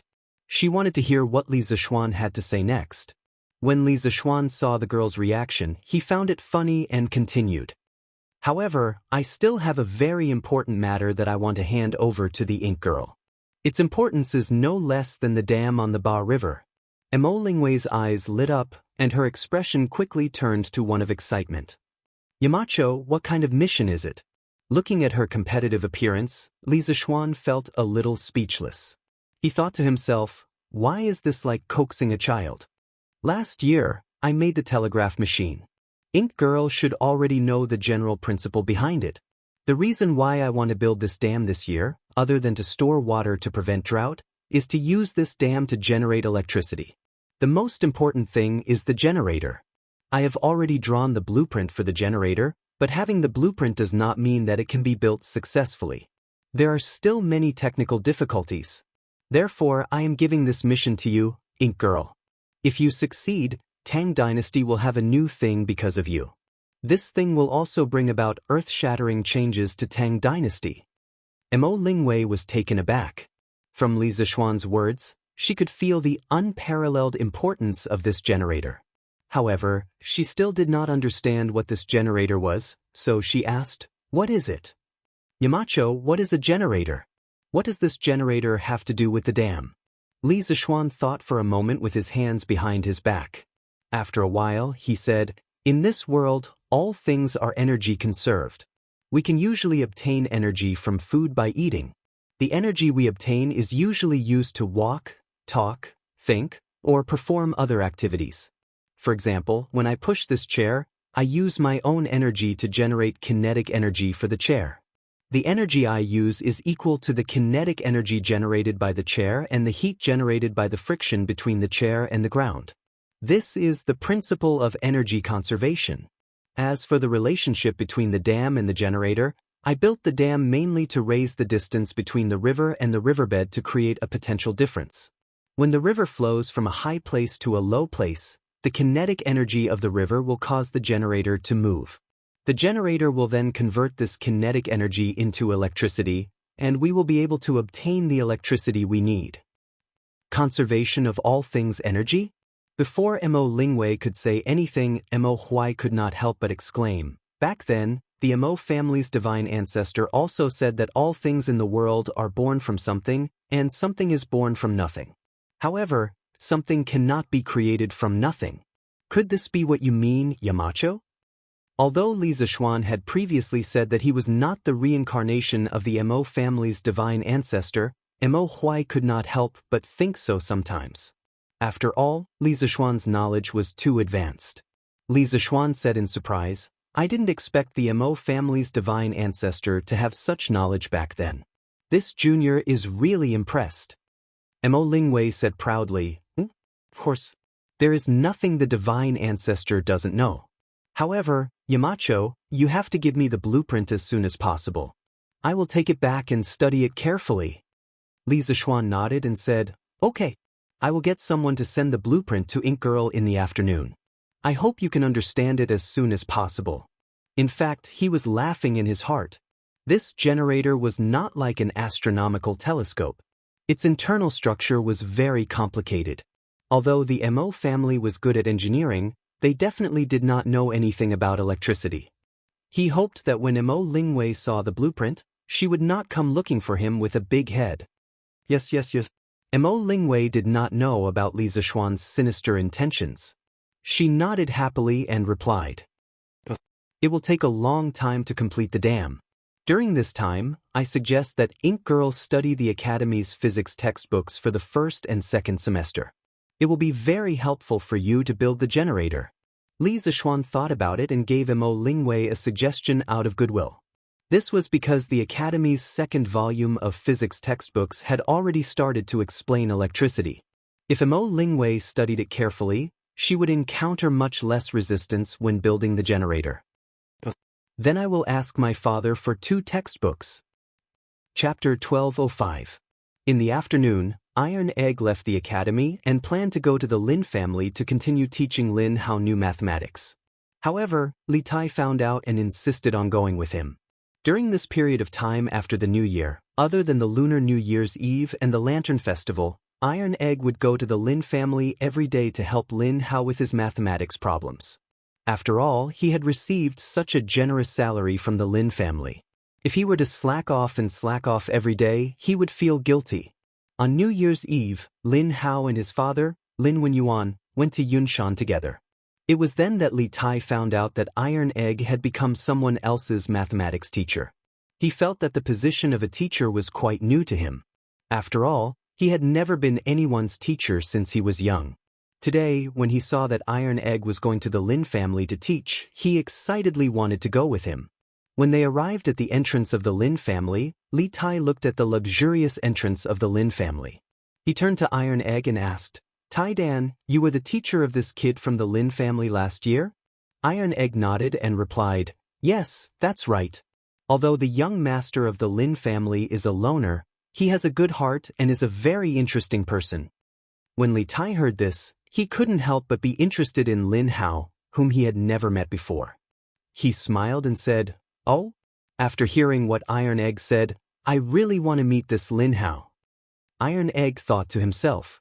Li Tai was a little fatty before the military training, and now Lin Hao was also a little fatty. Could it be that fat people would appreciate each other? If Li Tai knew what Bruiser was thinking, he would definitely spit out a mouthful of blood. He hated it the most when people called him fat. Lin Wenyuan had told the servants in the mansion that Iron Egg's power in the mansion was second only to him. No matter what Iron Egg wanted to do, the servants were not allowed to stop him. If Iron Egg wanted to enter the mansion, he naturally did not need to report anything. Hence, the two of them casually entered the Lin clan's main gate and walked towards the backyard where Lin Hao was. 2 against 2. This young master only has 1 card left. Ah, young master, you won again? Quick, pay up. Let me do the math for you. There are a total of 2 bombs. I've doubled the bet before. Our base bet is 1 copper coin, so in total, it's 16 copper coins. Each of you has to pay me 16 copper coins. As soon as they entered the backyard, Iron Egg and Li Tai heard a noise coming from the wing room. Li Tai glanced at Iron Egg suspiciously. Iron Egg hurriedly said with some embarrassment, "A few days ago, I accidentally mentioned the bandit fight of the academy in front of the young master of the Lin clan. He thought it was very interesting, so he begged me to tell him the rules. Later, he found a craftsman to make a deck of cards. I guess he's playing it now. Oh, I didn't expect that the bandit fight of the academy would spread here. By the way, will the bandit fight be popular in Chang, and in a few days?" Li Tai thought it was interesting, so he could not help but smile slightly. "Maybe." Iron Egg shook his head and walked towards the wing room in the backyard. "Han Xiao is here." When they came to the door of the wing room, a little maid guarding outside the door hurriedly saluted. But instead of saying that she was saluting, it was better to say that she was reporting to Lin Hao in the room. Sure enough, the wing room that was full of laughter immediately quieted down, accompanied by a rustling sound. After a while, Lin Hao's voice came from inside. "Ah?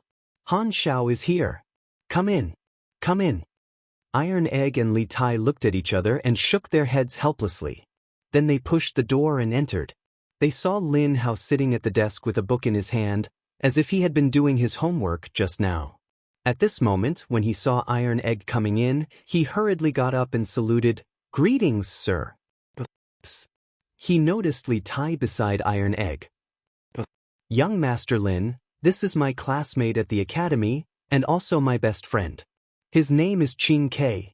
His attainments in mathematics are even better than mine. In every exam of the academy, he is always at the top. Today, he had nothing to do on Yunshan Mountain, so he wanted to come over and have a look."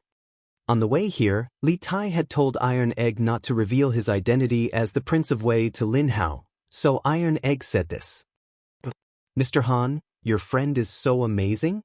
Lin Hao exclaimed, then he cupped his hands towards Li Tai and said, "Brother, you are amazing.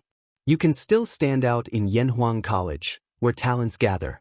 I admire you, I admire you." Flattery was the only thing that could not be ignored. It was reasonable to say that Li Tai had received a lot of compliments from others, but those who had complimented him in the past were mostly his subordinates, and there were only a few types of compliments. After listening to them for a while, it became meaningless. Now that he heard Lin Hao's heartfelt compliments, he felt a burst of pride in his heart and laughed. "Ha! That was just luck, just luck." Young Master Lin also plays bandit fighting? After saying this, Li Tai walked to the table and seemed to have inadvertently found the wooden sign hidden under the book. He said with a face of surprise. Lin Hao stole a glance at Iron Egg, and his face was full of embarrassment. After thinking about it, he quickly said, "Ahem. Sometimes when I'm too tired from reading, I occasionally play a few rounds." Excuse me. Understood. Coincidentally, I also like to play bandit fighting. Young Master Lin, why don't the 3 of us play a few rounds?" Li Tai laughed and said, "Not good. I still want to learn mathematics from Mr. Han." Lin Hao subconsciously agreed, but quickly changed his words. Li Tai gave Iron Egg a look, and Iron Egg could only helplessly say, "Learning should be balanced between work and rest. Proper relaxation will make learning twice the result with half the effort. Since Qing Ke wants to play cards, why don't young Master Lin sit down and play a few rounds?" When Lin Hao heard this, he was a little confused. After a while, he reacted and quickly said, Okay. Then let's play 2 rounds." But after a quarter of an hour, Li Tai's mood was not so good, because he found that Lin Hao was really too deceitful. For example, Iron Egg, I'm a bandit. Lin Hao, without thinking, super double. Well, seeing that his teammate was so awesome, Li Tai thought that Lin Hao's cards were very good, so he also shouted, super double. But the result? In the end, Iron Egg only used half a cup of tea's time to throw out all the cards in his hand. The two peasants were beaten to the point that they could not fight back. The previous super double naturally became a super double. But it was not like this every time. When he did not believe in Lin Hao and did not super double, they won. It was like a game of hide and seek, and Li Tai was going crazy. Damn, Lin Hao, your cards are so bad, how can you super double? Finally, after another super double, Li Tai finally exploded. Chapter 1206. In the backyard of the Lin mansion. Hearing Li Tai's angry roar, Lin Hao couldn't help but shrink his neck, but he still said matter-of-factly, Qin Ke, didn't you realize that when you shout, super double, it brings you several times more happiness? Li Tai suddenly choked. He opened his mouth, but no words came out. He thought to himself, damn, this kid seems to make a lot of sense. Every time I shout, super double, I feel a little excited. Did I hit the nail on the head? Qin Ke, let's continue. Lose a few more coins, but you can get several times more happiness. Why not? Seeing Li Tai's expression, Lin Hao felt that he had finally met someone who was like-minded with him, and he immediately laughed proudly. Li Tai was speechless, but he didn't know how to refute at the moment. Under Lin Hao's warm invitation, he quickly rejoined the battle. Robber. Super double. Super double. In the following period of time, the room was filled with roars and cheers. Li Tai and Lin Hao became more and more excited as they played, but Iron Egg became more and more frightened as he played. The two people opposite him were beasts of burden. They kept super double, which made him a little scared every time he called out, robber. Although his family was relatively wealthy now, he was used to living in poverty, so he often spent money carefully. With Li Tai and Lin Hao's super double, he would feel a little pain every time he lost. That was all money.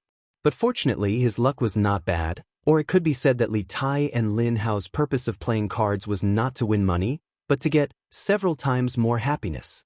After half an hour of playing cards, Iron Egg actually won more than 2 rounds. One must know that their starting bet was only 1 coin. Awesome. Awesome. An hour later, Li Tai, who had lost the money, had a happy look on his face. He stood up and patted Lin Hao on the shoulder. He laughed loudly and said, Lin Hao, you're really interesting. If you can get into Yanhuang College this year, I'll take care of you in the future. I guarantee that no one will dare to bully you in the academy. Little Fatty's tone and actions were just like a modern youth. Iron Egg, who was sitting next to him, was speechless when he saw this scene.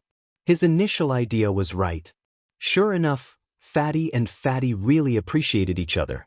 In just a few rounds of card games, these two people who had never met before had become like old friends who had known each other for many years. Then I'll thank you in advance. Being patted on the shoulder, Lin Hao was not angry, perhaps it had something to do with Li Tai's aura. He smiled and cupped his hands. Qin Ke, when you come to Chang'an City in the future, I'll take you to eat the best food and drink the best wine. Iron Egg's mouth twitched. He thought to himself that this student of his had no idea that Li Tai, who was standing next to him, was also a super rich person. His net worth was even more than his father, Lin Wenyuan. Well said, well said. Little Hao, I recognize you as my brother. Later, I'll ask Iron Egg to give you my mathematics notes from last year. I still have some of the mathematics questions from last year. Do your best. I'll be waiting for you at Yanhuang College. After a few rounds of card games, these two little fatties had become brothers. Their relationship could not be better. Li Tai even gave away his study notes. In the blink of an eye, it was the 25th of the first lunar month. The cold winter was coming to an end. Everything was beginning to recover. Some of the trees on the roadside and in the forest had sprouted little buds. Last winter, there was not a single snowfall in Chang'an City. Many old farmers were worried sick. Spring returned to the earth and the sun rose from the east. Today was the first day of classes at Yanhuang College. For most students, they had an extraordinary winter break. They also had an extraordinary New Year's Eve and Lantern Festival. Perhaps this winter break, Spring Festival, and Lantern Festival would become memories that they would cherish for the rest of their lives.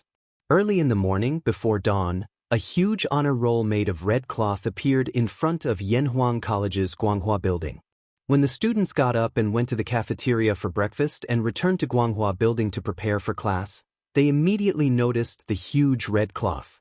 Since they had experienced the entrance exam last year, they immediately understood what it was and hurried to take a look. The news of the final results ranking was outspread throughout the entire college in a very short time. Wow!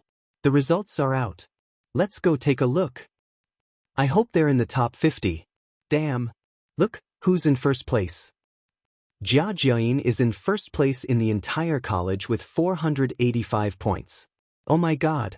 His total score is only 500 points. That means he only got 15 points deducted. Isn't that too amazing? Look at the second place. Damn! The second place is actually Li Ku. 480 points. The third place is Li Tai. 478 points. How did Li Tai become the third place? The fourth place is Li Yan. 477 points. The fifth place is Di Jixuan. 475 points. Did you guys notice? This time, the students from Class 1 didn't do as well as Class 2. Finally, someone discovered a clue about the ranking. During the entrance exam last year, the students of Class 1 had an absolute advantage and suppressed the entire academy. Among the top 3 students, 2 of them were from Class 1. Among the top 5, 3 of them were from Class 1. Among the top 10, 7 of them were from Class 1. The tyrannical strength of Class 1 made the other classes of the academy feel a sense of despair. But now, among the top 5 students, only 1 was from Class 1, while the other 4 were from Class 2. This time, Class 1, which was under Li Zishuan's direct command, was completely crushed by Class 2. Hey, it's true. In the past, the top 5 in the college were mostly from Class 1, but now there's only 1 left. This is going to be a good show. Wasn't there going to be a good show to watch? The students from Class 1 who were at the top of the honor roll were all gnashing their teeth. As the saying goes, an army of indignant soldiers is bound to win. If these students were to really go all out and study hard, the students from Class 2 might not be able to handle them next time. Hey, if you ask me, since the second class can defeat the first class, then why can't the third class pull the second class down? Class 3, work harder this semester. Let's pull Class 2 down. Okay, pull them down. Class 4, did you hear that? We have to work harder too. We can't fall behind. Class 2's counterattack not only made the other classes realize that Class 1 students were not invincible, but it also made them realize that everyone could be defeated. Since Class 2 could pull Class 1 down, why can't we pull you down as well? Chapter 1207. Hey, take a look. There's something written below the honor roll. What is it? Congratulations to Yen Silu, Ma Zhou, Mo Huai, Wang Ji, Su Hongji, and Xiaodian for becoming professors of Yanhuang College. That's great. Mr. Wang has been promoted to professor. I love listening to his lectures. I love listening to Mr. Ma's lectures. The students who liked the 6 professors cheered when they heard that the college had added 6 more professors. Little Ko, you're amazing this time. Outside the crowd, Li Tai patted Li Ku's shoulder and smiled. However, only he himself knew how much of a forced smile there was on his face. Li Tai had always been an arrogant person and a person who refused to admit defeat. Calculating the time, he came into contact with the new mathematics nearly 2 to 3 months earlier than Li Ku, but in the end, Li Ku actually surpassed him. This made him very unhappy. If it was in the past, then perhaps he would have started to mock and ridicule this good brother of his. But after living in the academy for so long, his arrogant and proud character from the past had been restrained greatly. He'd gotten used to the harmonious life of brothers and the love of fellow students. Qingke, I was just lucky this time. If you were serious, no one in the entire college would be able to beat you. Li Ke looked into Li Tai's eyes and said seriously. These words were to comfort Li Tai, but it was the truth. In the current situation of the college, Li Tai was the strongest. Hearing Li Ke's words, Li Tai felt a little better in his heart. He thought for a moment and said with a serious expression, "Winner takes all. A loss is a loss, but next time I will definitely not lose again." After saying that, the little fatty raised his head and walked past Li Ke valiantly and proudly toward Guanghua Building. Li Ke looked at Li Tai's back and thought to himself, "Qingge, I won't let you win so easily." "Yamacho, what do you think of the exam results this time?" In the office, Yen Silu stroked his beard and asked Li Zishuan. A few days ago, when the test results were announced, he was also shocked. He didn't expect that Class 1, who had been studying with Li Zishuan for the longest, would actually fall at the hands of Class 2. It really shocked him to the point that his jaw dropped. Li Zishuan smiled faintly. He didn't seem to be annoyed. So what? It was just an exam, not a life and death battle. No one's life was smooth sailing. This small setback was a good thing for the children in Class 1, and it was also a good thing for the students in Class 2, because this allowed them to realize that although Class 1 was strong, it wasn't invincible. As long as they worked hard and were willing to fight, anyone could sit on the throne of first place. As for me, the more competitive the students are, the happier I am. Because only in this way will the academy grow stronger and stronger. To be honest, although the results this time were out of Li Zishuan's expectations, he didn't care much about it. In his previous life, from elementary school to junior high school, university, and graduate school, he had gone through countless exams. He had also failed, and been discouraged. But in the end, these failures, hesitation, and discouragement were all turned into stepping stones on the road to success. There was no smooth sailing in life. This was the principle he wanted to teach his students. Yamacho is far-sighted and open-minded. I admire you. After listening to Li Zishuan's words, Yen Silla couldn't help but clap his hands and laugh. Mr. Yen, you flatter me. Li Zishuan smiled. When he was about to leave, he said, "Oh, Mr. Yen, when the class ends later, remember to inform the students to gather at the sports field. There will be a commendation ceremony this afternoon."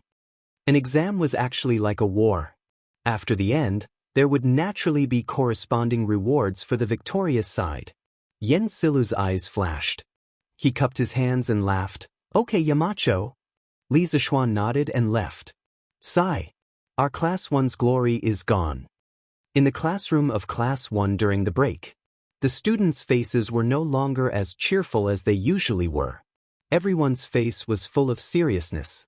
All along, because they were trained by Li Zishuan, they felt that their class must be the best in the whole academy. But now, the students of Class 2 had completely shattered their dreams and sent them into the cold reality. There's no other way. Jianghu from Class 2 is too good. Last year's exam was rushed, but he only lost 15 points. Zheng Ziren couldn't help but shake his head and sigh. Meng Wenhao, who had been silent for a long time, finally spoke. There's nothing to be proud of. Although Jia Jane from Class 2 did very well this time, he's not invincible. We beat them in the past. If we work hard in the future, we can beat them again. Li Tai slapped the table and stood up. He agreed loudly, Wenhao is right. I think the reason why Class 2 could do better than us in the last exam was that they were better than us in the ability to take the exam in a short time. In the future exams, as long as there are no urgent matters, there won't be a hasty exam like last time. In this way, their advantage will no longer exist, and our chances of winning will be greater. So I think we don't need to be discouraged. Just do what you should do. It's just a failure. Our foundation is better than theirs, and there will be more opportunities in the future. As the gang leader of Class 1, Li Tai felt that he had to say something to boost the morale. Otherwise, with such a depressing atmosphere, everyone would be finished. In fact, to some extent, his analysis was not without reason.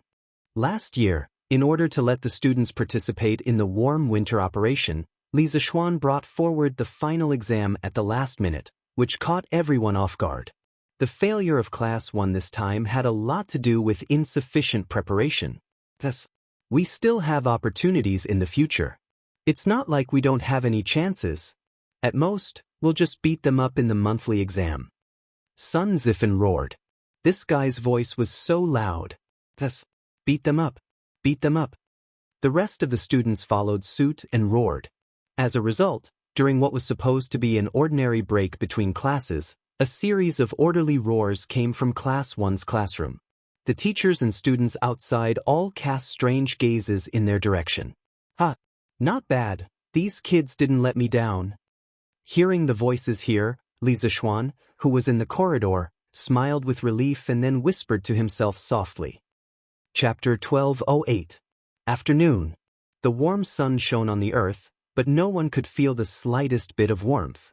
No one knew who cut the thin leaves, but the spring breeze in February was like scissors. If the spring breeze in February was like this, what about the spring breeze at the end of January? When it scraped against the face, it was still like a knife cutting. On the sports field of Yanhuang College, more than 600 students from 16 classes stood neatly on the grass, waiting for Li Zishuan to speak. The students didn't have to wait for long. At 3 in the afternoon, Li Zishuan, dressed as a scholar, walked up to the rostrum with steady steps. When the students below saw Li Zishuan on the stage, they couldn't help but stand up straighter. Clearly, after spending the entire winter break together, Li Zishuan's reputation among the students had become even more resounding. At the beginning of the new year, first of all, in the name of the Yamacho of Yanhuang College, I wish all the students and teachers of the college a happy new year. Every time he saw these youthful faces, Li Zishuan felt that what he was doing was so meaningful. He was changing a group of young people, and in turn, changing the entire Tang dynasty. In a few years, these children were bound to spread the seeds of engineering across every inch of Tang dynasty. Clap, clap, clap. The students and teachers below the stage couldn't help but applaud. Li Zishuan pressed his hands down. When silence was restored, he spoke again. Last year was the first year of Yanhuang College's establishment. You are the first batch of students of the college, and you are also very outstanding students. In last year's final exam, out of 500 points, 402 students scored 400 points and above, and 95 students scored 450 points and above.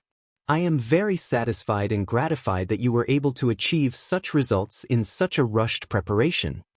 Especially those students who ranked in the top 10 of the grade. You are very outstanding, but please don't be arrogant, because that is only your past glory.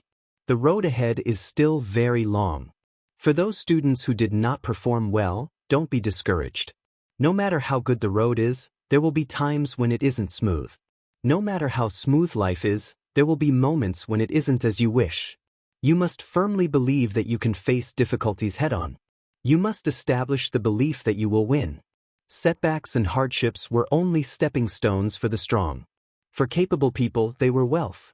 For the weak, they were a bottomless abyss.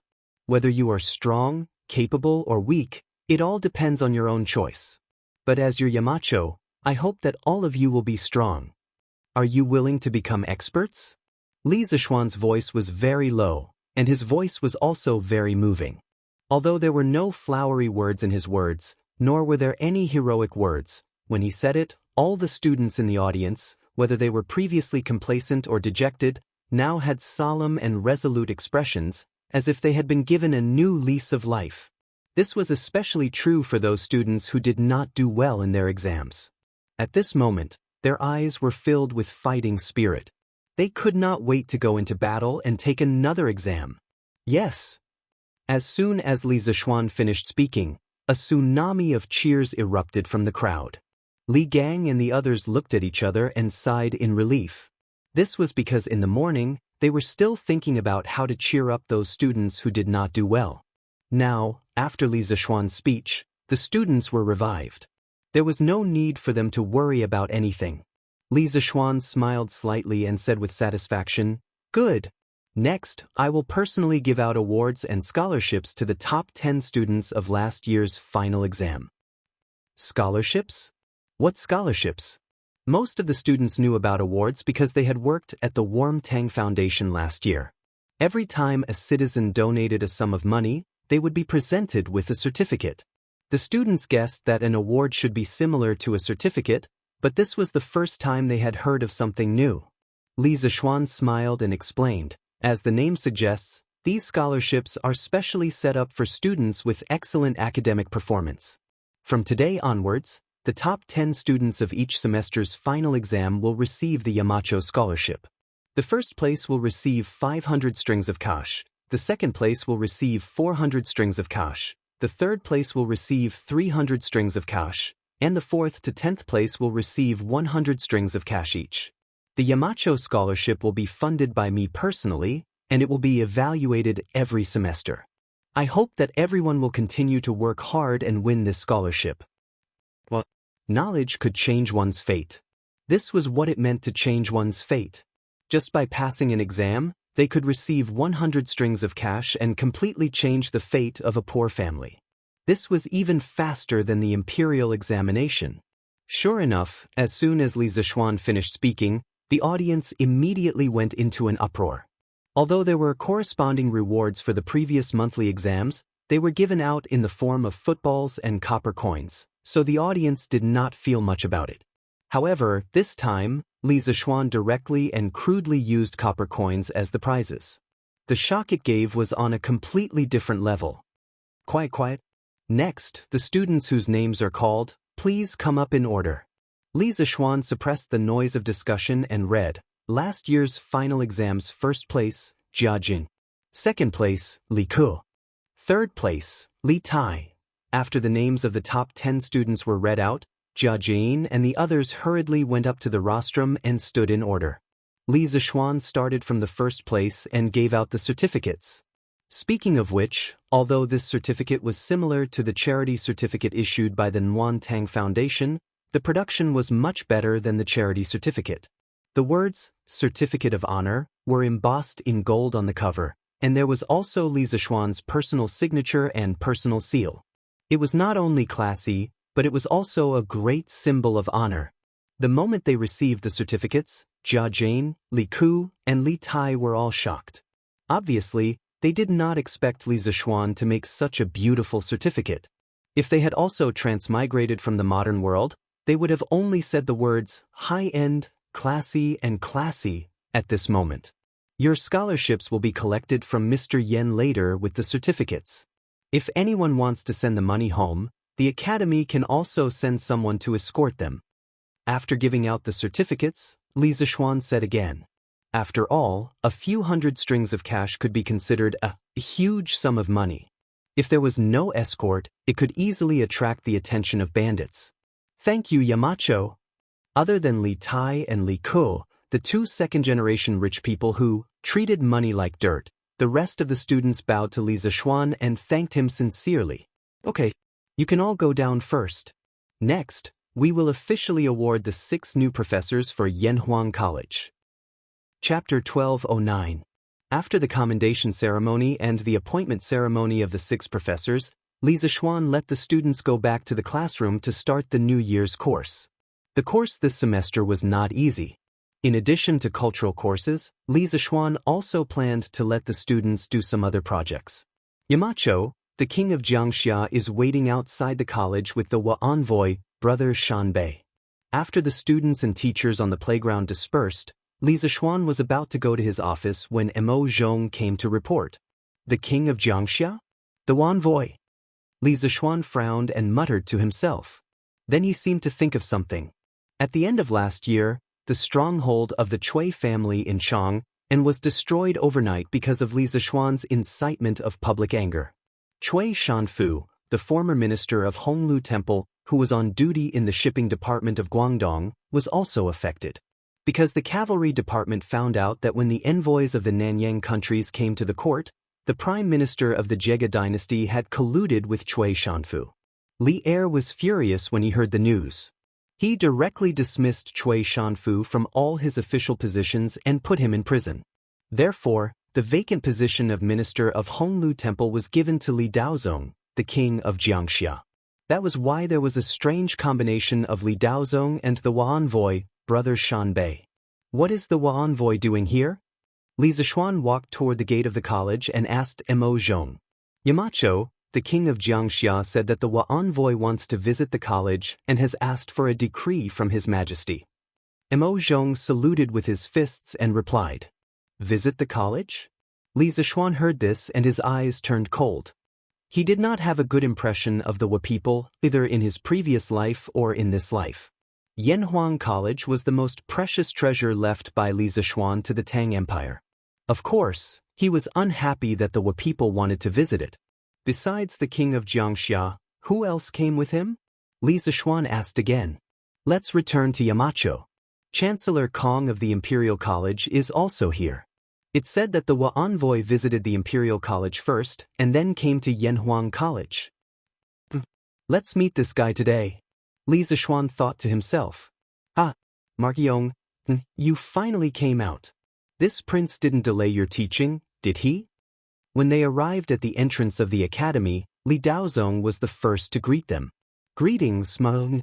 Seeing Li Zishuan coming over, the big brother king on the mountain back cupped his hands and bowed to Li Zishuan. Perhaps it was because he wasn't familiar with it, but his actions were rather comical.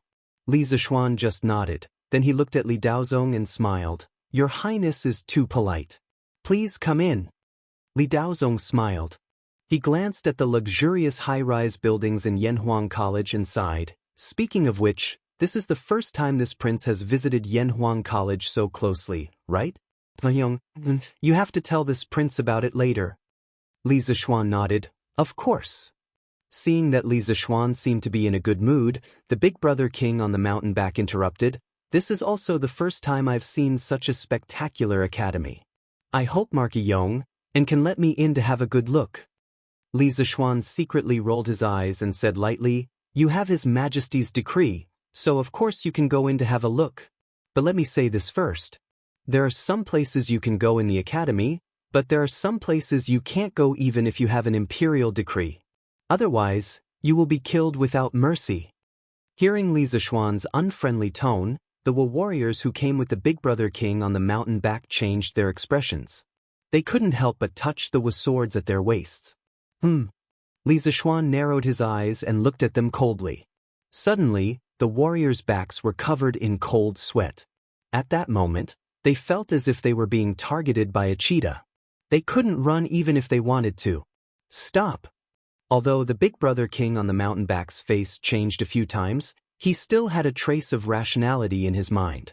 He pressed his hands together and quickly cupped his hands to Li Zishuan. Markyong and is right. I will definitely not go to the places I shouldn't go in later. In the depths of Li Zishuan's eyes, a trace of undetectable cold light flashed. This big brother king on the mountain back was flexible and smart. He had heard that he was now the heir of the nation without any suspense. This made Li Zishuan feel that it was a little tricky. He wasn't afraid of those who liked to jump and court death on purpose. He was afraid of this kind of person who could endure silently and make you unable to find any weakness to attack. Once this kind of person became strong, he would definitely strike back without mercy. That better be the case. Li Zishuan snorted mercilessly, turned around, and walked inside with Li Daozong.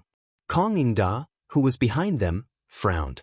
Although all the officials of the Tang Empire didn't have a good impression of the nation's envoy because of the imperial court's fleet being ambushed in nation last year, Kong Yingda thought that since nation was willing to hand over the head of the bandits and send their heir to apologize with such generous compensation, as a citizen of the Celestial Empire, they should forgive nation. However, Li Zishuan's actions now showed that he didn't take the nation's envoy seriously at all. This made Kong Yingda feel that Li Zishuan had lost the dignity and grace of the Celestial Empire. However, although he thought so, Kong Yingda didn't say it out loud, because he knew Li Zishuan's nature. Even if he said it out loud, Li Zishuan wouldn't change his mind. Li Zishuan first took the group to visit the Guanghua building of Yanhuang College. The bold architectural style, the hard and flat cement walls, the cement floor, and the smooth and transparent glass windows shocked the nation's people, Li Daozong and Kong Yingda. The Celestial Palace. The Celestial Palace. This college is magnificent, just like the Celestial Palace. Even if the nation had the power of the whole country, they wouldn't be able to build such a college. The eldest brother on the mountain back stared blankly at the Guanghua building for a long time before he came back to his senses and murmured, Marquis Yong, may I ask what material the road and walls are made of? Why are they as smooth as a mirror and as hard as a rock? As the group continued to walk forward, the eldest brother on the mountain back asked again. Li Zishuan squinted at him and said, I'm sorry, I can't tell you. This is a secret of the Tang Empire. Anyone who divulges it will be investigated and killed without mercy. Mahong, and no matter how good-tempered the eldest brother on the mountain back was, he couldn't help but feel a little angry at this moment. However, the situation was beyond his control, and he knew that there was a big gap between the Tang Empire and the Wen Nation. Even if he was angry, he couldn't do anything about it. Chapter 12:10. Mark Yong, may I go in and listen to the lectures of Yanhuang College's teachers? In front of Guanghua Tower, the mountain back's big brother king was still unwilling to give up. Li Zishuan did not even think about it and directly refused, no. Guanghua Tower is an important place for learning. Outsiders are not allowed to enter so as to not affect the students' studies. I'm just going to take a look from outside the building and not make a sound. How can I affect the students' studies? Li Zishuan did not want to give in and rejected him again. That won't do either. The courses taught in the academy are also classified secrets of the Tang Empire. Outsiders are not allowed to look at them. What a joke! How could the Japanese see or hear the advanced mathematics, physics, and chemistry courses in the academy? Li Zishuan would not even allow them to look from outside the building. This was his academy. It was also his work. Huff huff. The mountain back's big brother king took a few deep breaths to calm himself down. Otherwise, he felt that he would not be able to hold it in. I heard that there's a magical thing called an astronomical telescope in this building. May I know if Mark Yong and can show it to me? After suppressing the anger in his chest, the mountain back's big brother king requested again. What astronomical telescope? You must have heard wrongly, right? The academy has never had such a thing. Li Zishuan's expression changed slightly as he replied. He thought to himself, looks like this mountain back's big brother king did his homework before coming here. He even knows about the astronomical telescope. But so what if he knows? He was determined not to see it anyway. This was an absolute military secret of the Tang Empire. The mountain back's big brother king's expression was very ugly at this moment. He pulled out an imperial edict from his sleeve and said, The emperor of the Tang Empire has already allowed me to visit the academy, but you have repeatedly stopped me. Are you not going to listen to the words of the emperor of the Tang Empire? Li Zishuan said expressionlessly, His Majesty has already said that Yunshan is my fief. Everyone in Yanhuang College must listen to my orders. Anyone who comes to Yanhuang College must also abide by my rules. His Majesty asked me to show you around the academy. That's fine, and we're touring the academy now. But you have to follow the academy's rules when you're touring the academy. Please take note of your status, or you will be expelled from the academy. After hearing these words, the big brother king on the mountain back was immediately rendered speechless. After that, under the lead of Li Zishuan, the group of people looked at all the places in the academy. However, most of the time, they only looked at the outside of the building. It was rare for them to enter the building. Therefore, after more than 2 hours, the only building that the big brother king on the mountain back had entered was the Yanhuang College's cafeteria. After more than 2 hours of touring, how could the word miserable describe it? However, although it looked miserable, the big brother king on the mountain back still saw many new things during the tour. For example, the big globe in front of Guanghua building, and the supermarket in the academy, and so on. Since the tour is over, I'll take my leave. Thank you for your hospitality today, Mart. At dusk, the big brother king on the mountain back finished touring the academy and said goodbye to Li Zishuan. However, he placed extra emphasis on the word hospitality in this sentence. Li Zishuan pretended not to understand the other party's meaning. He laughed and said, You're welcome at any time. The big brother king on the mountain back looked deeply at Li Zishuan and said nothing. Then he left with Kong Yingda. Suddenly, only Li Zishuan and Li Daozong were left on the road. Mark Yong? You seem to have a big prejudice against the Wen nation's envoy? Li Daozong smiled and looked at Li Zishuan with his hands behind his back. Li Zishuan was startled and replied, "Last September, the imperial court's fleet was ambushed by the Wen nation in the Southeast Sea. Dozens of Navy soldiers and many innocent people were killed. Now that the Wen nation's envoy has come to Chang'an, do you expect me to be polite to them? I've already restrained myself by not drawing my sword directly." Li Daozong shook his head disapprovingly and said, "Last year, the imperial court's fleet was ambushed by the Wen nation in the Southeast Sea. But now, the Wen nation's crown prince has personally sent the head of the bandits to the Tang Empire and compensated the imperial court with a large amount of brass and silver. I think this is already very sincere, right? Why does Marquis Yong still want to pressure the big brother on the mountain back?"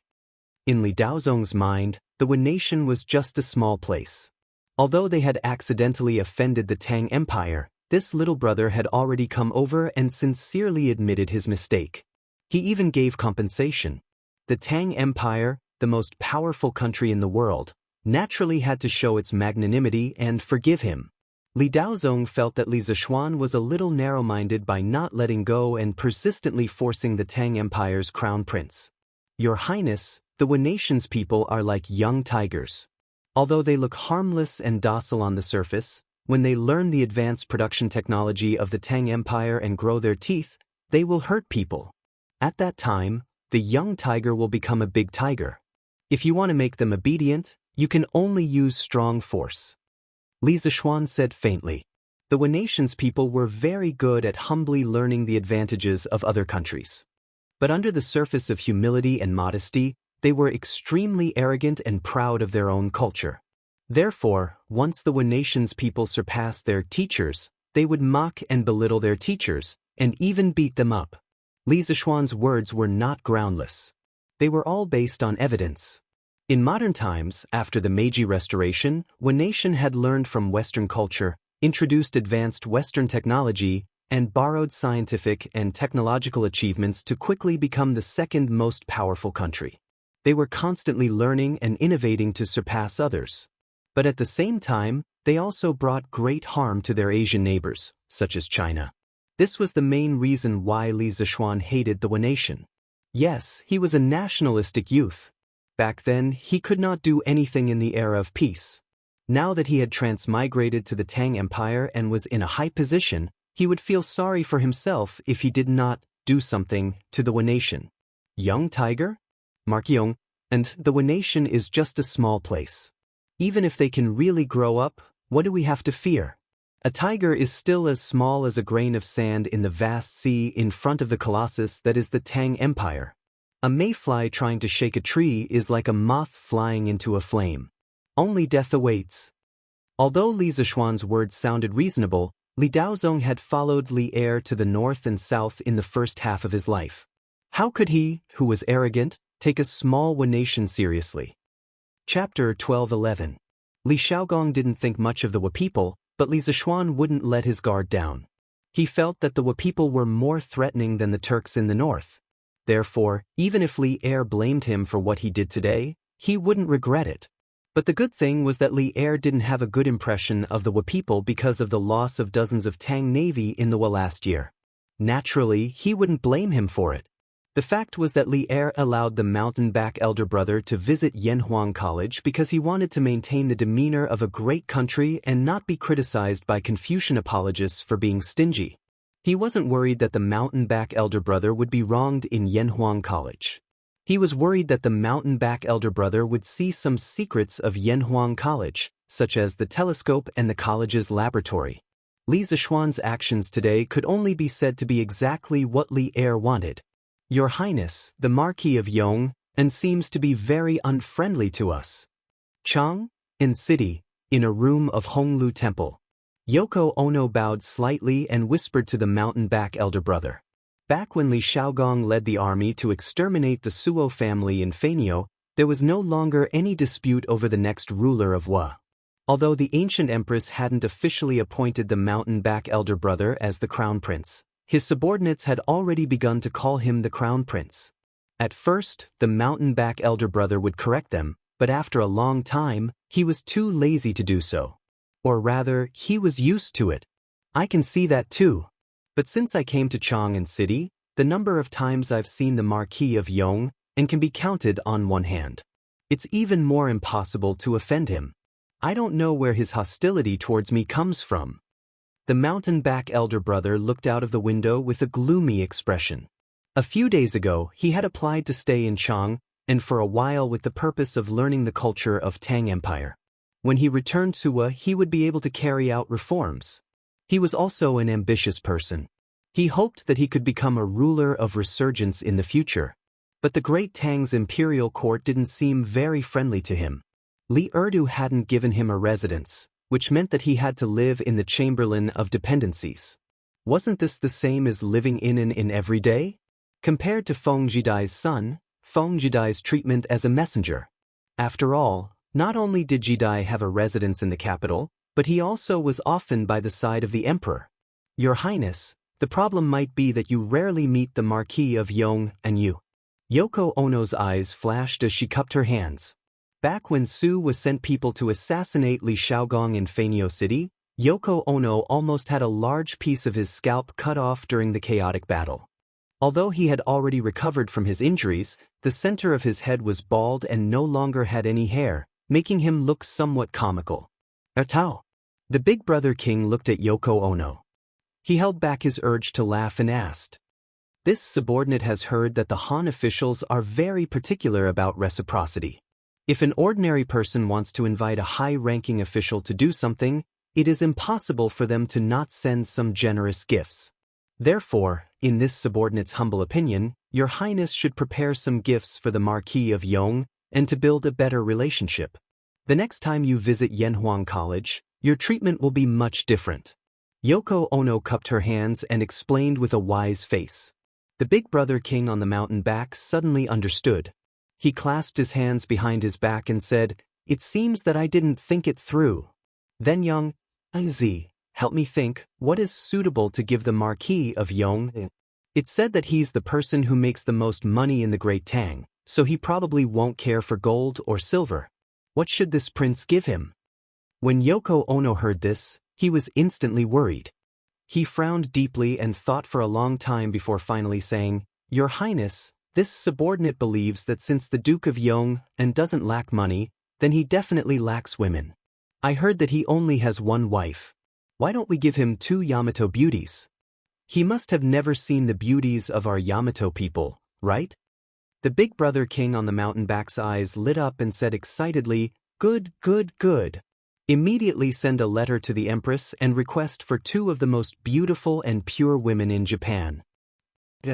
Yoko Ono hurriedly left to carry out the order. Only the big brother king on the mountain back was left in the room.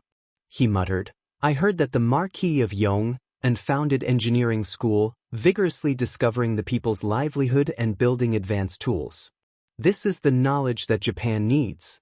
This prince must obtain it." Hedong Road, Lan Province, outside Yifang County.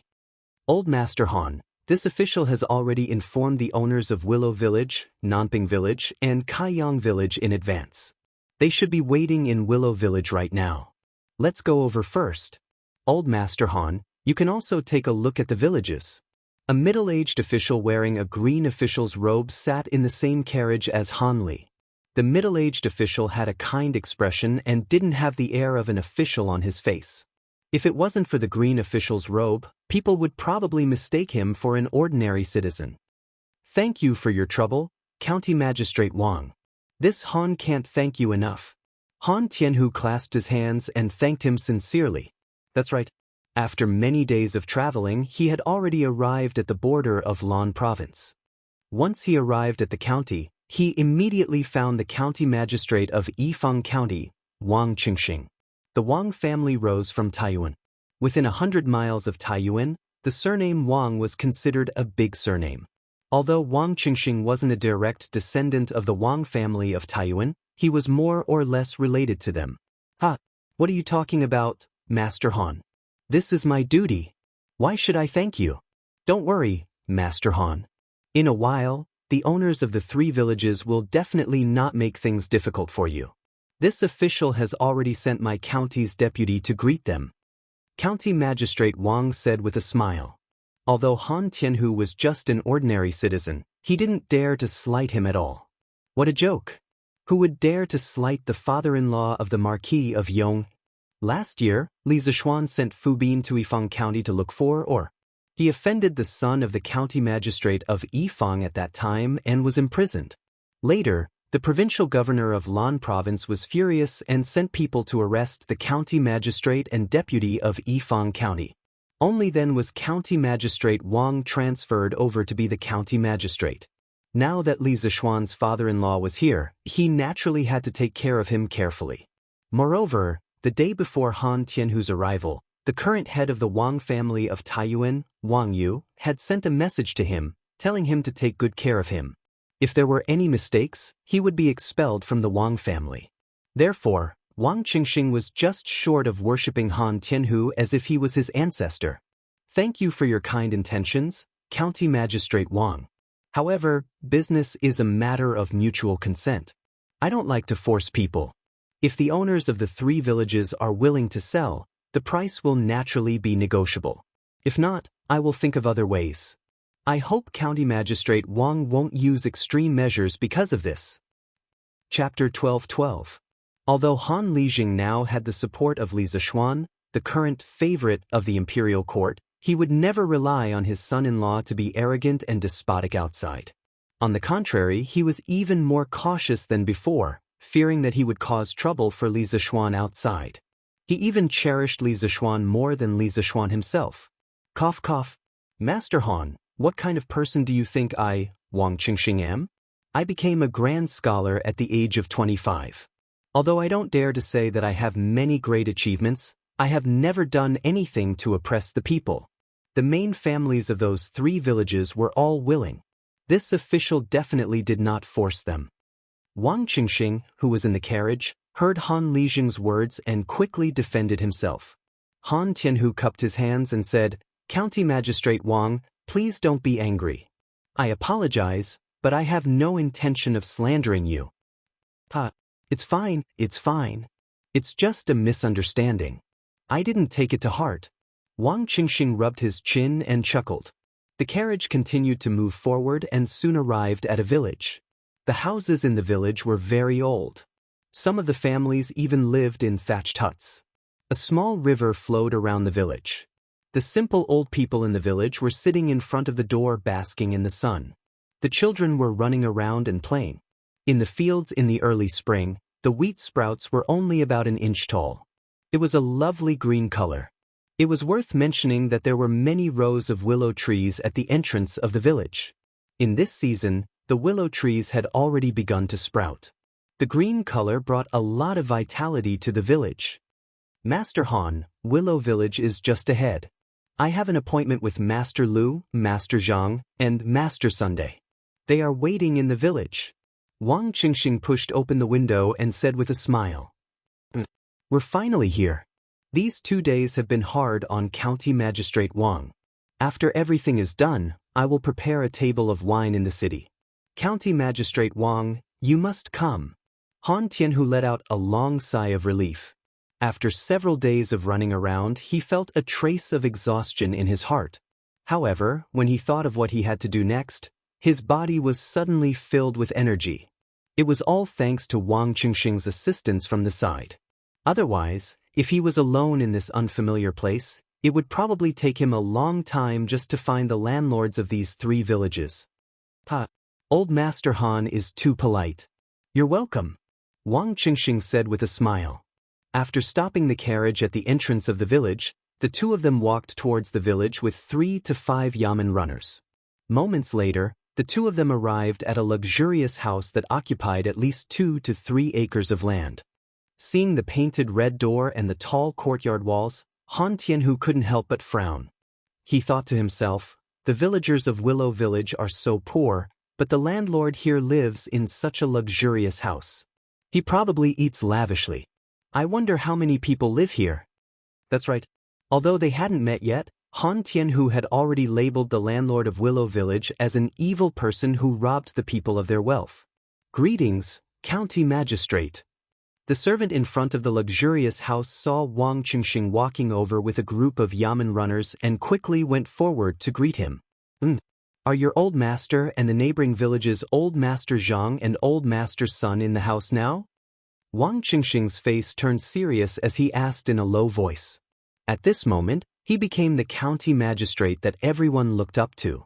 The servant quickly replying to county magistrate, my old master Zhang, and old master's son are all here. County magistrate Wang is here. Lu, sorry for not coming out to meet you. As they were talking, 3 men in luxurious clothes walked out of the courtyard. The fat old man in the lead quickly greeted county magistrate Wang with a smile. Lu Shiren, it's you. Before county magistrate Wang could speak, Han Tianhu, who was standing behind him, exclaimed in surprise. Who else could this fat rich man be if not Lu Shiren, who had disappeared for almost a year? Han Tianhu had never imagined that one of the estates he wanted to buy was actually one of Lu Shiren's estates. Indeed, the river flows east for 30 years, and 30 years west for 30 years. Every dog has its day. Back then, Lu Shiren owned the Han family manor and the Plum village in Lantian County. He acted like a tyrant over Han Tianhu and all the other villagers, oppressing and exploiting the commoners. No one dared to voice their anger. Later on, because of Li Zishuan, he was chased out of Lantian County. Who would have thought that this old man would sneak out of Chang and come to Lanzhou to buy property? But now, Han Tianhu had changed from the Li Zheng who could be easily bullied to a rich man who wanted to buy Lu Shiren's manor. The changes in the world were truly unpredictable. Han Tianhu. Lu Shiren, who was greeting County Magistrate Wang with a smile, looked in the direction of Han Li Zheng when he heard the voice. When he saw that familiar figure, his pupils shrank and he immediately exclaimed in surprise. At this moment, his old face had turned from joy to pale, then darker and darker. It was really exciting. You know each other? This time, it was County Magistrate Wang's turn to be surprised.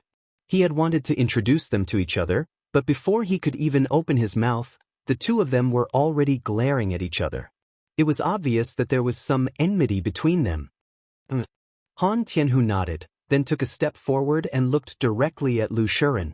He said coldly, Lu Shiren, I didn't expect that after you escaped from Lantian County, you still haven't changed your ways. You actually changed a place to abuse your power. You have to know that after doing so many evil things, even if others don't punish you, there will be a day when the heavens will punish you. Lu Shiren's face was gloomy and he did not say a word. If it was a year ago, he would not have been so cowardly in front of Han Tianhu, but now, he had no choice but to be cowardly.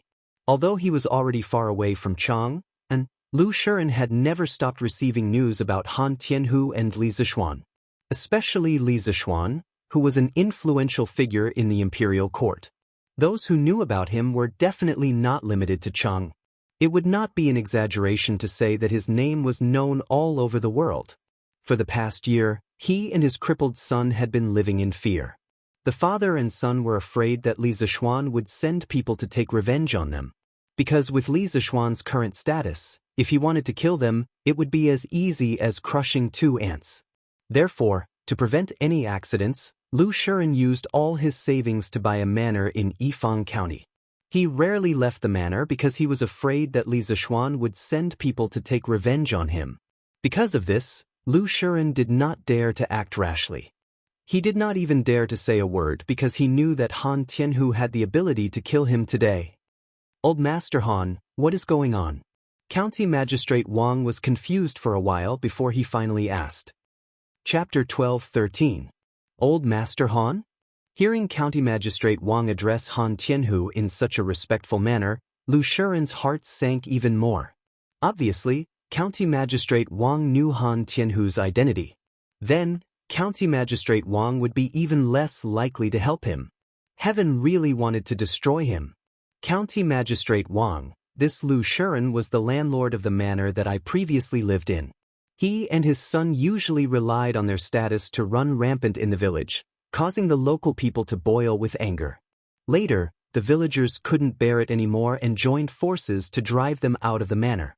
I didn't expect that they would escape here.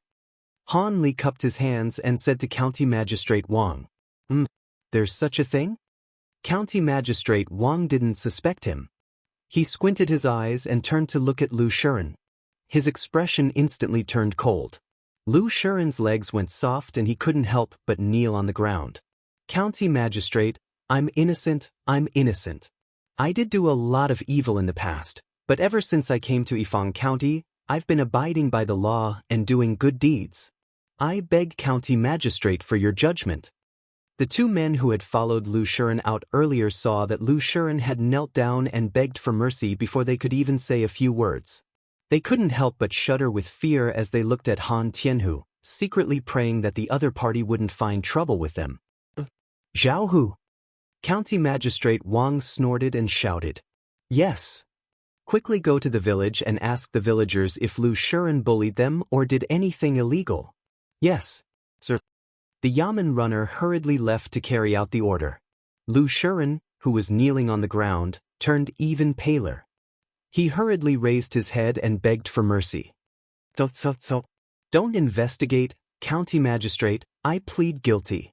I plead guilty. I shouldn't have bullied the villagers and taken advantage of them. I beg County Magistrate to be lenient. Now that the enemy was at his doorstep, even if he did not take the initiative to confess, Wang Qingxing would still punish him for his crimes after he learned the truth from the people. Furthermore, his crimes would be even more severe. Rather than that, he might as well take the initiative to confess. At that time, he could still ask for leniency. Bastard!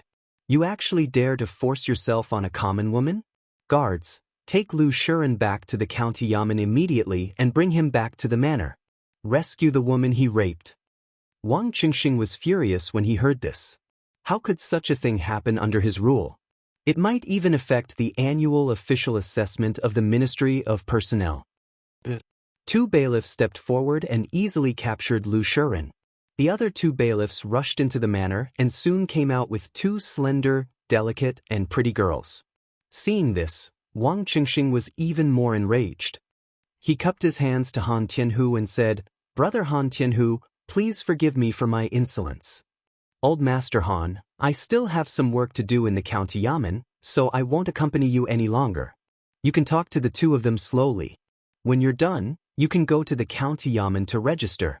Han Tianhu nodded and said, County Magistrate Wang, please go ahead. Official business is more important. I have nothing for you to worry about. Wang Qingxing nodded. He turned around and waved at the surrounding bailiffs. The group of people left in a hurry. Father! Father! Someone kidnapped your concubine. At this time, Lu Haojian's shout came from the yard. Was this child still living in a dream? Only now did he realize it. Old Master Zhang, Old Master Sun, are you willing to sell the land in Nanping Village and Kaiyang Village? After Wang Qingxing left, Han Tianhu had to bring the other two landlords to the willow tree at the entrance of Willow Village and began to discuss the matter of buying land. Old Master Zhang and Old Master Sun looked at each other and quickly nodded at the same time, yes, yes. Although they did not know Han Tianhu's identity, based on County Magistrate Wang's attitude just now, Han Tianhu's identity was definitely not ordinary. Moreover, Lu Shiren was taken back to the county yamen for questioning after a few words. This made Old Master Zhang and Old Master Sun tremble with fear. They were afraid that they would be arrested as well. After all, which one of them had not done one or two bad things? They would not be able to withstand an investigation. Han Tianhu asked again, then how much do the two masters intend to ask for? Whatever you say. Old Master Sun and Old Master Zhang almost did not think and immediately replied. Han Tianhu was speechless for a while. At this time, he also saw that the two were frightened by the scene just now, so he could not help but say, don't worry, County Magistrate Wang is honest and upright. As long as you have not done anything against the law, he will not trouble you for no reason. When the two heard this, they could not help but smile bitterly in their hearts. Aren't you talking nonsense? If we really have a clear conscience, why would we be so afraid of you? Old Master Han is right. County Magistrate Wang is a good official. Old Master Zhang sighed with embarrassment and then said, to be honest, Old Master Sun and my ancestral home is in Bingzhou. Recently, we plan to move back, so we are anxious to sell the land here. So, if Old Master Han really wants it, the price is all negotiable. In order to slip away as soon as possible, this old man just opened his mouth and lied. Yes. That's right. If Old Master Han really wants it, we can negotiate the price. Please name a price first. Old Master Sun's eyes lit up and quickly agreed. Han Tianhu frowned and looked at the two suspiciously, then said, as far as this old man knows, Nanping Village and Kaiyang Village have a total of 4,000 mu of fertile land. I wonder if Old Master Zhang and Old Master Sun are willing to buy all the land at once for 20 strings of coins per mu of land? This price was not high for Tang Chu during this period of time, but it was also not low. It could be considered a relatively fair price. Yes. Tomorrow, this old man will take the land deed and follow Old Master Han to the county office to register and hand over. As soon as his voice fell, the two rich old men immediately agreed.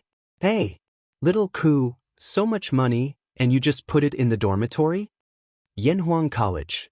Cheng Chumo, Sun Zifan, Yuchi Baolin, Zhang Sun Chong, and the others had just helped Li Tai move the copper coins and had to help Li Ku.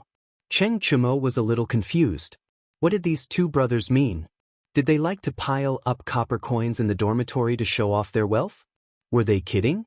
Li Ku was carrying a big box alone and replied, if not in the dormitory, where should I put it?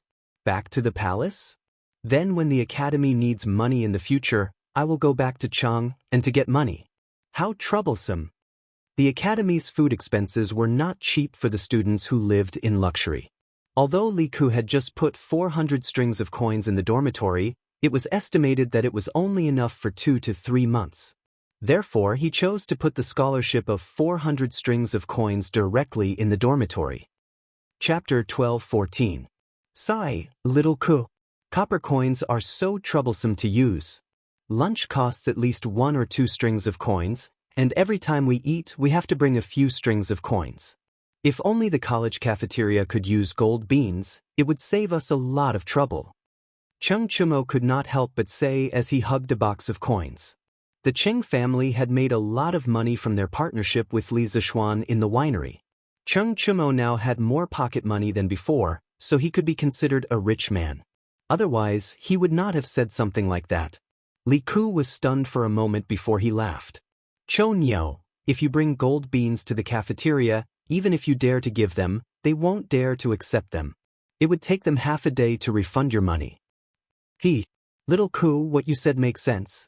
Cheng Chumo thought about it and laughed embarrassedly. Li Ku's expression did not change, but he was deep in thought. Last year, when he was an intern at the Warm Tang Foundation, he had mentioned to Li Zishuan that it was inconvenient to carry copper coins around. At that time, Li Zishuan encouraged him and told him that as a student of Yanhuang College, he had to solve the problem whenever he encountered a problem. If he could solve the problem of copper coins, he would start a new era and leave his name in history. Since then, he had been thinking about this problem. Today, Cheng Chumo's random words gave him a hint of inspiration. Perhaps it could be like this. For the next few days, Li Ku seemed to be possessed.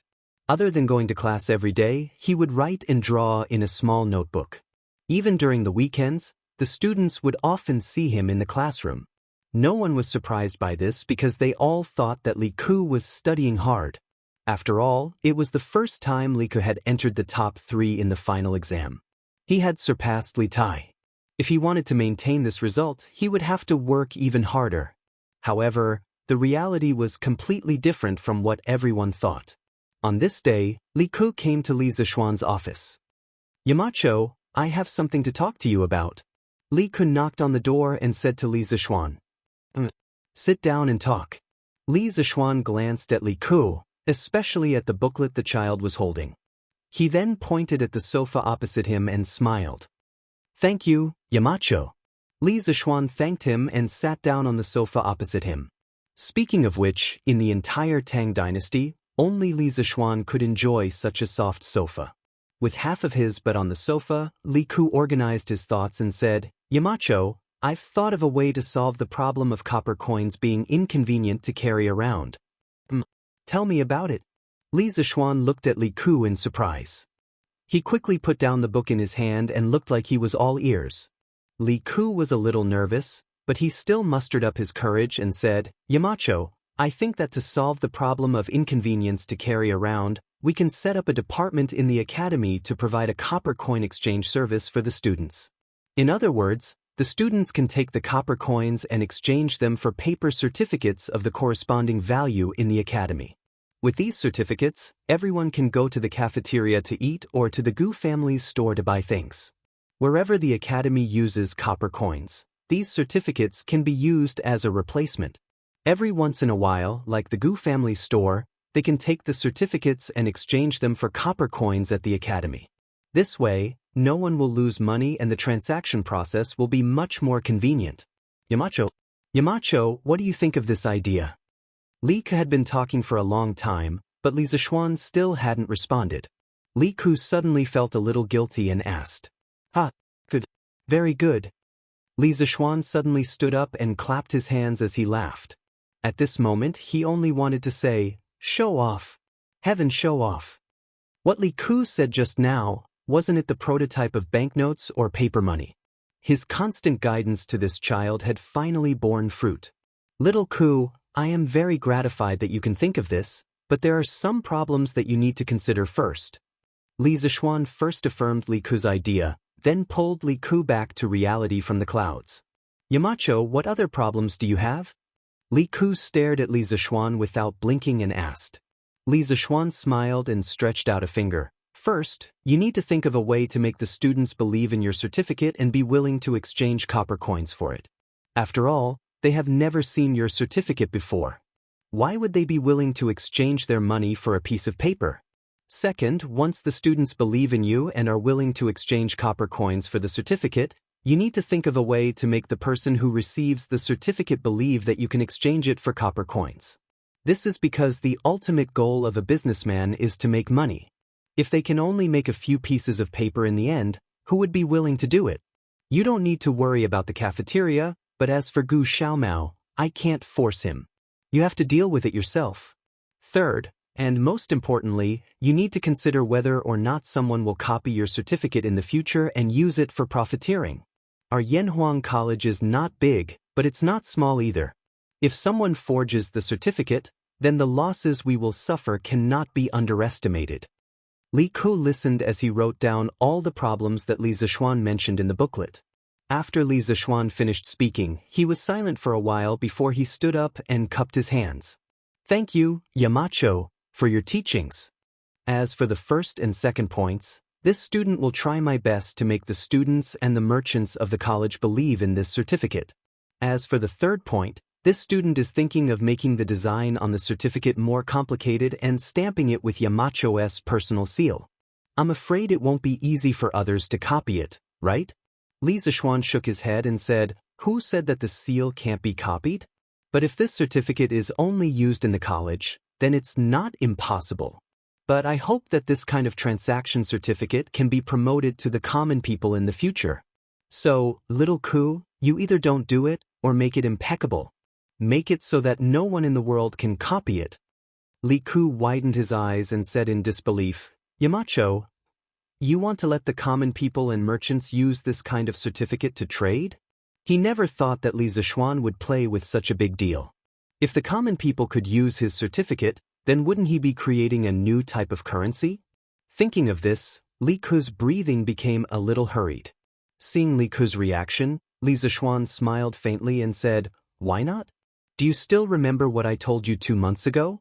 If you can solve the problem of copper coins being inconvenient to carry around, then you will create a new era and leave your name in history. If you don't let everyone use this certificate, then how can you leave your name in history?" Chapter 12:15. Start a new era and leave a mark in history. At this moment, Li Ku finally realized that Li Zishuan was not bragging when he said those words. It was something that could really happen. But could he really make all the people in Tang Dynasty use the transaction token he created? Li Ku couldn't help but doubt it. Seeing the doubt on Li Ku's face, Li Zishuan patted him on the shoulder and said, "Little Ku, don't think too much about it. Right now, your priority is to make everyone in the academy believe in your transaction token and make sure that it won't be copied by others. As for making everyone in Tang Dynasty use our transaction token, it's still too early to do so. There's still a long way to go. Then, Yamacho, what should I do to make sure that the transaction token won't be copied? Li Ke's eyes lit up as he asked. Li Zishuan smiled mysteriously and said, 3 days later, go down the mountain and visit the workshop. Faubert will give you a transaction token printed by the workshop. At that time, you will know that there are some things in this world that are difficult to copy. Li Ke was pleasantly surprised. Yamacho, you already have a plan? You can say that. 3 days later, you will know. Li Ke saw that Li Zishuan didn't want to elaborate, so he didn't ask any further. At this moment, he felt that something was missing. After thinking for a while, he said, Yamacho, I think that we should give the transaction token a name and design different denominations to make it easier to use in the future. Li Zishuan nodded. Even if Li Ke didn't say anything, he would name the currency. But what should he name it? Renminbi or banknotes? Forget it, it doesn't match the Tang Dynasty. After thinking for a long time, Li Zishuan finally said, let's call it Tang Yuan. A Tang Yuan is equivalent to a coin. Below the Tang Yuan is a Tang Jiao. A Tang Jiao is equivalent to a copper coin. As for the denomination of the transaction token, it can be 1 Tang Jiao, 5 Tang Jiao, 10 Tang Jiao, 50 Tang Jiao, 100 Tang Jiao, and 1 Tang Yuan, 5 Tang Yuan, 10 Tang Yuan, 50 Tang Yuan, and 100 Tang Yuan. When you trade, no matter how much the item is worth, you can use glutinous rice balls of different denominations to form the corresponding amount of money. It's convenient and time-saving. Tang Yuan? What a nice name. Li Ke's eyes lit up and he praised, Yamacho, what should the department in the academy that is in charge of depositing and exchanging Tang Yuan be called? He had to admit that this child was quite thoughtful. Let's call it Yanhuang Bank. It's a village that specializes in managing Yanhuang College's copper coins. Things like banks were too far away from this era. If he rashly brought it up, it would probably be hard for people to accept it. After thinking about it, only the term bank would be easier for people to understand. Bank. Good. Then Ku will go and prepare the matters of the bank. Li Ke excitedly got up and said goodbye. I didn't wait in vain. The era of paper money is finally coming. After Li Zishuan left, the corners of Li Zishuan's mouth curled into a smile as he muttered to himself. Why do I feel like Yamacho has already thought of this method for a long time? On the way back to the classroom, Li Ke suddenly stopped in his tracks and hit his head in annoyance as he muttered softly. His suspicions were not without reason. When Li Zishuan heard about the method of the transaction certificate, it seemed like he already had a perfect anti-counterfeiting method in his mind. The reason why he said so much was likely to be to test him. But if Li Zishuan had already thought of this method, why didn't he act on it? Why did he wait until Li Ke suggested it? Forget it. Who cares? Yamacho must have his reasons. After thinking for a long time, Li Ke still could not figure out the deeper meaning behind Li Zishuan's actions. He shook his head and decided not to think about it anymore. He still had a lot of things to do now. Master Lu, take a look at this seal. Can you engrave it? In the afternoon, Li Zishuan came to the workshop with a drawing in his hand. He looked for Skyblade, Lu Dingyi, the original master of Strange Pavilion, Heavenly Craft Pavilion, Lu Yidao. Lu Yidao's carving skills were the best in Cheng. After Li Zishuan bought Heavenly Craft Pavilion and established Strange Pavilion, he hired Lu Yidao to the workshop and gave him preferential treatment. When the workshop first introduced movable type printing, most of the words were engraved by Lu Yidao. Marquis, let this old man take a look. Lu Yidao did not dare to be negligent. He quickly took the drawing from Li Zishuan with both hands and began to look at it carefully. After a while, he raised his head and asked, Marquis wants to engrave all these words on the seal? Is there any problem? Li Zishuan nodded in response. Miniature carving was a craft that had a long history. Many skilled craftsmen during the spring and autumn period could do it. Li Zishuan asked Lu Yidao to make this seal mainly for the purpose of making banknotes anti-counterfeit. In the Song dynasty, banknotes appeared in China. Not only were there banknotes, there were also many anti-counterfeit technologies. After all, in ancient times, there were no banknote detectors, QR code scanning, and other advanced technologies. However, the ancient people used some excellent anti-counterfeit technologies on banknotes. Li Zixuan planned to use one of them, the anti-counterfeit seal. Earlier, Li Zixuan said that he wanted to stamp his personal seal on the banknotes as an anti-counterfeit. However, Li Zixuan felt that it was not reliable because it was too easy to fake a personal seal. If he really wanted to use a seal as an anti-counterfeit, he would make an anti-counterfeit seal. This was a method of anti-counterfeit banknotes that the Jin merchants came up with during the Ming and Qing dynasties. They specially designed miniature carvings. The contents of the miniature carvings were hundreds of words of poetry. The miniature carvings were very delicate and could not be carved by ordinary techniques. Even if it could be made, it would take a lot of material resources and require a very high level of carving skills. Moreover, in the process of carving, a few words would be deliberately engraved. Even the original carver would not be able to carve the same miniature carvings as before. Therefore, the counterfeiters simply gave up on making fake banknotes. If it was a few years ago, Old Lu, would have been able to do this kind of exquisite work. But now, Old Lu, can't even see small things clearly with my eyes. I'm afraid I can't carve this seal of yours. Old Lu frowned and looked troubled. When Li Zixuan heard this, he thought to himself, isn't this presbyopia? That's easy. Master Lu, don't be in a hurry to refuse. I have a way to let you see very small things clearly. Please wait for half a day. I'll have someone send you something tomorrow. Wear it and you'll be able to see everything clearly. Li Zixuan said with a smile. What a joke. He had already made an astronomical telescope. How could he not make a pair of reading glasses? Even if he couldn't make reading glasses in a short time, he could at least make a magnifying glass first, right? Chapter 12:16. After giving Lu Yidao the blueprint of the anti-counterfeit seal and the pattern of Tang Yuan's motherboard, Li Zixuan went to find Uncle Fu and assigned him another task. Young master, is there really such a magical paper in this world? Faubert was surprised when he heard Li Zixuan's intention. Li Zixuan smiled and said, of course there is. It's just that the production method is more troublesome. When it's done, Faubert, you'll understand that what I said today is true. That's right. He wanted the workshop to produce a batch of special paper for the production of banknotes. After all, if he wanted to prevent the banknotes from being copied in the future, just relying on the anti-counterfeit seal was not enough. With another anti-counterfeit method, it would be an extra layer of insurance in the future. Since young master is so confident, I'll give it a try. Faubert nodded and took a pen and paper from the side. He sighed and said, young master, please don't blame me. I'm old and my memory is not as good as before. Young master, please tell me in detail how to make this water pattern paper.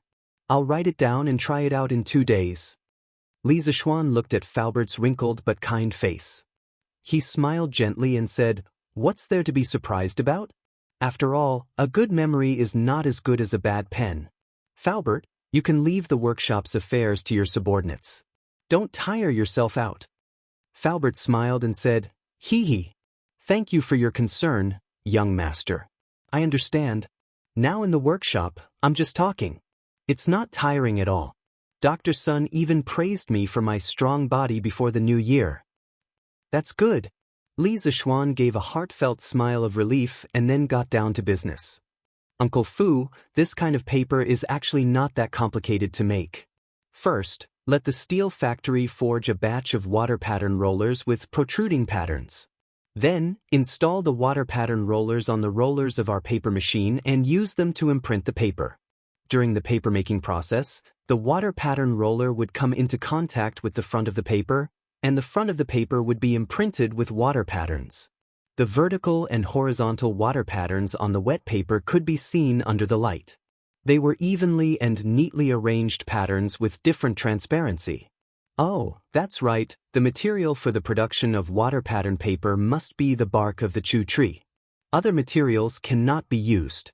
Faubert, you can arrange for people to buy a batch of chu tree bark for the workshop. First, buy it near Cheng. Later, go to Sichuan to buy it because there should be a lot of chu tree in Sichuan. Watermarked paper was the kind of paper that would show bright lines or patterns other than the curtains when it was exposed to light. It was the same principle as how modern RMB could show the portrait of a great person when it was exposed to light. This kind of watermarked paper could increase the potential beauty of the paper and could also be used to prevent counterfeiting. In fact, water-patterned paper had existed since ancient times. It was not a patent of modern people. According to the original history, in the middle of the Tang dynasty, the people of Chengdu invented water-patterned paper. It had two types of printing, clear and dark. Other regions could not produce it at all, so it was called Sichuan paper. Thanks to this, the earliest paper currency in China's history, jiaozi, first appeared in the Sichuan region. It was only later that it slowly spread out. In the beginning, people did not care about paper money at all. They only used it as stubs and felt that it was very easy to carry around. Later, they found that it was very useful and began to use it for transactions. Jiaozi was gradually popularized just like that. When it came to the Southern Song dynasty, because there was no supply of Sichuan's water-patterned paper, they switched to printing paper from the Jianghu region. However, Jiangnan paper did not have the special anti-counterfeiting ability of Sichuan paper, so there was a large amount of fake money in the market. At that time, there were more fake jiaozi, guaozi, and jiaozi than real money. Strict laws could not stop the counterfeiting of paper money. This directly caused the Southern Song dynasty's economy to sink into a quagmire. Therefore, the water-patterned paper used to produce banknotes was a very important anti-counterfeiting method. Chu tree bark? Young master, why must we use chu tree bark to make paper? Faubert listened and nodded his head. In the end, he could not help but ask. Li Zishuan replied, Faubert, paper made from chu tree bark not only has better toughness than normal paper, but it also has better texture. Faubert nodded his head skeptically. Then he felt that it was a little strange. Young master, why did you go through so much trouble to make water-patterned paper? It was all his fault for only caring about the technical aspects and ignoring Li Zishuan's purpose. Li Zishuan smiled mysteriously and said, Faubert, you will understand later. Other than the water-patterned paper, there is one more thing that I need to trouble Faubert to arrange for people to do as soon as possible. Young master, please speak. Faubert had long been immune to Li Zishuan's creative ability, so he did not make a fuss about it at the moment. Li Zishuan paused and said, Faubert, recently you have been thinking of ways to control the carbon content in the steel to refine a slightly softer steel. I plan to use this steel to make an engraving board, an intaglio engraving board. After this steel is refined, let Master Lu draw the engraving pattern I gave him on the steel plate, and I will engrave it myself later. Intaglio printing, or intaglio printing, was the traditional method of modern banknotes production. In the 21st century, all the countries in the world were still using intaglio printing to produce banknotes. The inked part of the printing plate was concave. During printing, the printing plate was directly in contact with the paper. Under the strong pressure, the ink in the concave pattern was directly transferred to the paper. The ink on the paper was three-dimensional, and if you touched it carefully with your hand, you would feel that it was uneven. On modern banknotes, it was easy to find two characteristics of intaglio printing. One was that the ink layer was thick, and the second was that it had a strong three-dimensional effect. Intaglio printing was the ultimate anti-counterfeiting method that Li Zishuan had designed for Tang Yuan.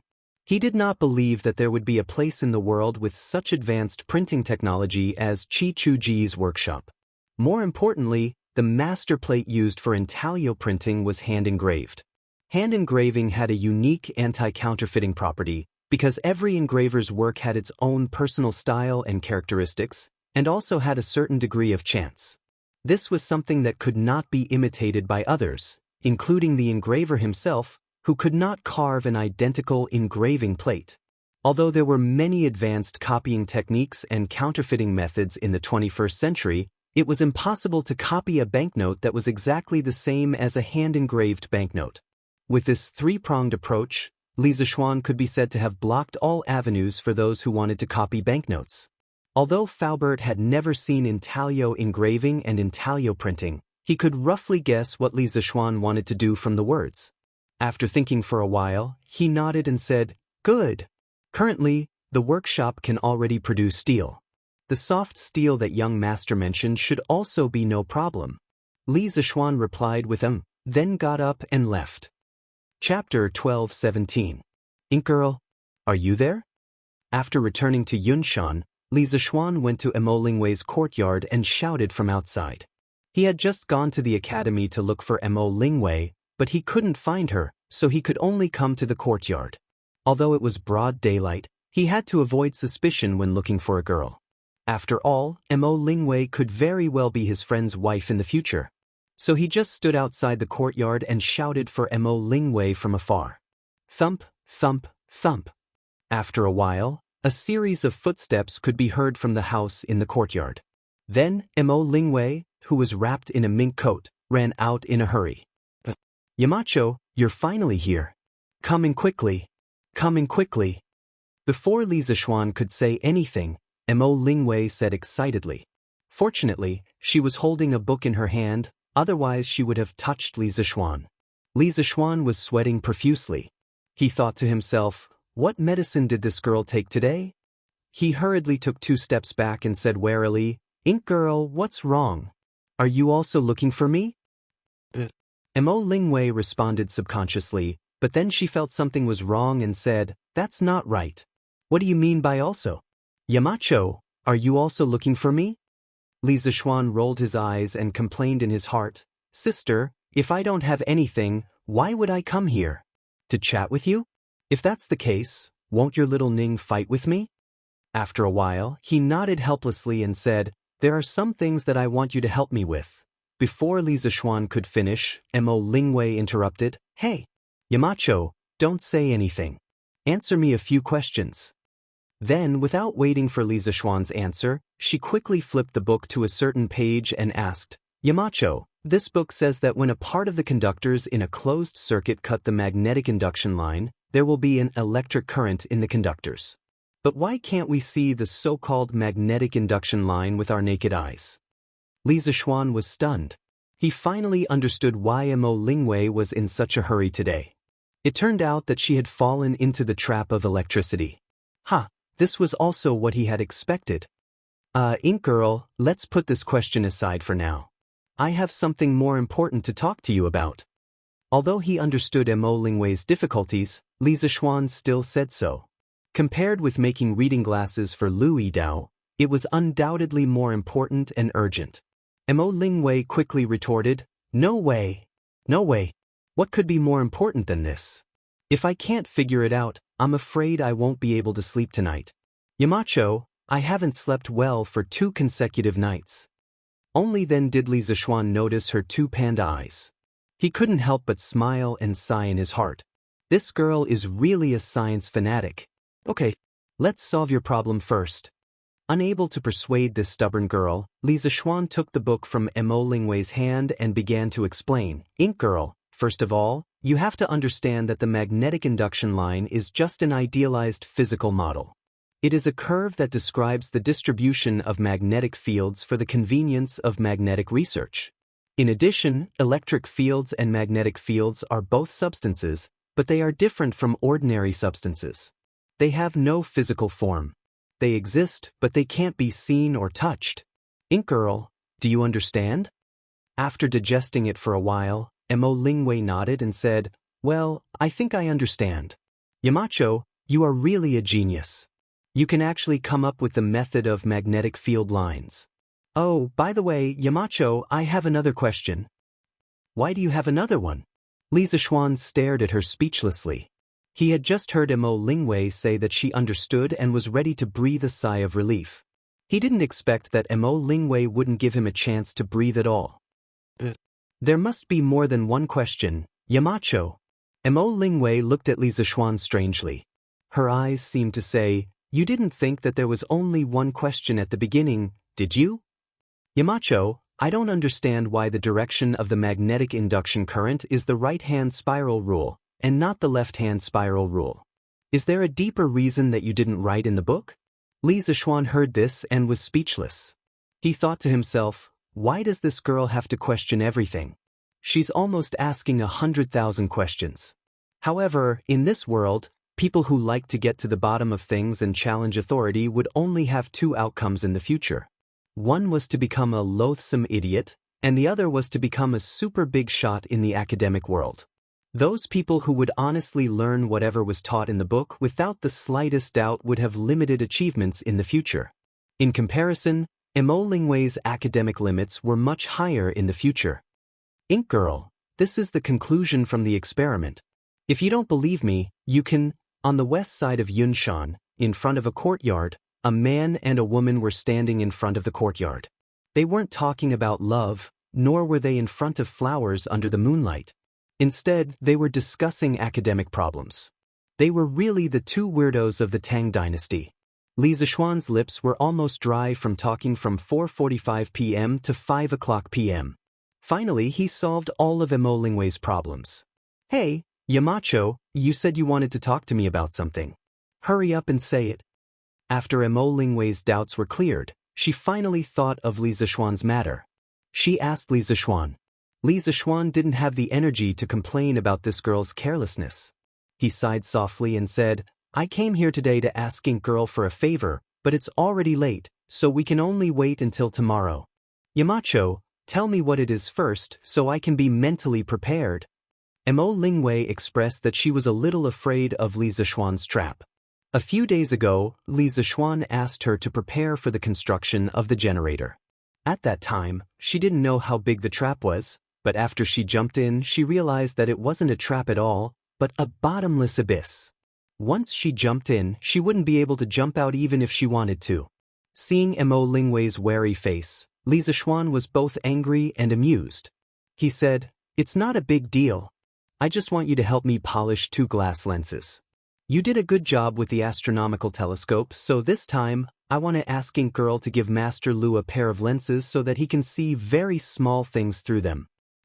Yamacho, are you talking about a magnifying glass? That's easy.